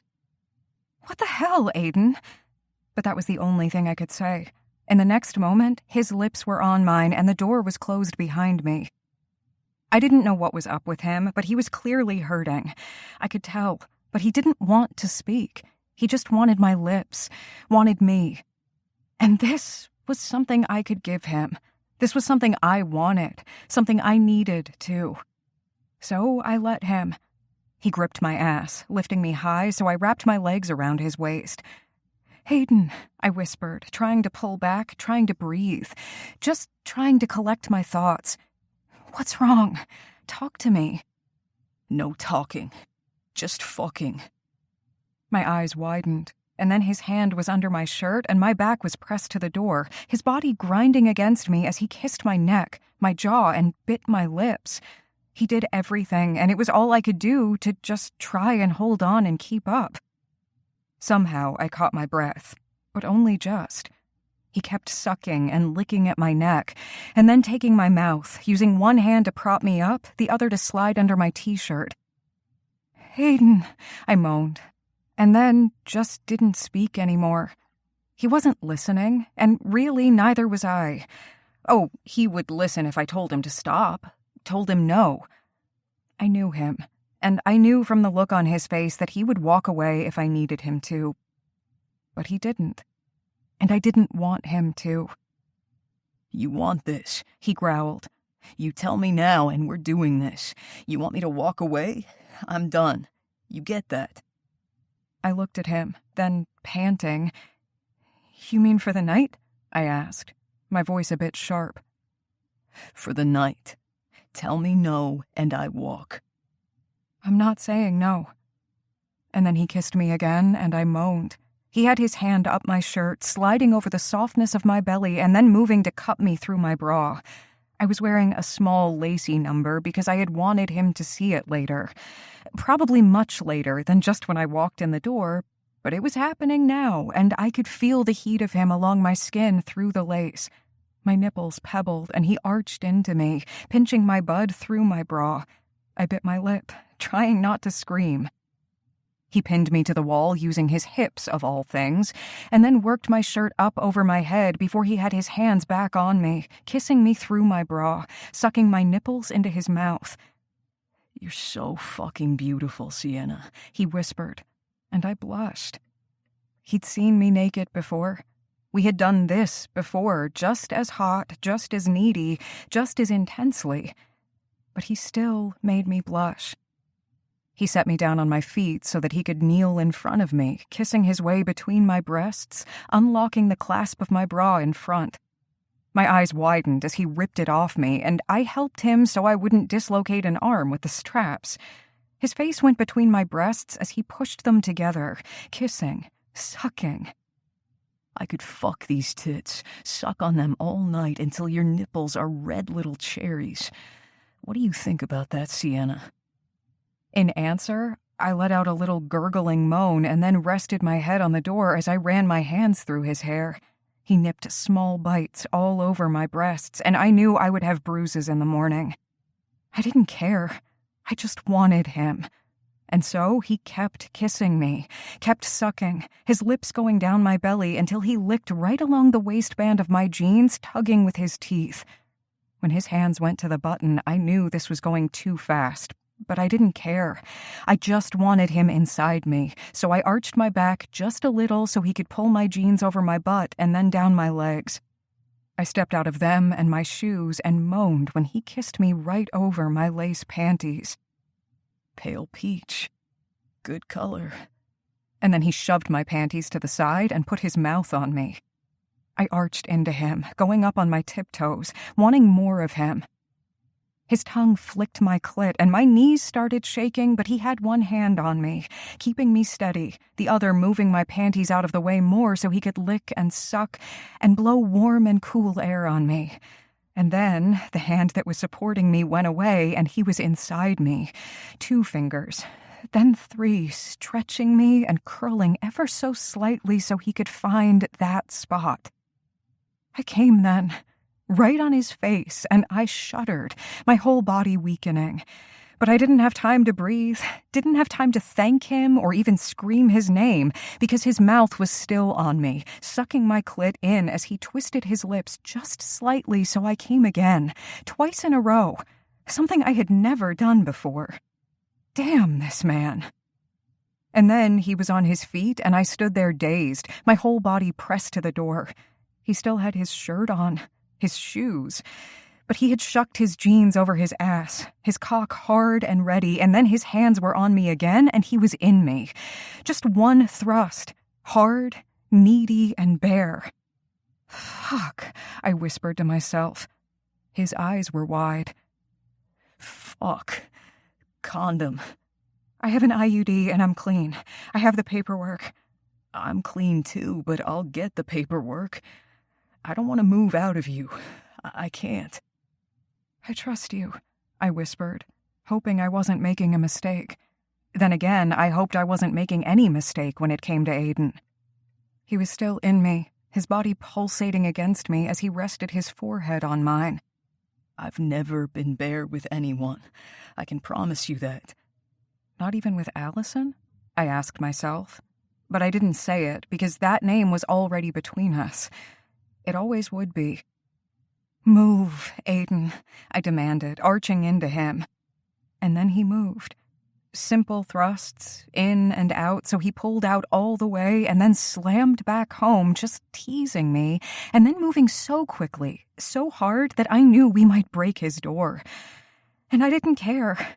I clung to him, my nails digging into his skin through his shirt as he pounded into me, kneading, aching. This was raw, powerful, and something primal. So us.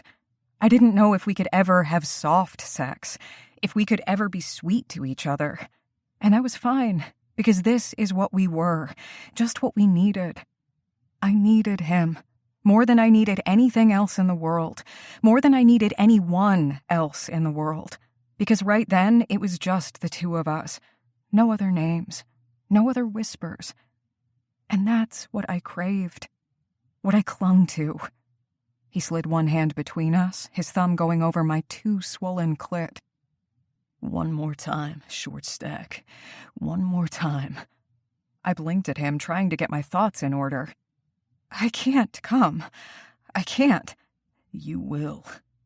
And then he kissed me again, so much in it that I came, his hand still on my clit, rubbing so quickly and at such a perfect pace that I shook, my whole body clamping around him. He let out a groan, and I could feel him come inside me, his body shaking along with mine. And then it was over, and we were both sweaty, panting, and he was still inside me. Bare. I really had no idea what had just happened. He pressed against me as I slowly cooled, a little embarrassed about what had just happened since he was still dressed and I was only wearing a scrap of lace that had been pushed to the side. Let me get something to clean you up, he growled, his voice hoarse.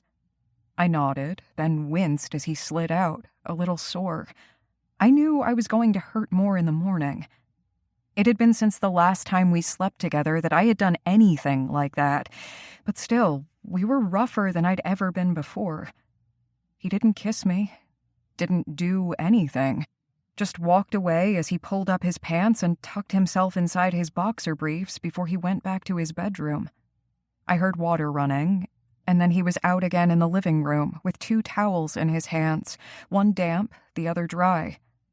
I felt so open, so bare, even though he had just been inside me, so I slowly wrapped one arm around my breasts, the other covering myself, not knowing why I was so embarrassed. Here, let me help, he whispered, and then slid the wet cloth between my legs. I winced, and he froze. Was I too rough? I shook my head. No, it's just not used to that. But it's fine. It was good. He just looked at me, his eyes going dark before he looked back down and finished cleaning me up, then slid my panties back over me. It was such a strange gesture, one that was caring, yet a little off. I had no idea what I was going to say next, no idea what I could say. It just felt different, like we were different. I bent down and quickly pulled on my bra and then my pants. He had my t-shirt in his hands, and I took it from him without saying anything.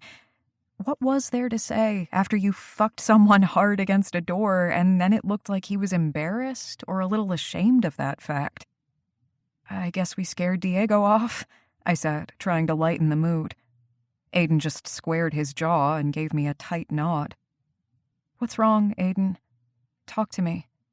He didn't say anything, just looked down at his hands. Talk to me. What's wrong? I repeated. We just had sex, Sienna. What more do you need? He growled out the words, sounding nothing like himself. I had never heard that voice or tone from him. I had never heard that type of cruelty. Something was wrong with him, and I wasn't leaving. He would just have to deal with it. No, you don't get to do that. What's wrong with you? He gave me a casual shrug, and his face went neutral. I can go again, short stack. Just give me a minute. And then he moved forward, cupping me between my legs over my jeans. Unless you want my mouth, I could use a little syrup from my short stack. There was no humor in his eyes, and I just blinked. I pushed at his chest, and he took the 2 steps back, folding his arms over his chest. Aiden Connolly, what the fuck is wrong with you? That wasn't a good joke. That was horrendous. What is going on through that head of yours? Don't think you can just act like an asshole and push me away. We don't get to do that to each other. You get me? Nothing's wrong. No, you're lying because you're making cruel jokes and acting like what we did meant nothing when I know it did. So don't fucking act like this right now. Talk to me. I'm fine, Sienna. I don't need to talk about everything. Really? Because you're the one who told me I needed to talk about what happened. I'm in therapy, for God's sake, and you seemed happy that I was going. But you're not going to talk at all. You're just going to treat me like this. I don't think so. You don't get to just fuck me against the door and then treat me like I'm a whore. His eyes widened at the word, and then he took another step back before sinking onto the chair. He buried his face in his hands, and I took a couple of steps forward. Talk to me, Aiden. I don't know where to start, he growled. Don't treat me like that again, Aiden. That's where you can start. He looked up, then, and reached for me. He pulled me onto his lap and buried his head against my chest. I slid my hands through his hair and held him close. Aiden. I'm sorry, Sienna. I was an asshole. I'm always an asshole, but sometimes I'm worse. I shouldn't have said that. I don't even know why I did. It was stupid. I don't think you're a whore. Seriously, I really don't think you're a whore. I didn't really think you thought I was a whore, but you made me feel cheap just then, and I didn't appreciate it. I just don't want to talk about anything, so I wanted you out of my house. But I know you're just as stubborn as I am, so you're not going to leave until I tell you. I'm not going to pressure you into telling me something you don't want to, but I'm also not going to leave after what just happened. So we can just sit here and talk about nothing, but I really hope you trust me enough to know that I'm going to be here for you no matter what. So, talk to me. I paused. Is it about your mom? He looked at me then and barked out a laugh. Jesus Christ. There's so much wrong with me that it really could have been about just about anything. No, I'm really over my mom, I promise. I've been over her for a while now. Dylan and Cameron and Brendan and I are just fine. It really has nothing to do with them. No, it has more to do with me. And then he looked at me and told me about Allison. Told me about the baby. About why they'd broken up. About it all. And I just sat there shaking. He didn't cry. Not a single tear, but I cried. I cried for everything. I didn't know what to say, didn't know what to do, so I cupped his face and lowered my forehead to his. Aiden. I know. Sucks, right? He let out a laugh, and I heard the pain there, the rage. I don't know what to think, because it's just too much. It could have been why. It seriously could have been why. He let out a breath. But what was I supposed to tell everyone? That I thought maybe I knew why Allison killed herself? You don't know that. We don't know anything. I know that we lost a baby and we didn't talk about it. We can talk about it now if you want. I paused. Unless you don't want to. I don't want to pry, even though I'm already prying. Aiden let out a breath again and then looked at me. I always used to be able to talk to you, Sienna. And even when we fight now, I talk to you, so it's not that. It's never been that. I knew it was going to be complicated. It's always complicated when it comes to old friends. It just threw me for a loop. Seeing the sonogram, having it all come back to me. I just don't know. Her parents know now. That's something. I paused. And I think you need to tell your brothers, and maybe the girls, too. I do, and we will. I just need some time to myself with it. I nodded and tried to move off his lap. Aiden, I can go. I meant with you. You know pretty much everything about me now. I don't want you to go. He swallowed hard, and I watched the long lines of his throat work. I don't want to be alone tonight. And that was when I fell in love with Aiden Connolly. Because he asked for help. A man that never did. I loved him, and I didn't know what to do about it. So I just held him and let the tears fall as I thought about my friend who was no longer with us, thought about everything the two of them had gone through. And then I cried a little bit more about what might happen in the future, and at thoughts of how we would figure out this new normal. but we would. I had to have faith, because without faith in that, I wasn't sure I'd have faith in anything. Chapter 14.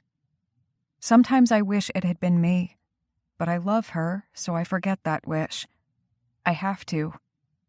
Sienna, age 17. Sienna. I rolled my shoulders back and smiled at Jefferson. He smiled back, his eyes bright and practically bouncing. Today was one of the good days with Jefferson, so I had to count that as a win. Considering that we hadn't had as many good days as bad days when it came to the former quarterback's therapy for the past month or so, I figured today was going to be a good day all around.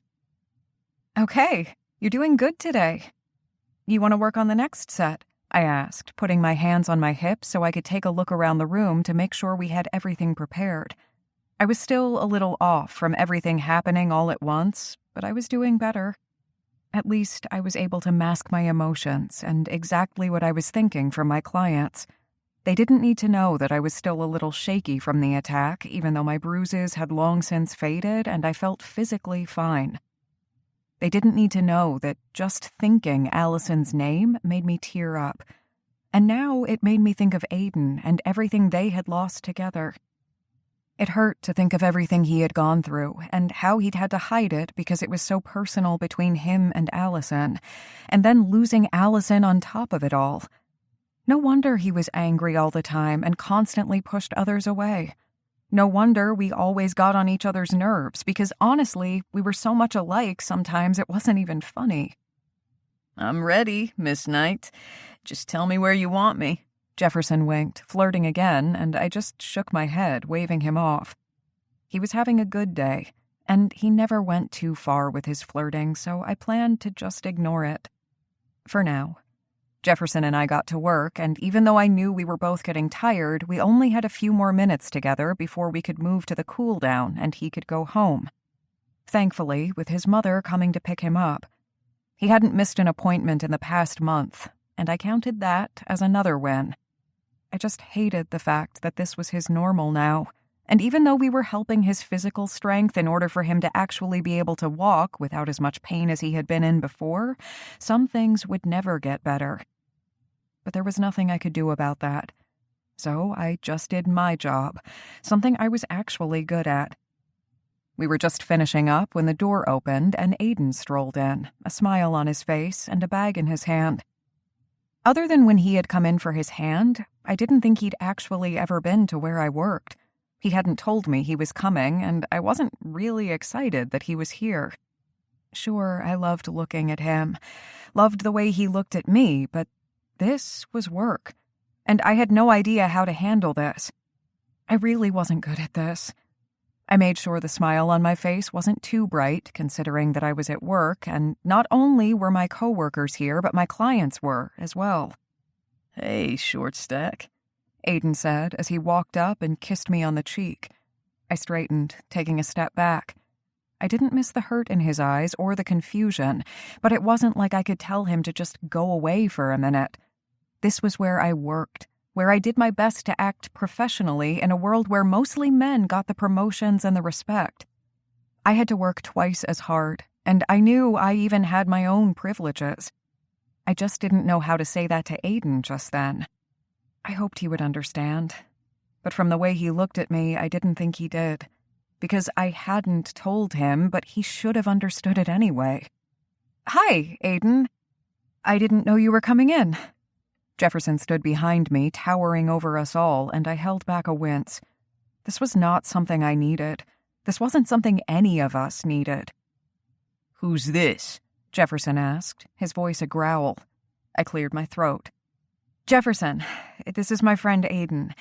Why don't you get back to that cool down, and then we'll work on what we need to do for the next session? Jefferson just folded his arms over his massive chest. Not leaving you alone with someone I don't know. Excuse me? Aiden asked, rolling his shoulders back so he looked slightly bigger. This was definitely not what I needed. Not in the slightest. Now people were looking, and I was the center of attention. Again. Aiden, why don't I meet you up front? Jefferson? Go do that cool down. We're almost done. I looked at Jefferson. Please, I pleaded. Fine, but I'm watching you. He narrowed his eyes at Aiden and then stomped off to do his cool down. What the hell was that? Aiden asked, staring after where Jefferson had gone to the mat. No, we're not doing this here. Go up to the front, Aiden. I will talk to you later. What's wrong? I'm working, Aiden. I know, but I figured you had your lunch break coming up, like you said, so I brought you your favorite. You know, that curry you like. For some reason, that just made me snap. I was tired and everything was a little too confused in my head, so I said the first thing that came to mind, even though it wasn't the best thing to say. No, that was Allison's favorite. Don't be like this. Go back to the desk or just go. I'm working and I have to be professional. You're not helping anything. Aiden just looked at me, his face shutting down. He lowered his hand, his gaze hard, then gave me a tight nod and turned on his heel to walk away. Well, then, that could have gone worse. I could have shot him. Everything okay? Greg asked. I looked at my coworker and nodded, a pleasant smile on my face, even though nothing was going on in my brain right then that made me want to smile. I'm doing great. Sorry about that. Unexpected guest. I have to go back to help Jefferson. Okay, just want to make sure you're fine. You know, after everything. I nodded and kept smiling. My perfect, peaceful smile that had nothing to do with the rage and confusion and anger and even a little sadness rushing through my mind just then. Because everybody here knew I had been attacked. They had seen the bruises, had seen the ring around my neck from where that man had held me against the wall. They didn't know I was in therapy. They didn't know that I was dealing with the emotional windfall of losing Allison and then hearing about Aiden and Allison and what they'd lost. They didn't know any of that, but they did know that I had been weak at one point and had been hurt. And now I was trying to act strong and like nothing was wrong, even though everything seemed wrong just then. But I was fine. I was going to be just fine. Thank you, Greg. I should probably get back to work. I waved him off and went back to Jefferson. Okay, Jefferson, how are we doing with that cool down? He glared up at me before rising to his feet. I always forgot how tall he was compared to me, about the fact that no matter what happened, I felt like I was always in his shadow. Literally. What's wrong? Who was that man? Can I help? Do you need me to pound on him? The thing was, coming from another of my football player patients, the comment probably would have been a joke. Jefferson, I didn't know anymore. With the way that his brain worked now, he could literally go out and find Aiden and beat the shit out of him because he thought that Aiden was trying to hurt me.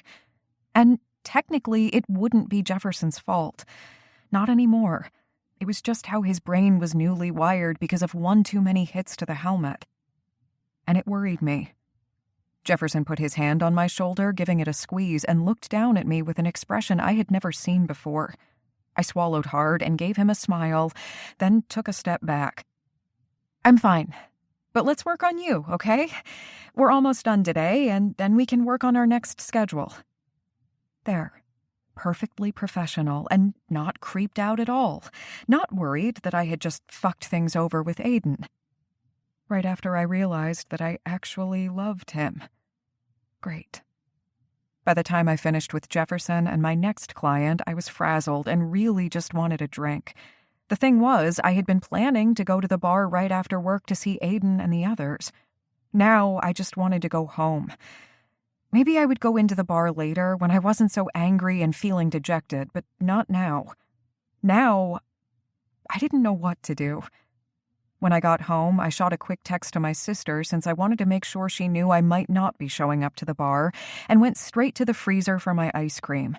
The cats followed me, Runway sitting on top of the fridge, looking down at me like the empress she was. I waved at her, and she just huffed, going back to her little nap. Danger strolled into the kitchen, flicked his tail, and then went to his food bowl, while Moxie and Baby started wrestling right by my ankles. I just shook my head. Well, if I fucked things over with Aiden, at least I'll never be alone. I'll have the 4 of you. And didn't that just make me want to sob? I couldn't help but think of Diego, the little kitten who hadn't had much of a chance until Aiden and I had shown up. And then I'd said yes to a date with Aiden to save little Diego's life, even though I knew that no matter what happened, Aiden wouldn't have really used Diego as leverage like that. But I had wanted to say yes, and Diego had given me an excuse. And if I had succeeded in pushing Aiden away like I feared I had just then that meant Diego would never meet any of my little clouder of cats. But I didn't know what to think. I took out the carton of ice cream, flipped off the lid, and dug a spoon out of the drawer before taking a bite. Caramel Ripple really does save the world, I said, looking down at my cats. Yes, I was a cat lady, and I was going insane. But I was just over everything just then. It was all a little too much, and I didn't really know what to do. My door opened, and I glared at Violet as she walked in. "So you just walk in whenever you want to now?" I asked. Violet just rolled her eyes, came into the kitchen, got out a spoon, and took my ice cream from me. "Hey, that's mine!" "Whine a little louder, don't you?" Violet said, closing her eyes and moaning. "Oh, you do have the best ice cream. You have the same kind in your freezer." I stole my ice cream back and took another bite. "True, I always try to keep myself in stock, and Cameron's keeping his freezer in stock for me too, but your ice cream always tastes better. Probably because I've stolen it from you." "I hate you." "No, you don't. You love me. However, let's talk." "I don't want to." "Yeah, you do. Talk to me. What is up with you and Aiden?" "Nothing," I mumbled around my spoon. "Lie?" "I'm not lying." "You're totally lying. I will get Harmony and Meadow here right now if I need to." "No, you don't have to. Plus, I'll see them at the bar later or something." "So you are going to the bar?" "I don't know. Maybe." "Talk to me." I let out a breath and shook my head. "Some things I can't talk to you about. It's not my place to say." Violet reached out and squeezed my arm. "Okay, that's fine and perfectly legitimate. If you can't talk about it, then that means it's something going on with Aiden. But I know that face. I know you. Something's going on with you as well. Talk to me, Sienna." "I made a mess of things." "How did you make a mess of things?" "Aiden came to my office today while I was working, and I got all huffy and told him to leave." "You were working. You're completely allowed to get huffy if he showed up. I take it he did the normal Aiden thing and didn't tell you ahead of time and just showed up because he was thinking about it?" "Pretty much. He said he was thinking about me, which, is kind of sweet, but you know me, I have to be professional at my job." "I totally get you. Cameron doesn't come to my office because I'm a woman in science, and as it is, I was already working with my ex-husband's wife. I already had enough of a soap opera at my office, so we don't add to the confusion of him coming there to see what I'm doing while I'm in the lab." "Though he does go out with you when you go take samples," I mumbled. "Yes, he does, when it's just the two of us, and it's still a little weird, and I do my best to remain professional." Her cheeks blushed, and I gave her a look. "Okay, sometimes we go off for a hike when I'm not on the clock, and things happen, but, that's just natural." "Getting natural in nature, are we?" I asked, laughing. "Oh, shut up. But it's different with you. There's a bunch of men at your office, and you have to make sure that you're the perfect professional. One that's not too sexy, but not too dowdy either. Not too happy, but not too sad. In other words, you just have to be a woman living in this day and age." Nail on the head there. And Aiden showed up, and I was a little off. Plus, I always feel off when I'm working with that client. I shook my head. "Nope, not going to talk about that. Not really allowed to talk about that." Violet held up her hand. "Are you safe?" "I'm completely safe. I just can't talk about anything else." "Okay, then I won't ask. But if you ever feel unsafe, you need to go to Greg or someone. Now, back to what we were talking about. Aiden showed up. He showed up and said he was thinking of me, which is sweet, but it wasn't the right place or the right time. And then what happened? Because there's something else, I can tell. It's silly, I whispered. If you're feeling bad about this, then it's not silly. You have legitimate feelings, and that means something. Talk to me. He said he brought me my favorite, curry. But it isn't my favorite, it was Allison's favorite. Violet winced and then held out her hands. Come here. Are you talking to me or the ice cream? She just glared at me, took the ice cream from me, and stuck it back in the freezer. Then she took my spoon, tossed it into the sink with hers, and then held me close. I love you, Sienna. I love you so much, and I know this isn't easy. It isn't easy for any of us. I miss her so much. But with you dating Aiden now, it is a different layer, and I hope you know you can talk to me about it. I laid my head against her shoulder. I am talking to you about it, I mumbled. Are you talking to your therapist about it? I nodded. Even though she couldn't see me, I knew she could at least feel me. Yeah, I guess I'll talk to her about this too. But it just annoyed me because he thought he was doing something so sweet, but it was for Allison. And it's not like they've even dated recently. She's not even here. Even though she's always here, if you know what I mean. I know. Of course you know. It's just stupid. I shouldn't feel jealous, but I do. And then I feel sick that I'm jealous because she's not here. She's not here anymore, and there's nothing we can do about it. And then there's all this other stuff that I can't talk to you about, but I know that Aiden's eventually going to talk to Cameron and then you about it. I may be silly, but I just don't know. It's just a lot, and I can't even breathe sometimes. I just don't know what to do. Okay, first thing you're going to do is not blame yourself. How can I not? No, you and Aiden are starting this new relationship.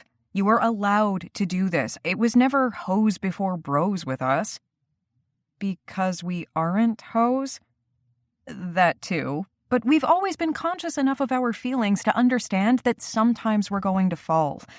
I fell for Cameron again when I didn't think I should. Harmony fell for Brendan, even though Brendan was friends with Moyer. The fact that you and Aiden are together is wonderful, and I do think that Allison would have been fine with it. I do too, I whispered, saying it for the first time. I think so too. Good, because Allison was amazing and she would have understood. You and Aiden need to get through that. He's going to mess up. He's going to mix up silly things like that because it was always the group of us, and honestly, I thought you liked curry. I snorted, shaking my head. Not really. It wasn't my favorite. It was always Allison's favorite. But you liked it. Sort of. At least you ate it with us. Maybe that just got confused in Aiden's head because, it has been a few years. And he's a chef. He likes cooking. Things happen.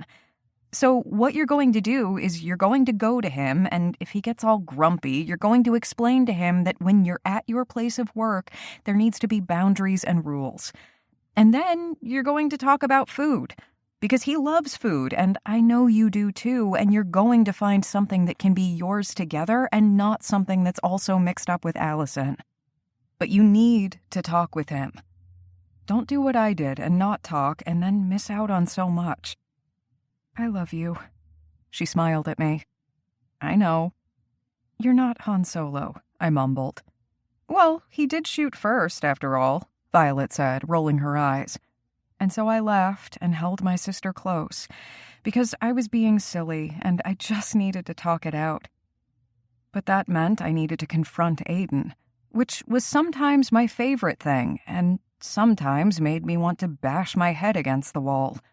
But hiding my feelings hadn't helped before, and it wasn't going to help now. So I just had to do it, even if it hurt. Chapter 15. Aiden. I hated people. There, I said it. For a man who owned 1/3 of a bar and restaurant, that probably wasn't the best thing for me to be thinking. But my head hurt, and I was just pissed off at the world. So yeah, I was going to hate people. A lot of people. I stalked around the kitchen banging pots and pans and ignoring the worried looks of my staff. They should have been used to my attitude by now. Apparently, I had an anger management issue. So fuck everybody and their dog. I paused, wondering why the hell I'd thought that. I just needed to focus, needed to work, and I needed to get all thoughts of Sienna and whatever the fuck had happened earlier out of my mind. I was such a fucking idiot. I shouldn't have gone to her. Shouldn't have thought I could just take part of an afternoon to see what she was up to. And I probably should have brought her the right fucking meal instead of what I thought I remembered was her favorite. No, I just made a colossal mistake and brought Allison's favorite meal instead of Sienna's. Could I be any more of an idiot? I honestly hadn't meant to make that mistake. I thought I was on the right track. I truly thought that curry was what she liked to eat. But instead, I had mixed her favorite up with Allison's, just cementing the fact that I wasn't good at relationships. I wasn't good at anything. Except for cooking, I could do that. I was a goddamn chef, and I was going to act like it. And that meant being quirky was fine, because Sienna expected that of me. "Hey, there are people out here looking for you," Beckham said, leaning against the doorway. "I'm not in the mood to deal with people," I growled. "Don't really care. They're out here and they asked if you were here and I said yes, so be a good little boy and go talk with them." I glared. "Shut up." "Oh yes, that's a great comeback. But come on, you can take 5 minutes before the big rush starts and talk to these people. They said they met you at a hockey game or something?" I pinched the bridge of my nose. Oh good, people I had to talk to. I couldn't wait. "We've got it, Aiden. You've been in such a mood that you've been faster than usual getting everything done. Just let us take over for a minute."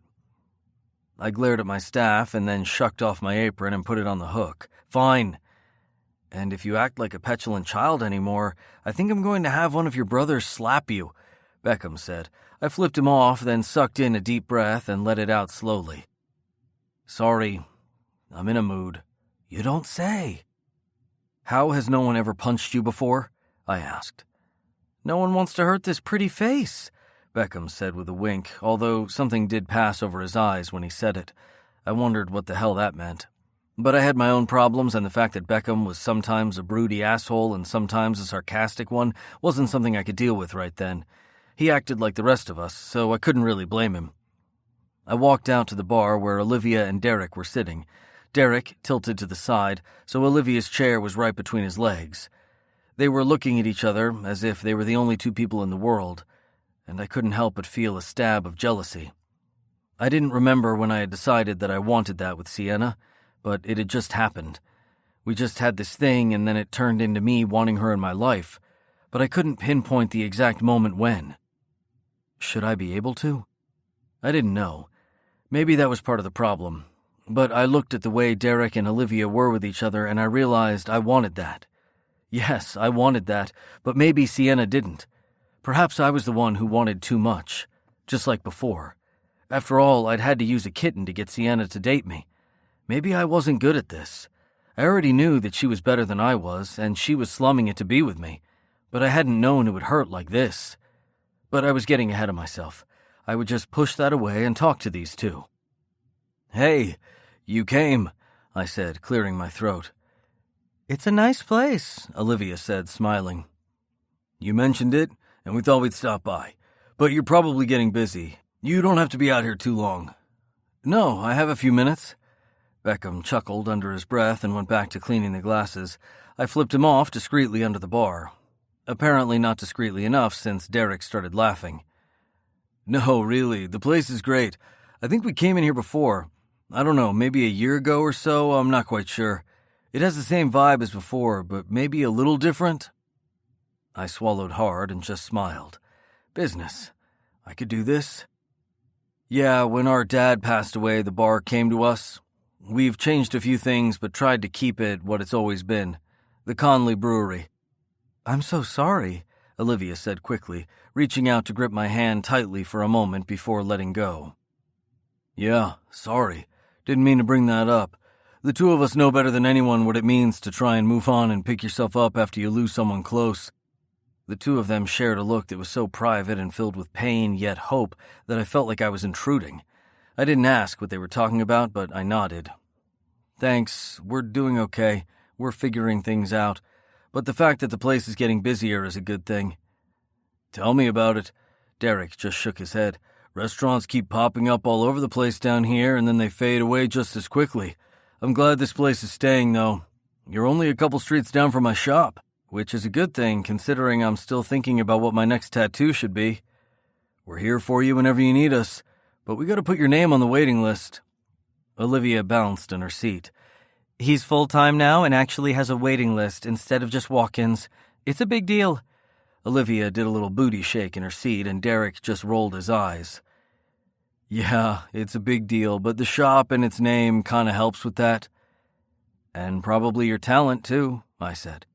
Speaking of talent, we're getting those nachos that I've heard so much about, and the people next to us had when we first walked in. They look and sound delicious. Then I should probably get back and make sure I make them for you personally. Oh, you don't have to. Olivia shook her head quickly. I mean, we'd love you to, but if you have other things to do, just do your thing. We're just here. We just wanted to say hi and thank you for dealing with us at the game. We were sad that you left early. I sighed. Those assholes in front of us got a little handsy. We know, Olivia said quickly. I gave her a look and she just smiled. Sienna and I exchanged numbers, and I texted her to make sure that she was okay since you guys didn't come back and we didn't hear from you. That's why I didn't ask right when we walked in how things went, but I'm glad you're both okay, and I'm glad we're here. I think Sienna said she might be stopping by later too, right? I tried not to stiffen at the sound of Sienna's name or mention of any plans she might have had. I just nodded. She comes in often with her sister and friends. 2 of them are dating my brothers, so they tend to come here often. All in the family? Derek asked. I just laughed. Apparently. Let me get to the back and help with those nachos for you, and then I have some other things to do. But it was good to see you. I'm sure Sienna will see you guys if she comes in too. No problem. Thank you, Derek said. I nodded at them before walking away. Well, it seemed that Sienna had made fast friends, and I did like the pair. I didn't venture out of my circle that often, considering I had just been in my kitchen before, only worrying about that and trying to move higher up in the ranks. I didn't have time for friends. I hadn't had time for my brothers either. But then everything had changed, and now my life revolved around the bar, my family, and Sienna. I just didn't know what to do about that. I worked up the nachos for Olivia and Derek, then handed them to Beckham directly so I could get back to work since we were getting busier. Cameron was behind the bar with Beckham, while Dylan and Brendan were on the floor, keeping everything lively and on track. Dylan could have been back here with me, but since we were a little busy, it was good to just focus and not have to worry about teaching. Not that I resented that, not in the slightest, but sometimes it took a little too long to train when I didn't have that time. Another hour passed, and I rolled my shoulders back as Beckham came in with an empty tray. Hey, it's slowing down a bit and the brothers need you out front. He passed me without waiting for an answer. I just shrugged and handed over my kitchen to my staff before going out to the front. I might be the head chef, but I was also part owner, so I had to deal with more than just the back, even though that might be exactly where I wanted to be for the night. Hey, what's up? I asked, keeping the growl out of my voice as much as possible. I was still on edge, cranky, and all I wanted to do was figure out what the fuck was going on with Sienna. But now was not the time. We're slowing down since it's only Thursday and there's no game on tonight, so I figured you could have a taste of this new beer I got. I blinked. We're working. I'm not going to drink on duty. You can have a sip because you're not going back to the kitchen tonight. You aren't on duty anymore. Your shift ends now. I folded my hands over my chest. Excuse me? You weren't supposed to work tonight anyway, remember? You were supposed to take the night off and work with me on inventory and maybe even taste the beers. I shook my head. No, that's tomorrow. Yeah, because I was going to let us all have the night off on a Friday. I tried to think of my calendar and then shook my head. I'm really having an off day, it seems. Yes, you are. So have a beer, taste it with me, and then let's talk. I looked down at Dylan, who was sitting at the end of the bar with his textbooks in front of him and a glass of milk. I couldn't help but smirk. Milk, young one? Dylan flipped me off without letting anyone see him. I just laughed. Beckham's the one that poured it for me. I could have gone with like a soda or something, or even water, but no, I get milk. And as soon as your balls drop and you get that chest hair you've always been wanting, you'll be able to get something other than milk, Beckham said with a wink as he went back to help another customer. He's getting better with those zingers, Cameron said, smiling. I agree. Thankfully, it's only with us and not the rest of the staff.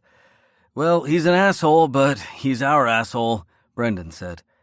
I feel like that needs to be the family tagline, Dylan said, laughing. Yeah, well, that might be right. I sighed and went to one of the back tables where we could all sit. It had been slowing down, and that meant I could take some time off and let my staff do what they needed to do. Considering that no one had told me that I had said I was taking the day off just meant that they were used to my moods. I didn't know how I felt about that, but I was head chef. It was sort of what I did. All three of my brothers came and sat down next to me, Brendan helping Dylan with his books while Dylan carefully brought over his glass of milk while rolling his eyes. Oh, good. Don't waste the milk. Yes, apparently it's good for my bones. And we want you to keep growing, little one, Cameron said, pinching Dylan's cheek. The family love here is just so much it's making me want to throw up, I said, laughing. Good to see you laugh, Cameron said, leaning into me. So what the fuck's going on with you? What do you mean? You're in a huff. You forgot that you weren't going to actually work in the kitchen today, and you keep acting like you're a bear with something in its paw. I am not. You are too, Brendan said. Is it Sienna? Dylan asked, looking straight at me. I have no idea what you're talking about. It's Sienna, all three of them said at once, looking at each other and not me. I hated them, I really did, and the fact that Dylan fit in with us so well just said that he was indeed a Conley and we were all fucked. Or maybe we were just a family and everybody was happy and I just needed to get over myself, but whatever. Everything's fine. Lie, Brendan said, sipping his beer. He looked up at Cameron and tilted his head. Good. Not too hoppy, nice and refreshing. Maybe this should just be a seasonal one, though? Cameron nodded, taking another sip of his. I agree. Something a little more limited, so that way it drives up the sale, and something we can taste some more. I don't know if it's going to fit into our regular stock. Seriously? Dylan asked, looking between us. You're going to talk about beer instead of the fact that Aiden is stressing out over Sienna?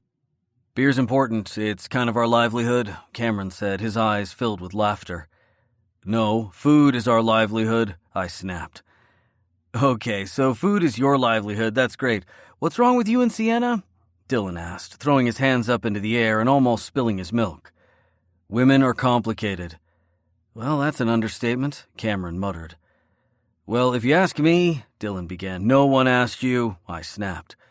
Listen to the kid, Beckham said as he dropped off a plate of nachos that I did not make, but still looked really good. Seems like the only one of you who knows what he's doing when it comes to women, or at least talking about them. He winked and then went off to go do whatever the fuck he was doing. I hate him, I muttered. No, you don't. Now, why don't you tell us what's wrong with Sienna, or what you did to make things wrong with Sienna, Dylan corrected. Fuck all y'all, I sighed and then told them exactly what had happened. Brendan and Cameron just kept shaking their heads, and Dylan gave me such a disappointed look that I felt like I needed to cower in my seat. What? She was working, Aiden. I know, and I realized it was stupid. I just didn't realize it at the time. I thought she could take a break, like I do. But she doesn't walk back to your kitchen and talk to you. She waits till you come out here, plus the whole food thing. I shook my head. Okay, that was wrong. I can't... I don't know what I'm doing. Start with that, Dylan said, tapping his fingers on the table. Tell her you don't know what you're doing. That way you can actually figure out what you need to do together. Relationships are hard. I still don't know where you're getting all this information, Cameron said, tossing his hands up into the air. How and why do you know things like this? Like I said, I read romance novels. I watch TV. I listen to women. What women? Your women, Dylan said, rolling his eyes. If you actually listen to what they're saying, sometimes you can figure out what you need to do. Or if you don't know, you ask. Seriously? I asked as I shook my head and then pointed at Dylan. I don't know what I'm going to do about Sienna, but one day you are going to meet the woman of your dreams and you're going to freak out and try not to fuck it up. And then you're going to come to us not knowing what you're supposed to do, and we're going to just throw back all of your advice to you. So, it had better work. Oh, it will work. But I'm not coming to you for advice. I just glared. Really? We're your big brothers. Who are you supposed to go to? I'm going to your women, Dylan said, like it was the most rational thing in the world. It didn't mean that it wasn't the most rational thing in the world, but still. They're better at this than you guys are. He is not wrong there, Brendan said, nodding. I hate all of you. They just gave me a sad look and I nodded, knowing I had been in the wrong, but that didn't mean I knew what I needed to do next. As soon as the door opened and I looked up, I knew my time for mulling it over and trying to figure out what to say and do was over. Sienna stood there, her face set in straight lines and her chin raised. The time of my reckoning was here. I just hoped I didn't fuck it up. Chapter 16. Don't forget to say what you mean and don't back down. Sienna, age 19, in a conversation with Violet about her grades.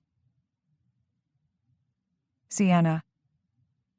I didn't have to wait long at the door before Aiden was pushing Brendan out of the booth and coming towards me.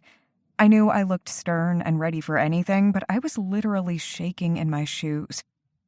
I didn't want to lose him. I didn't want to mess this up, but I was still so pissed off. We got angry with each other all the time. We liked yelling at each other. It was our thing. But it was our thing when the yelling didn't matter and it just led us to the next step of whatever we were doing. When the words mattered, when they hurt, that was when I got scared. Because what if we messed up? What if we were wrong? What if we couldn't fix this? I took a step back out of the doorway, and suddenly Aiden was right there in front of me, the front door to the place closing behind him. He cupped my face and kissed me hard, his lips pressed firmly to mine. I couldn't catch my breath, and I almost fell into him. Instead, I put my hands around his forearms and held on, letting his tongue touch mine, letting myself feel every inch of him. I'm sorry, he rushed out, leaning his head against mine. I'm so damn sorry. Okay, that's a good start. But I had a whole diatribe I was going to go through. Can you let me do that? I didn't like how flustered I sounded, but at least we were on the right track. Maybe. He nodded and let my face go, but slid his hands down my shoulders and arms to grip my hands. This isn't how it's going to work, okay? His eyes shuddered. You mean us? Not exactly. We are working great. I'm not breaking up with you. I said the last part fast, and he just nodded. Good, because I'm not breaking up with you either. He nodded again. That made me laugh. Okay, good. We really need to get better at this communication thing. I know we do. My brothers tell me that often, especially Dylan. Dylan's the sage one. So he thinks. But we're getting off track here. I was working, Aiden. I don't own my own place, and I have to be professional. Plus, these guys trust me to touch their bodies and be professional. I can't flirt with some random dude in front of them. He narrowed his eyes. I'm not random. Oh, fuck off, Aiden. You are random to them. Get over yourself and see what I mean. He tightened his jaw, but nodded at me. I know. I shouldn't have shown up like that. I should have waited in the hallway, or at least seen when you had time off. I'm sorry. But I wanted to see you, and I'm not good at this whole thing. You know that? You've known me forever. I do know that, but we need to figure out how to make this work for us and not just pile things on top of everything that we had in the past. Because we aren't those people anymore. We aren't the people that we were when we knew each other so well. We've had time apart, and that means we're different people now. And I like the person you've become. That made me smile. Well, good.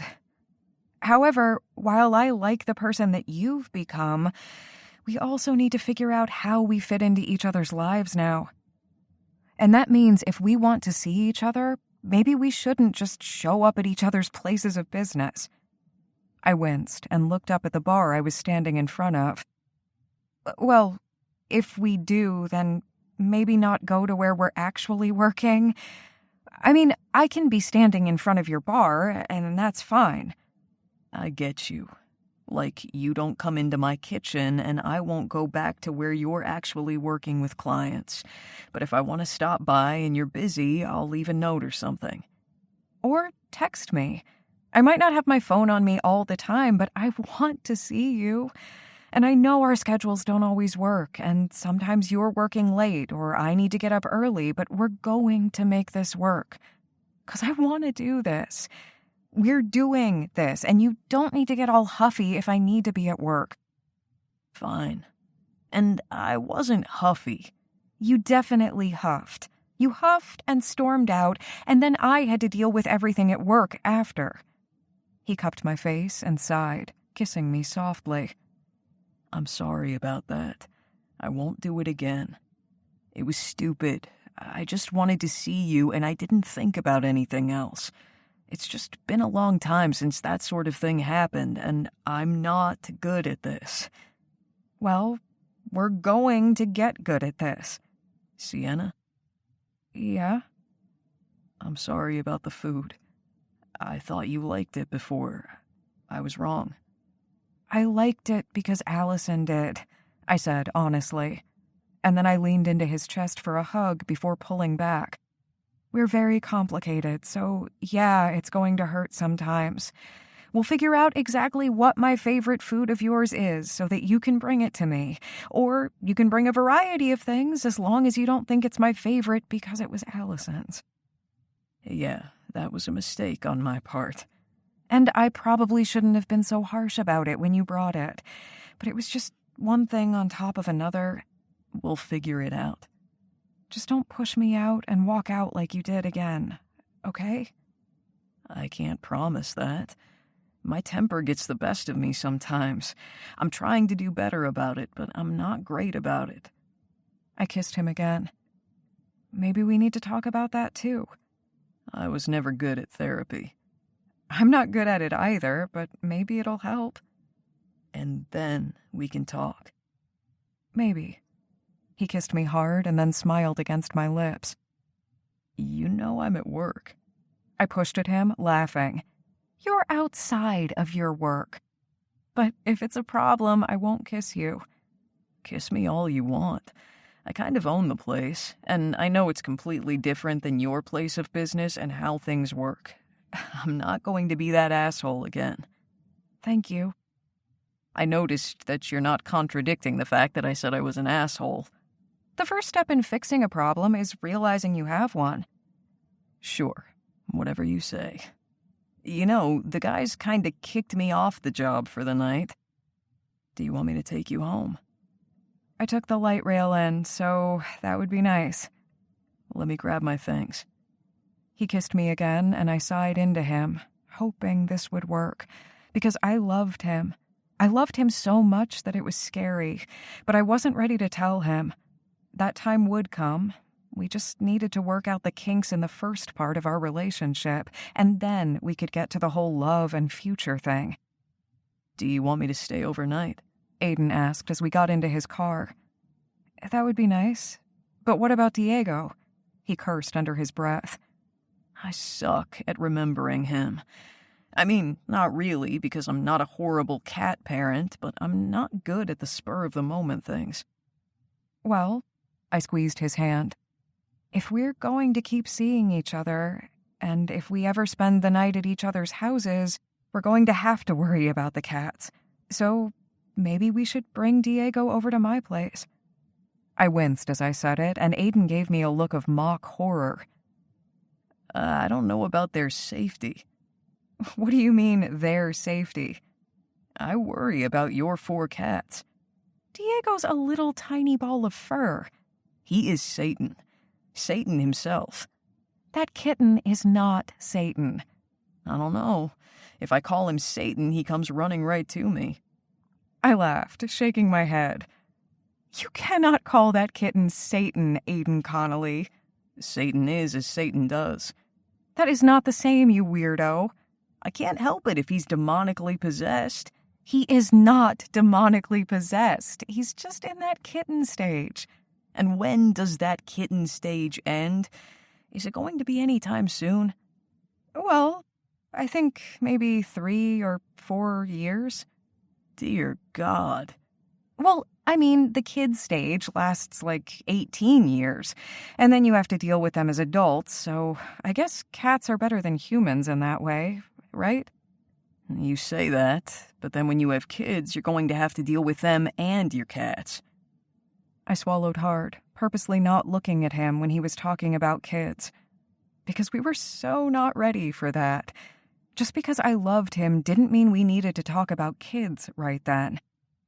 Well, if that ever comes up, I'll deal with it then. But first, we can try to introduce Diego to my cats. They're actually pretty accepting of other animals. Most of them, anyway. I just have to be careful about not actually owning the 5 at once by myself. Okay, we'll bring over little Satan. Aiden. Fine, we'll bring over the baby, not Satan. But if he tries to eat your cats, we'll lock him in one of the bedrooms. Preferably one with padded walls. You never want to give something with claws a padded room. He'll shred it. Okay, cement walls.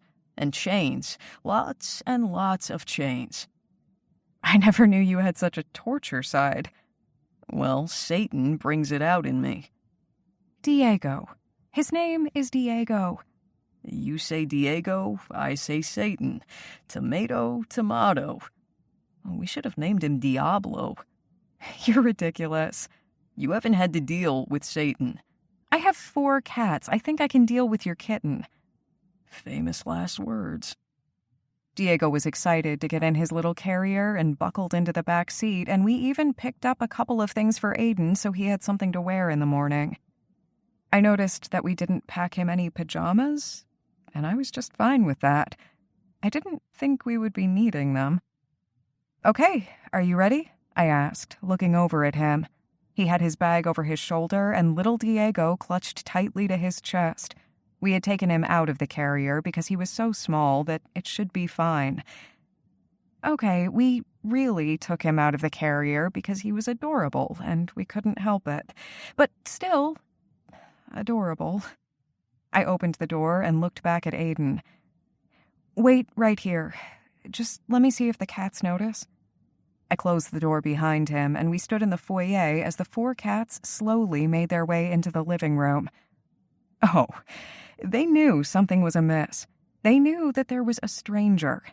And it wasn't Aiden. Runway walked right up to me, looked behind me at Aiden, huffed, and then flicked her tail at me before walking away. And that was a good sign. She didn't growl. She didn't hiss. But I was probably going to have to figure out exactly what she would do later. She walked back to the couch and sat on it, glaring. The boys came at me, both of them glaring. Diego let out a little mewling sound, and I winced. Of course, he wanted to announce his presence. There were big cats here, and he wanted to play. He's wiggling, Sienna, Aiden whispered. Oh, just be careful. I tried to sing-song it, but I was a little worried. Moxie looked right up at the kitten, his eyes wide, then he dashed out of the room, scared to death. Is that very large cat scared of this kitten? He's afraid of his own shadow sometimes. It happens. Danger went right up to Aiden, rubbed his body all over his legs, and sat down looking up at Diego. Okay, bend down slowly and see if they want to sniff each other. And leave my hands in the way of claws? Aiden asked. Perhaps. He slowly knelt down in front of Danger, and Danger sniffed at Diego while Diego lifted his little paw and patted Danger on the face. But there were no claws. I counted that as a win. And then Danger licked Diego's face and sauntered away. Well, he's claimed now, I whispered, holding back the laughter. So this is going good, then? I winced. Just wait for it. And then Baby came in. She ran from the stairs and slid across the hardwood floor before catching her feet and running towards us. Diego was still in Aiden's hands, crouched, but at the commotion, Diego bit Aiden's hand. Aiden let go. Diego was on the ground, and we were both trying to catch him, but then suddenly Baby was on top of Diego, and they were rolling around, screaming at each other and yelling. But no claws, and no teeth. They were just playing. Aiden reached in to try to grab one of them, but I pulled him back. "No, let's not get you bit." He held up his hand. He's lucky he didn't break the skin already, he said, shaking his fist. Well, I think Diego's made a friend. Danger and Baby started rolling around with Diego, playing and pulling at each other's tails, but not playing too roughly. Moxie watched from the sidelines as if he wanted to play, but was still a little too scared. Runway, however, flicked her tail as she passed all of them, ignoring them as she walked to the bathroom. Then she slammed the door in front of us, and Aiden blinked. "Well, I'm going to have to pay for that later," I said, shaking my head. Did she just throw a tantrum and slam the door? She does that when she wants space. However, Baby knows how to open the door, so it's a whole thing. It's why she had food and water and her litter box in there. Sometimes she just wants her space. They're like people, with personalities. Well, yes, they tend to do that. Okay, I think the cats are doing fine, but let's hang out in the living room with them for a bit. Okay, but I still fear for your cats' lives. I don't know. Baby can probably take them all. I'm going to put my money on Diego. And then he kissed me hard, and I leaned into him. This felt good. Right, like I wasn't making mistake after mistake. So I sat with my boyfriend on the couch and just cuddled into him, kissing him every once in a while, letting his hands roam over me as our cats wore themselves out before falling into a puddle. At least the 4 of them with Runway still in the bathroom. And I figured that was a good sign. If the cats could get along and Aiden and I could talk to each other, maybe that meant this was the next step. Perhaps this could be a sign of the future. But I didn't want to think too big, so I let Aiden's lips trail along my neck, and I arched into him, just wanting to hold him, just wanting to be with him. Because this was a step, one I had to treasure, and I remembered that not everyone had these steps, not everybody made it this long. So I wasn't going to forget how blessed I was. Wasn't going to forget everything that had happened. But I would try to forget for just a moment. And just be. Because it was time. Finally. Chapter 17. Aiden. I woke up, finding myself unable to breathe. I tried to inhale and then coughed, fur in my throat. I tried to shake my head a bit, but whatever was on top of me rolled slightly, so it was now on my eye. Oh, great. I was dying, smothered by a cat. There was a giggle beside me, and I reached out and tried to grab Sienna, only to come up with very soft flesh. So I gave it a squeeze. "Really? That's how you're going to wake me up?" Sienna asked, laughing. "Well, can't help it. You're nice and soft and all plump and ready. But the cat is on my face. Which cat is it?" "Well, if it was any cat other than Diego, you probably wouldn't be able to breathe at all right now. But you guys are so cute. Look at my boys," she sing-songed. I heard the click of her phone camera. "Are you taking a photo right now?" "Yep.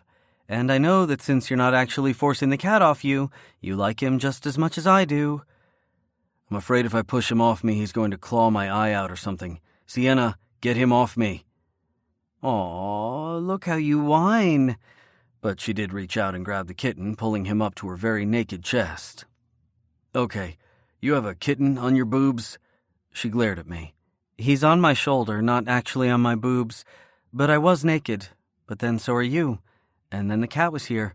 I don't usually sleep naked, so I'm not used to having the cats try to sleep on me. They usually just take over the end of the bed. She gestured towards the foot of the bed, and I looked at the fact that there were indeed 4 cats in various napping positions lying on the comforter. No wonder you have a king-size bed. Well, I can barely fit myself with these 4 cats, and now with you and this little kitten, I'm going to need a California king, I think. I shook my head. I have a king at home too, though I don't know why. Well, if I ever bring my clouder over, you'll know why. I shuddered. Maybe I'll just sleep here for the time being. She smiled at me, and I realized what I'd said, as if this would be a very future thing and would always happen. I couldn't help but like that. A lot. I looked at her then, noticing the way her hair fell over her breasts and how she laughed at the fact that Diego was now trying to knead dangers back. She was amazing. A light. A goddess. And while I may have had a crush on her when we were younger, it was nothing compared to what I felt for her now. And it was weird because we had done our best to stay away from each other, to forget that we had been a part of each other for so long. This had just happened. And yes, when I looked at her, I still saw the bruises even though they weren't there anymore.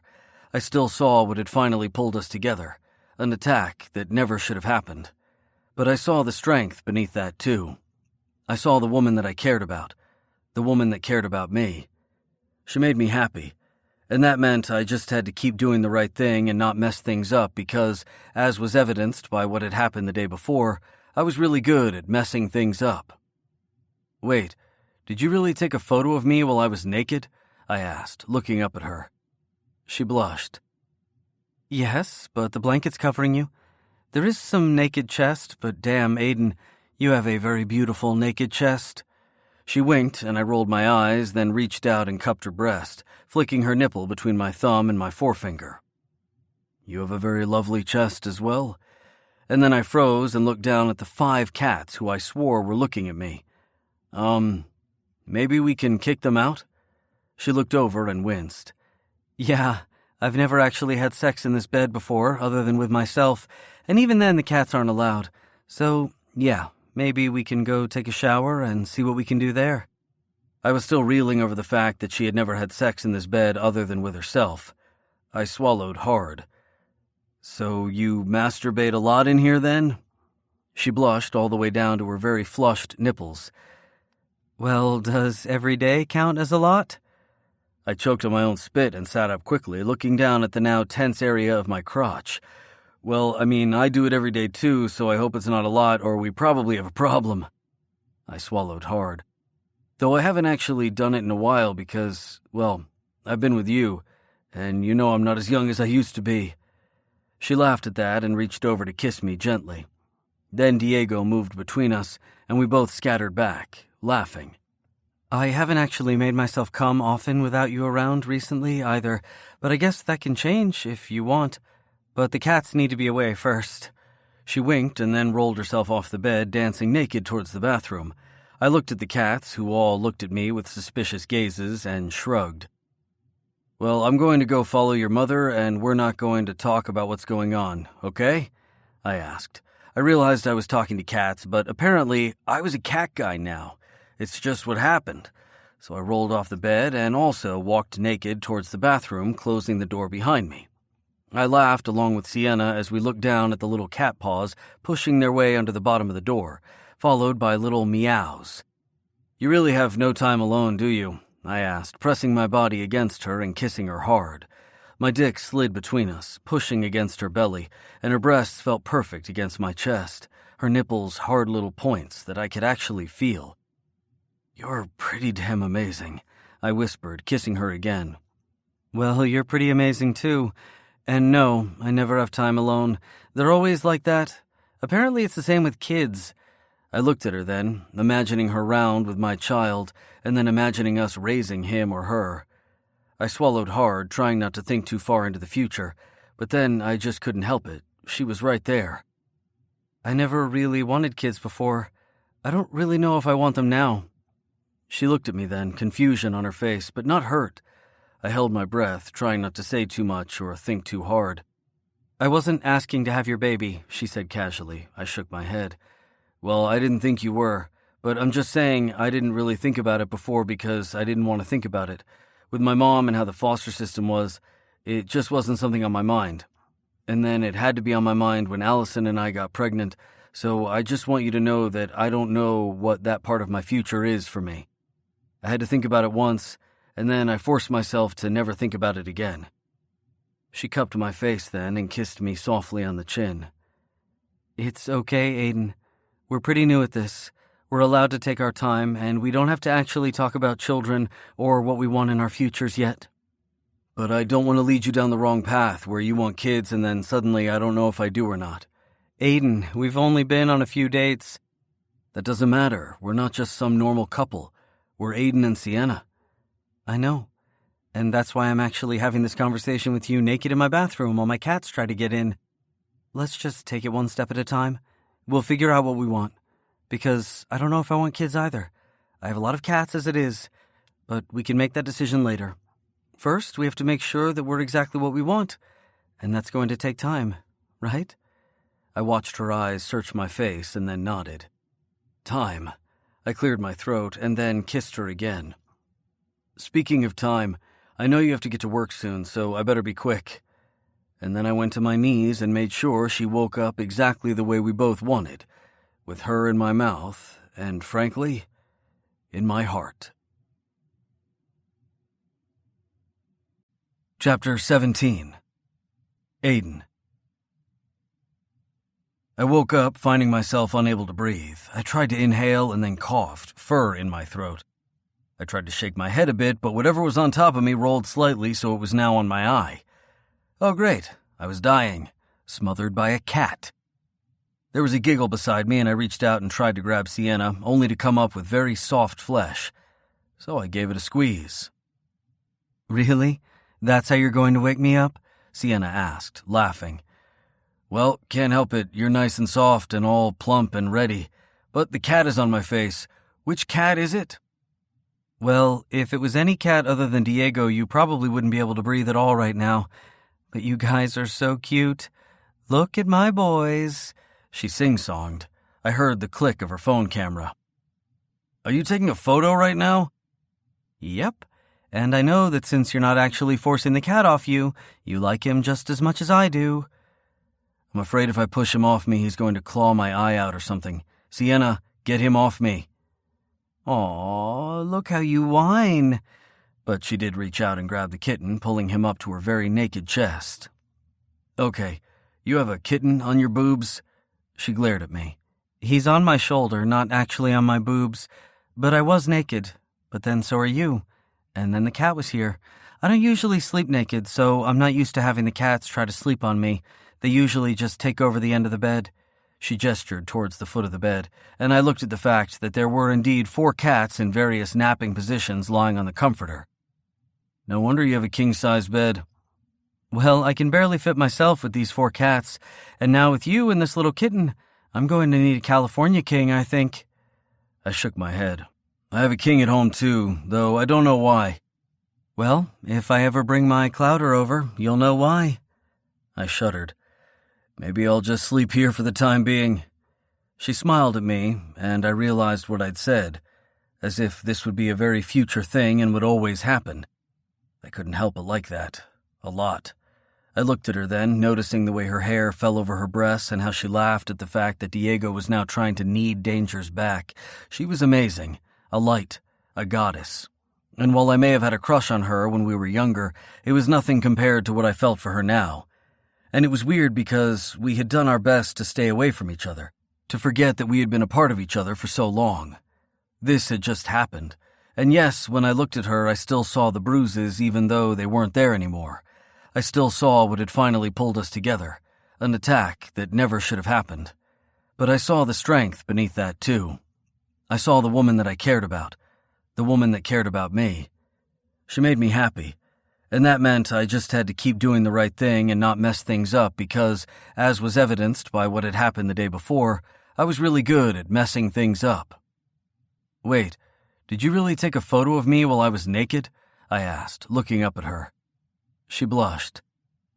Yes, but the blanket's covering you. There is some naked chest, but damn, Aiden, you have a very beautiful naked chest. She winked, and I rolled my eyes, then reached out and cupped her breast, flicking her nipple between my thumb and my forefinger. You have a very lovely chest as well. And then I froze and looked down at the 5 cats who I swore were looking at me. Maybe we can kick them out? She looked over and winced. Yeah, I've never actually had sex in this bed before, other than with myself, and even then the cats aren't allowed. So, yeah, maybe we can go take a shower and see what we can do there. I was still reeling over the fact that she had never had sex in this bed other than with herself. I swallowed hard. So you masturbate a lot in here, then? She blushed all the way down to her very flushed nipples. Well, does every day count as a lot? I choked on my own spit and sat up quickly, looking down at the now tense area of my crotch. Well, I mean, I do it every day too, so I hope it's not a lot, or we probably have a problem. I swallowed hard. Though I haven't actually done it in a while because, well, I've been with you, and you know I'm not as young as I used to be. She laughed at that and reached over to kiss me gently. Then Diego moved between us, and we both scattered back, laughing. I haven't actually made myself come often without you around recently either, but I guess that can change if you want. But the cats need to be away first. She winked and then rolled herself off the bed, dancing naked towards the bathroom. I looked at the cats, who all looked at me with suspicious gazes, and shrugged. Well, I'm going to go follow your mother, and we're not going to talk about what's going on, okay? I asked. I realized I was talking to cats, but apparently I was a cat guy now. It's just what happened. So I rolled off the bed and also walked naked towards the bathroom, closing the door behind me. I laughed along with Sienna as we looked down at the little cat paws pushing their way under the bottom of the door, followed by little meows. You really have no time alone, do you? I asked, pressing my body against her and kissing her hard. My dick slid between us, pushing against her belly, and her breasts felt perfect against my chest, her nipples hard little points that I could actually feel. You're pretty damn amazing, I whispered, kissing her again. Well, you're pretty amazing too. And no, I never have time alone. They're always like that. Apparently it's the same with kids. I looked at her then, imagining her round with my child, and then imagining us raising him or her. I swallowed hard, trying not to think too far into the future, but then I just couldn't help it. She was right there. I never really wanted kids before.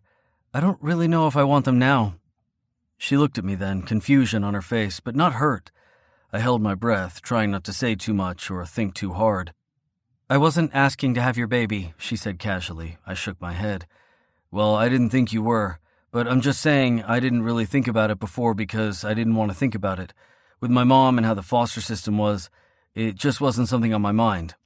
And then it had to be on my mind when Allison and I got pregnant, so I just want you to know that I don't know what that part of my future is for me. I had to think about it once, and then I forced myself to never think about it again. She cupped my face then and kissed me softly on the chin. It's okay, Aiden. We're pretty new at this. We're allowed to take our time, and we don't have to actually talk about children or what we want in our futures yet. But I don't want to lead you down the wrong path where you want kids and then suddenly I don't know if I do or not. Aiden, we've only been on a few dates. That doesn't matter. We're not just some normal couple. We're Aiden and Sienna. I know. And that's why I'm actually having this conversation with you naked in my bathroom while my cats try to get in. Let's just take it one step at a time. We'll figure out what we want. Because I don't know if I want kids either. I have a lot of cats as it is, but we can make that decision later. First, we have to make sure that we're exactly what we want, and that's going to take time, right? I watched her eyes search my face and then nodded. Time. I cleared my throat and then kissed her again.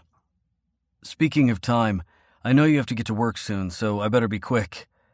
And then I went to my knees and made sure she woke up exactly the way we both wanted, with her in my mouth and, frankly, in my heart. Chapter 18. Happiness isn't easy. Just keep at it. Sienna, age 14, to her brother Mace after he had been dumped. Sienna. I was still buzzing by the time I got to work, smiling at everybody and just enjoying myself. I was pretty sure I had a sign on my face somewhere that said, "Just got laid," but it was fine with me, because I was happy. Aiden and I were working things out. My work was going well. Everything was going great. Yes, that meant things would probably fall apart at any moment, but I was fine with that theory because I was just going to live in the moment and enjoy the bliss. It helped that Aiden had made me come 3 times that morning, and I was still a little sore where it counted. But that was fine with me. Because I got some. I got some. I got some. I was only working a half day today since my hours weren't always consistent depending on my players' schedules. That worked for me because that meant I could go and finish some paperwork and head down to the bar later to see how I could help the men there because it was Friday night and I knew they would likely be busier than usual. That was great for them, and I was so glad that the bar was doing better. That also meant that I had a place to hang out with my boyfriend. My boyfriend. Aiden Connolly was my boyfriend. And maybe later I would write his name in my notebook and put little hearts around it. Little rainbows and circles.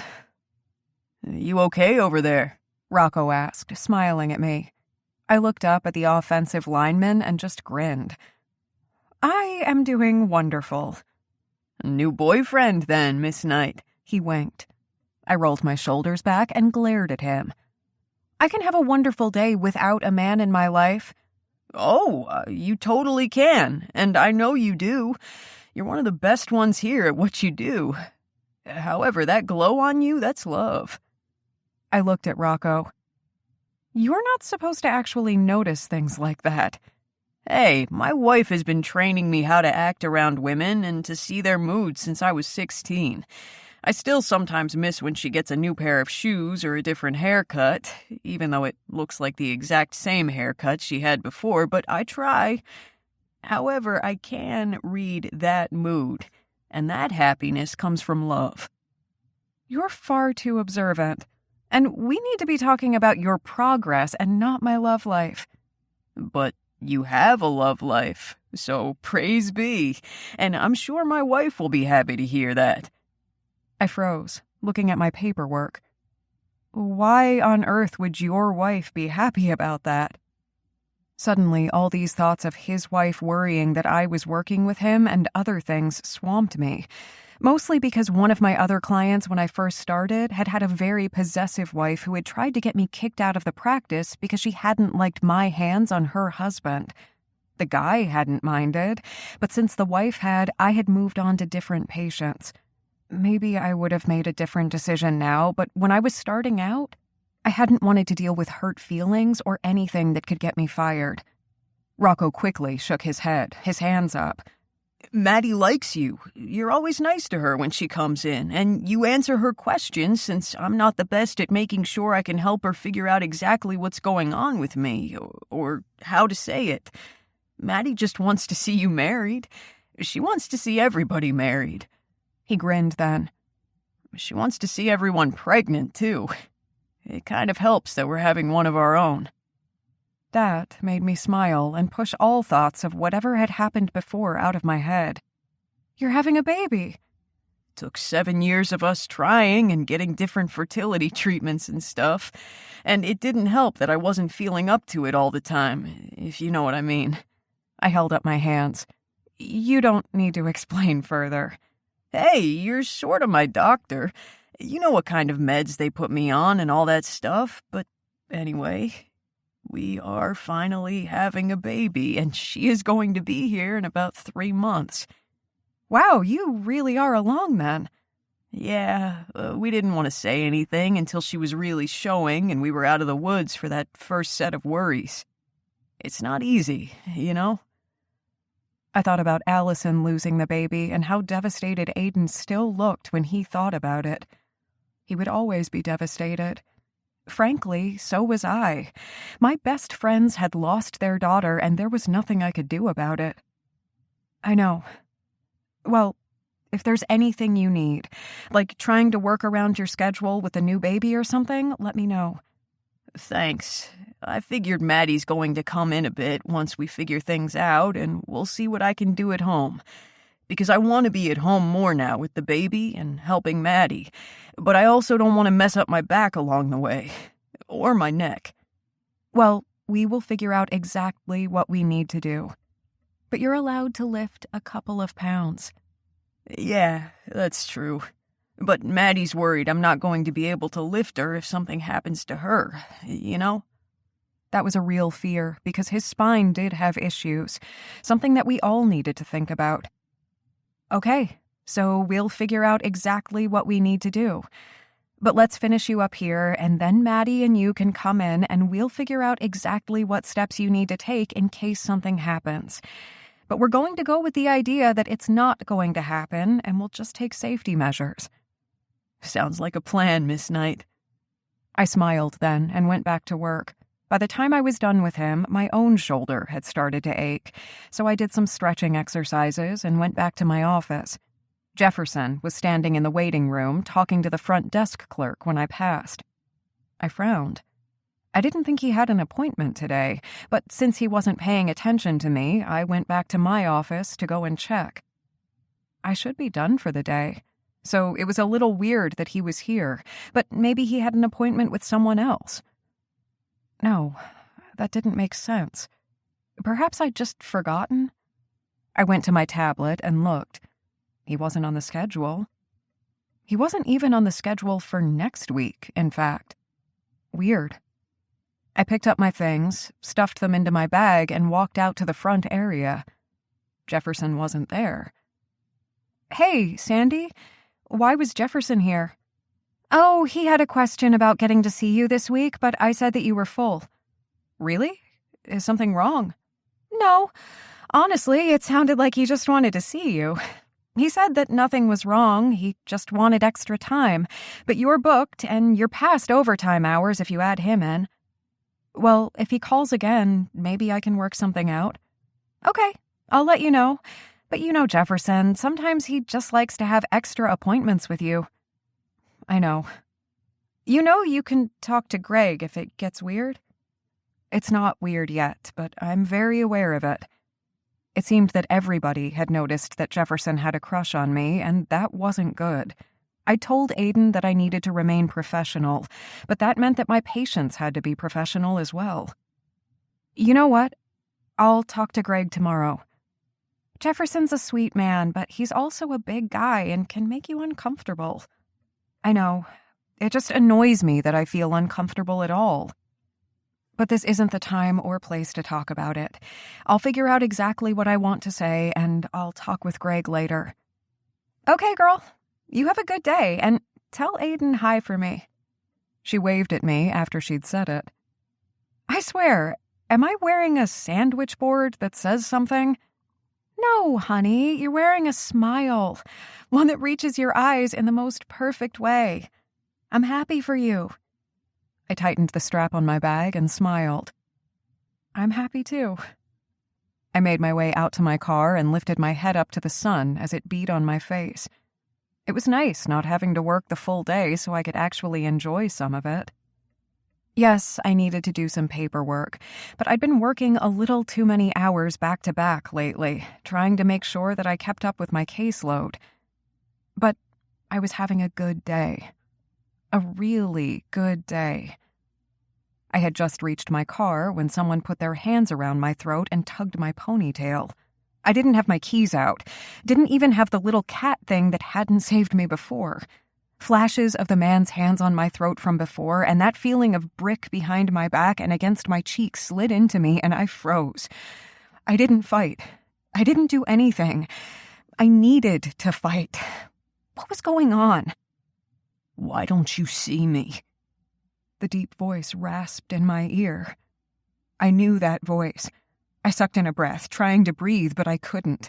He was squeezing my airway, tugging me back towards the bushes. He couldn't take me to a secondary location. I knew that from all of the stupid podcasts and TV shows that I watched and listened to. So I kicked out, using whatever strength I had to try and scratch him. I kicked back into his knee, and he let me go. I fell down to the cement, the gravel of the parking lot digging into my palms. I crawled forward, trying to get to my feet, and looked around at Jefferson, who glared at me. Why can't you see me? I left you the roses. I left you everything. Those men hurt you, and all I want to do is say I love you and I want to be with you, but you don't want to be with me. Why do you keep doing this? He slammed his fist into his head, moaning over and over again, but there was no one around to hear, no one around to do anything. What was Jefferson talking about? The roses? Then I remembered. I hadn't asked my neighbors about them. I'd just assumed that they were from them, just like the pies and the cakes and things that had actually been from them. Oh my God, I was so stupid.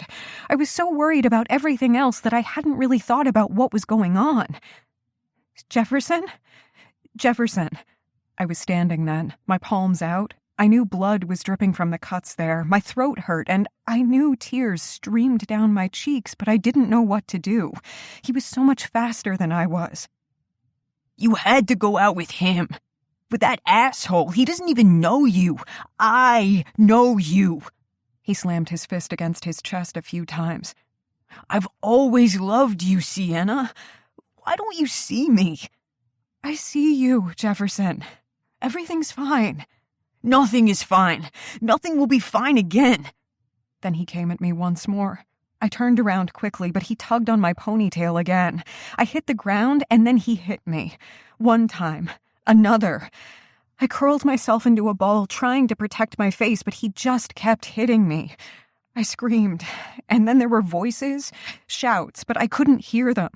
Not really. It was like I was in a tunnel. Everything hurt. Everything hurt so much. And then there was nothing. Chapter 19. Aiden.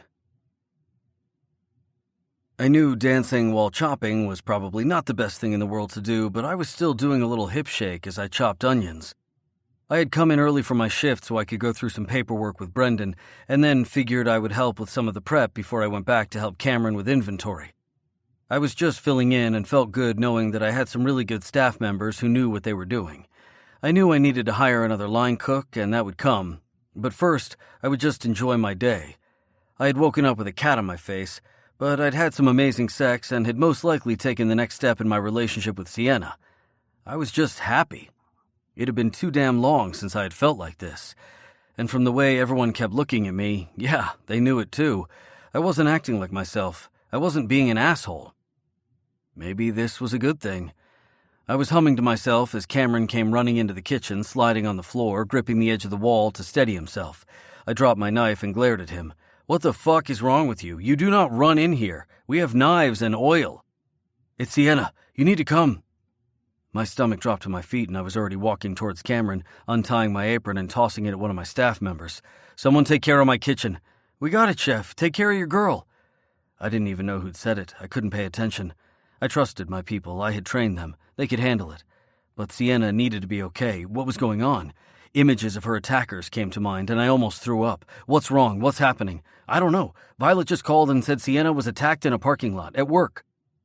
I looked at Cameron, rage pushing through me, and I forced myself not to make fists at my sides or punch something.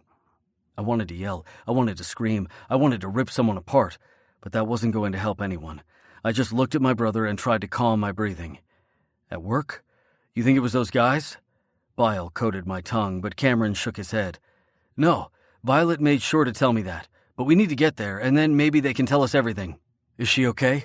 I stopped where I was and gripped Cameron's arm so hard I knew I was going to leave bruises. Cameron put his hand on my shoulder and looked at me. You're fine. She's fine. She's going to be okay. She's a little banged up. At least, that's what Violet said. We just need to get there, okay? She's alive, Aiden. I looked at the face that was identical to my own. It told me that the fear that was on that face was the same as mine, just a little different.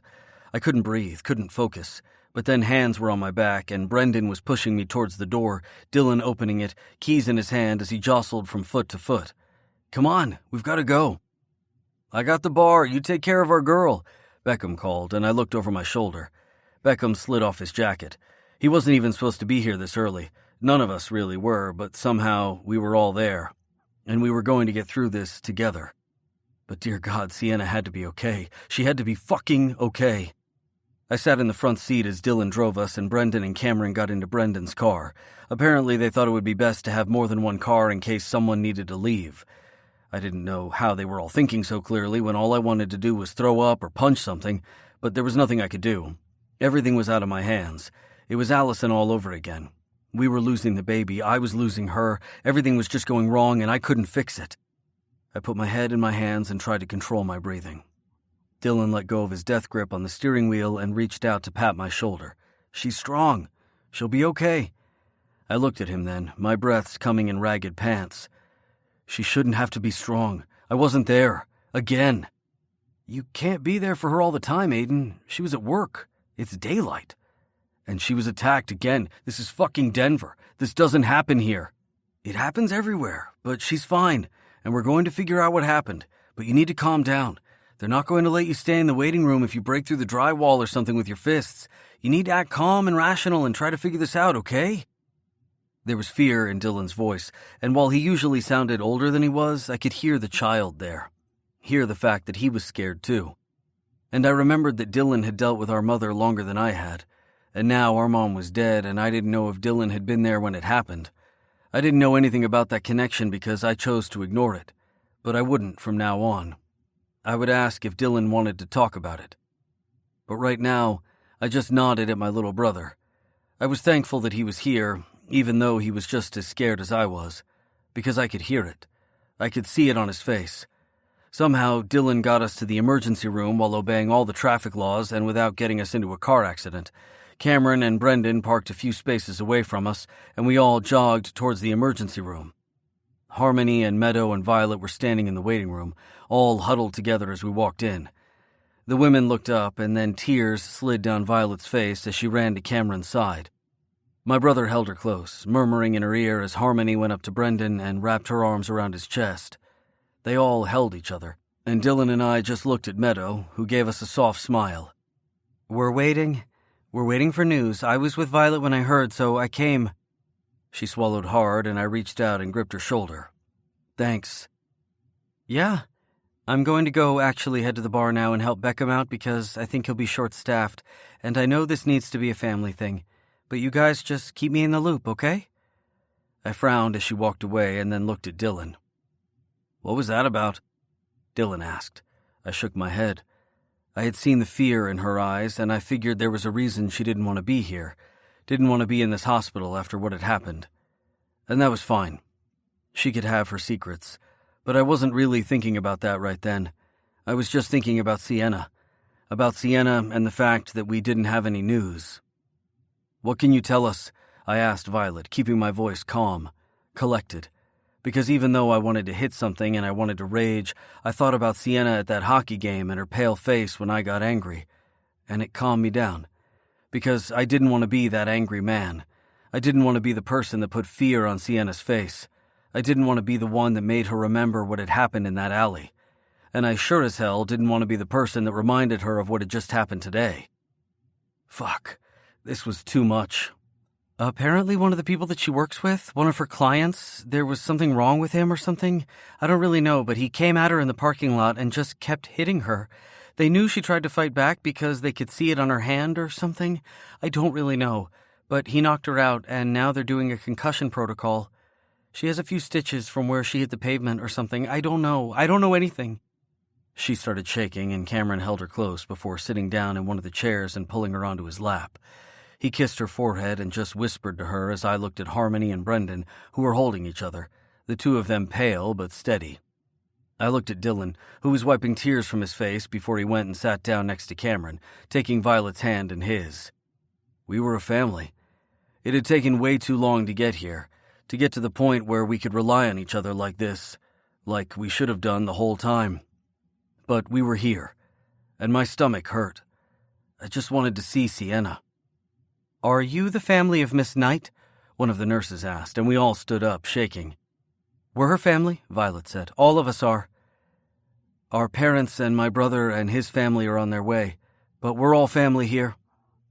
The nurse looked at us and didn't even flinch at the idea that all of us were one big family, because we were. Blood didn't change that. We were a family. Okay then. Miss Knight is awake and she's doing okay. She's a little banged up and we're going to keep her overnight to monitor her concussion. She has some bruising and some stitches, but she's going to be just fine. There's no doubt in my mind that she is going to recover 100% very soon. Now, only 2 people are allowed back there at a time, so you're going to have to take turns. I looked over at Violet and gestured. You and Cameron first, and then the rest of you. I'll go last. Violet gave me a weird look. Are you sure, Aiden? No, you go first. I'll be her last, because you're not going to be able to pry me out of there without a crowbar. That made Violet smile, and I knew it was a real one. I waited with the others while Violet and Cameron went first, and then Harmony and Brendan. Sienna's parents showed up next, giving everyone hugs and kisses before going in. And then Mace and Adrian came, the big brother of the girls looking dour and big and all tattooed and broody. They hadn't brought their daughter, and for that I was grateful. All of us had to deal with a little too much recently, and none of us wanted a little girl to have to deal with that. She was staying with Adrian's family down in Colorado Springs, so that was good. And then it was my and Dylan's turn. Dylan had offered to wait even later, but I knew he wanted to see her, even for a minute. So we walked in, and I had to sit near the doorway, doing my best not to stress out. I hadn't asked anybody what they'd seen, what she had said. Number one, that was for them, but mostly, I didn't want to know. I didn't want to think about that while I was waiting. Hey, you two, she said, smiling, looking so strong. I saw the bruises around her neck again, the ones on her face, the cuts and abrasions on her skin. Her beautiful, beautiful skin, cut up and bruised with some stitches on her arm and on her chin. That asshole had hurt her. I could barely breathe. I'm so sorry, Dylan said and leaned forward to kiss her softly on the lips. I raised a brow and looked at the kid, who shrugged. She's my sister. Okay? Dylan took a seat next to her and took her hand, just laying his head on the bed, his whole body shaking. I took a few steps toward them both, meeting Sienna's gaze, and then put my hand on the kid's shoulders. You're okay. We're all okay. She's fine. I can't lose any of you guys, okay? Dylan said, sounding far younger than he was. Sienna moved to reach out and touch him, but then winced, and I shook my head. She's fine. She probably just needs some sleep. Why don't you come back a bit later, okay? She's fine. Dylan stood up then, wiped his tears, kissed her on the forehead, and then hugged me tight around the middle. I wasn't expecting it, so I took a few steps back and kissed the top of his head. He was almost my height, but because Dylan was leaning slightly, I could do it. I want to go and feed all the cats.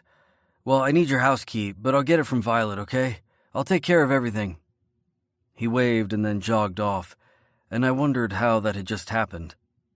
I forget that he's a kid sometimes. Even at 18, he seems so much older.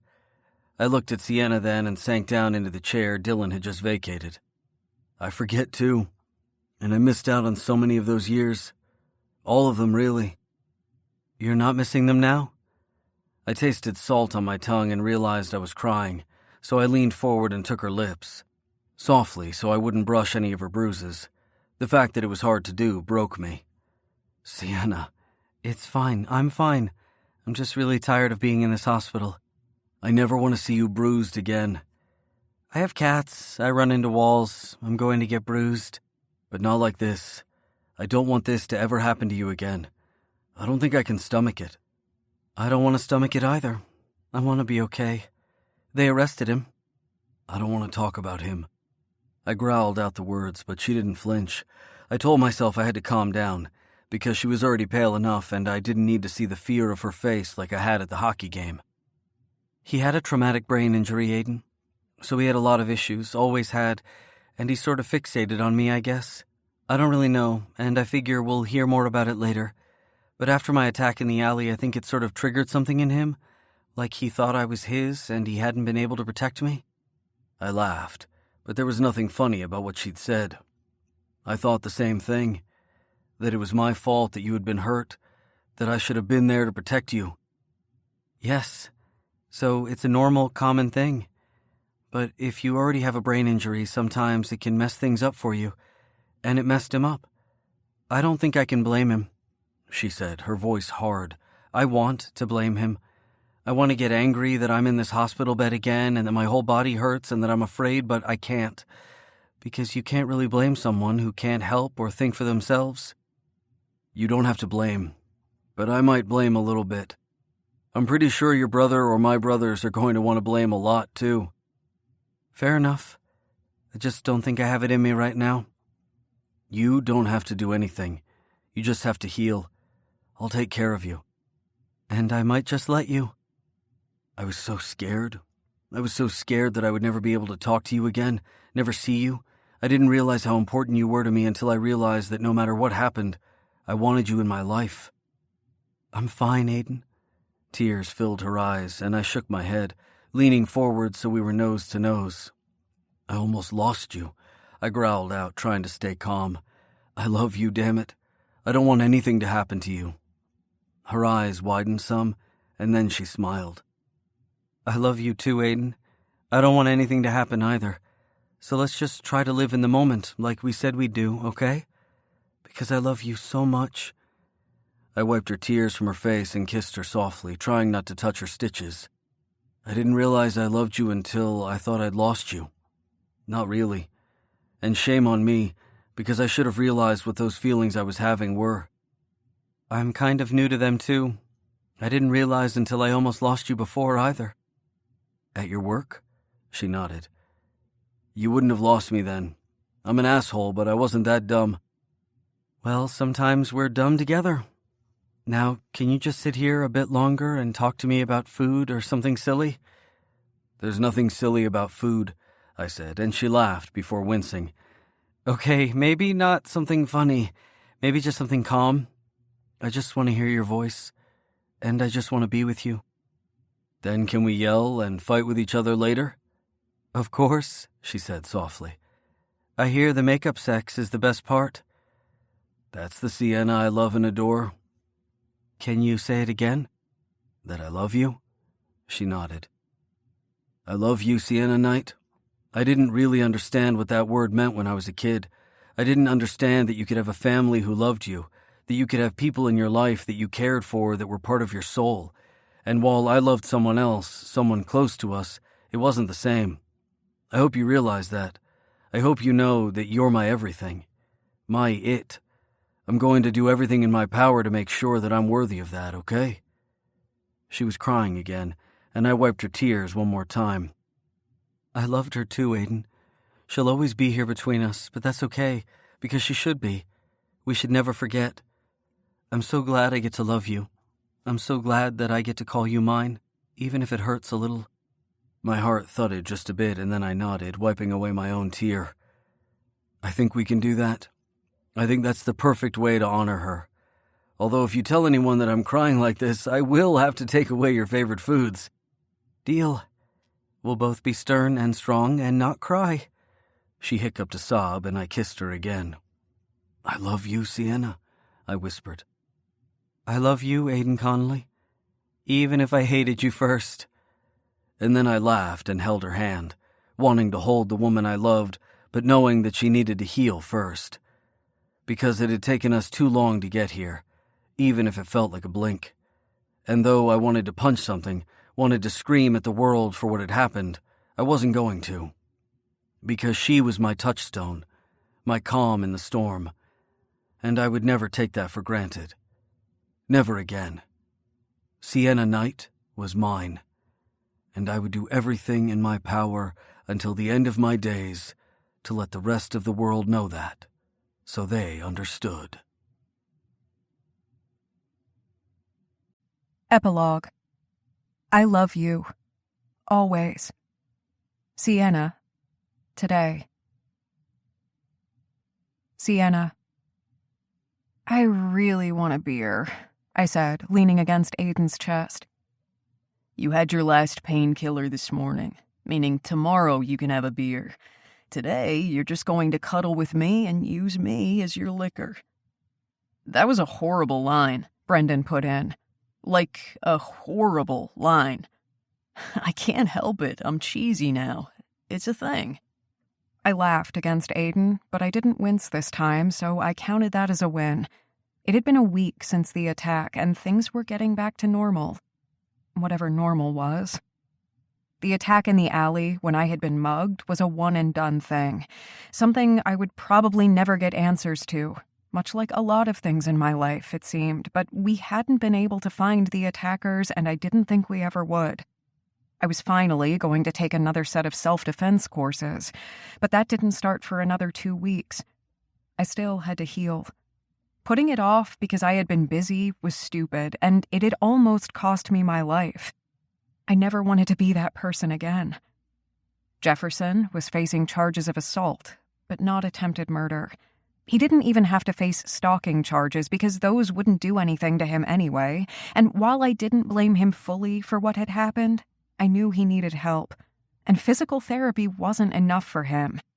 He needed help beyond that, maybe even seeing a therapist every week.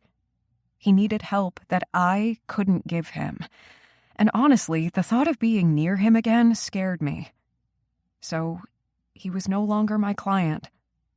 I didn't think he was really going to serve time, but he was likely going to be admitted somewhere for help. And maybe that was the silver lining in this, because he needed help. I just hated the fact that it had taken what it had for him to get some. So, whose turn is it next? Violet asked, snuggling into Cameron's side. I looked around the bar, confused. We were pretty busy, and the fact that I just said we meant how much I thought of the Connolly Brewery as my own. But considering it was a weeknight and the rest of the staff was working, it wasn't too bad. I still didn't know what Violet had meant. Huh? I asked. Well, Cameron and I are together, Brendan and Harmony are together, and now you and Aiden are nice and sweet and have that lovey-dovey face. Who's next? Dylan? We all looked at each other, and then up at the bar where Dylan was wiping it down before going to bus tables. I think he needs a little more time. Don't you think? I asked Aiden. He shrugged. I think that kid's probably better at understanding women than any of us. Women excluded, of course. You know, one day he's going to get knocked on his butt and he's not going to see what hit him, Cameron said. And I can't wait for that, Brendan said. And the three men clinked beer glasses while us women just rolled our eyes. I think next should be your bartender, Harmony said, before kissing Brendan's cheek. Beckham, Brendan scoffed. He's going to have to stop brooding and making fun of us if he actually wants to settle down. I met Violet's gaze, and then Harmony's, and we just smiled at each other as the guys looked confused. Oh, we had an inkling of when and who Beckham might settle down with. It was just going to take time, and lots of planning. But we could do that. We had time, and Beckham deserved a happily ever after. And so did a certain friend of ours. But tonight was just about us. The Connolly brothers were officially in the deep black when it came to the bar. Violet's new paper was being published. Harmony had gotten a huge check for her charity, and I was going back to work next week. Our lives had all taken separate paths from each other, maybe when they shouldn't have, but the worst had brought us together. And though none of us would ever be fully over that, the fact that we could find love even in the darkness was something that I would never, ever forget. It was something that I would treasure always. I love you guys, I said quickly, wiping away a tear. Aiden looked down at me and frowned. You okay, short stack? I flushed at that, because every time he said short stack now, I thought of something dirty. Thank you, Aiden Connolly. I'm fine. Just thinking about why we're all here together again. You know, what started it all? The mood dampened just slightly, and then Aiden cleared his throat and held up his beer. To Allison. One of us, no matter what. I held up my water glass, and the rest of them held up their beers, and we clinked glasses and toasted the woman who had been a part of us, the one who was no longer here. I missed her with every breath I took, and I hoped she was happy wherever she was. I hoped she wasn't in pain anymore, if that had been the reason for her leaving us. But Allison's death had brought us together, and that was something that I would have in my heart for a long, long time. I had found my calling, had found my trust in my sister and my best friend. I had made new friends, new connections, even through the fractured pieces. I missed Allison. I knew we all did, but none of us were as broken as we had been when we first lost her, and we could say her name and toast to her without breaking down now. Perhaps that was a blessing, A next step. I wasn't sure, but as I sank into the hold of the man I loved, I figured we all had our own paths to follow, our own futures to pave. And through it all, we would have one person by our side, even if she was no longer with us, because she had brought us together with her passing. I loved every single person at this table, and I knew they would be there for me no matter what. And that was something worth falling for. The end. The Fractured Connections series continues with Taken With You. Don't miss the other books in the series, Breaking Without You and Shouldn't Have You. www.carrieannryan.com. This has been Falling With You, Fractured Connections Book 3, written by Carrie Ann Ryan. Copyright 2019 by Carrie Ann Ryan. Narrated by Maxine Mitchell and Joe Arden. Production coordination by Lyric Audiobooks. Produced by Marnie Penning-Coleman. Editing and mastering by Dion Audio. Maxine Mitchell and Joe Arden are members of SAG-AFTRA. For more information about author Carrie Ann Ryan or any other title in the Fractured Connections series, please visit www.carrieannryan.com. This unabridged recording was produced in 2019 by Carrie Ann Ryan, who holds the copyright. Neither this recording nor any portion of it may be reproduced or used for any purpose without prior written authorization from Carrie Ann Ryan. Thank you.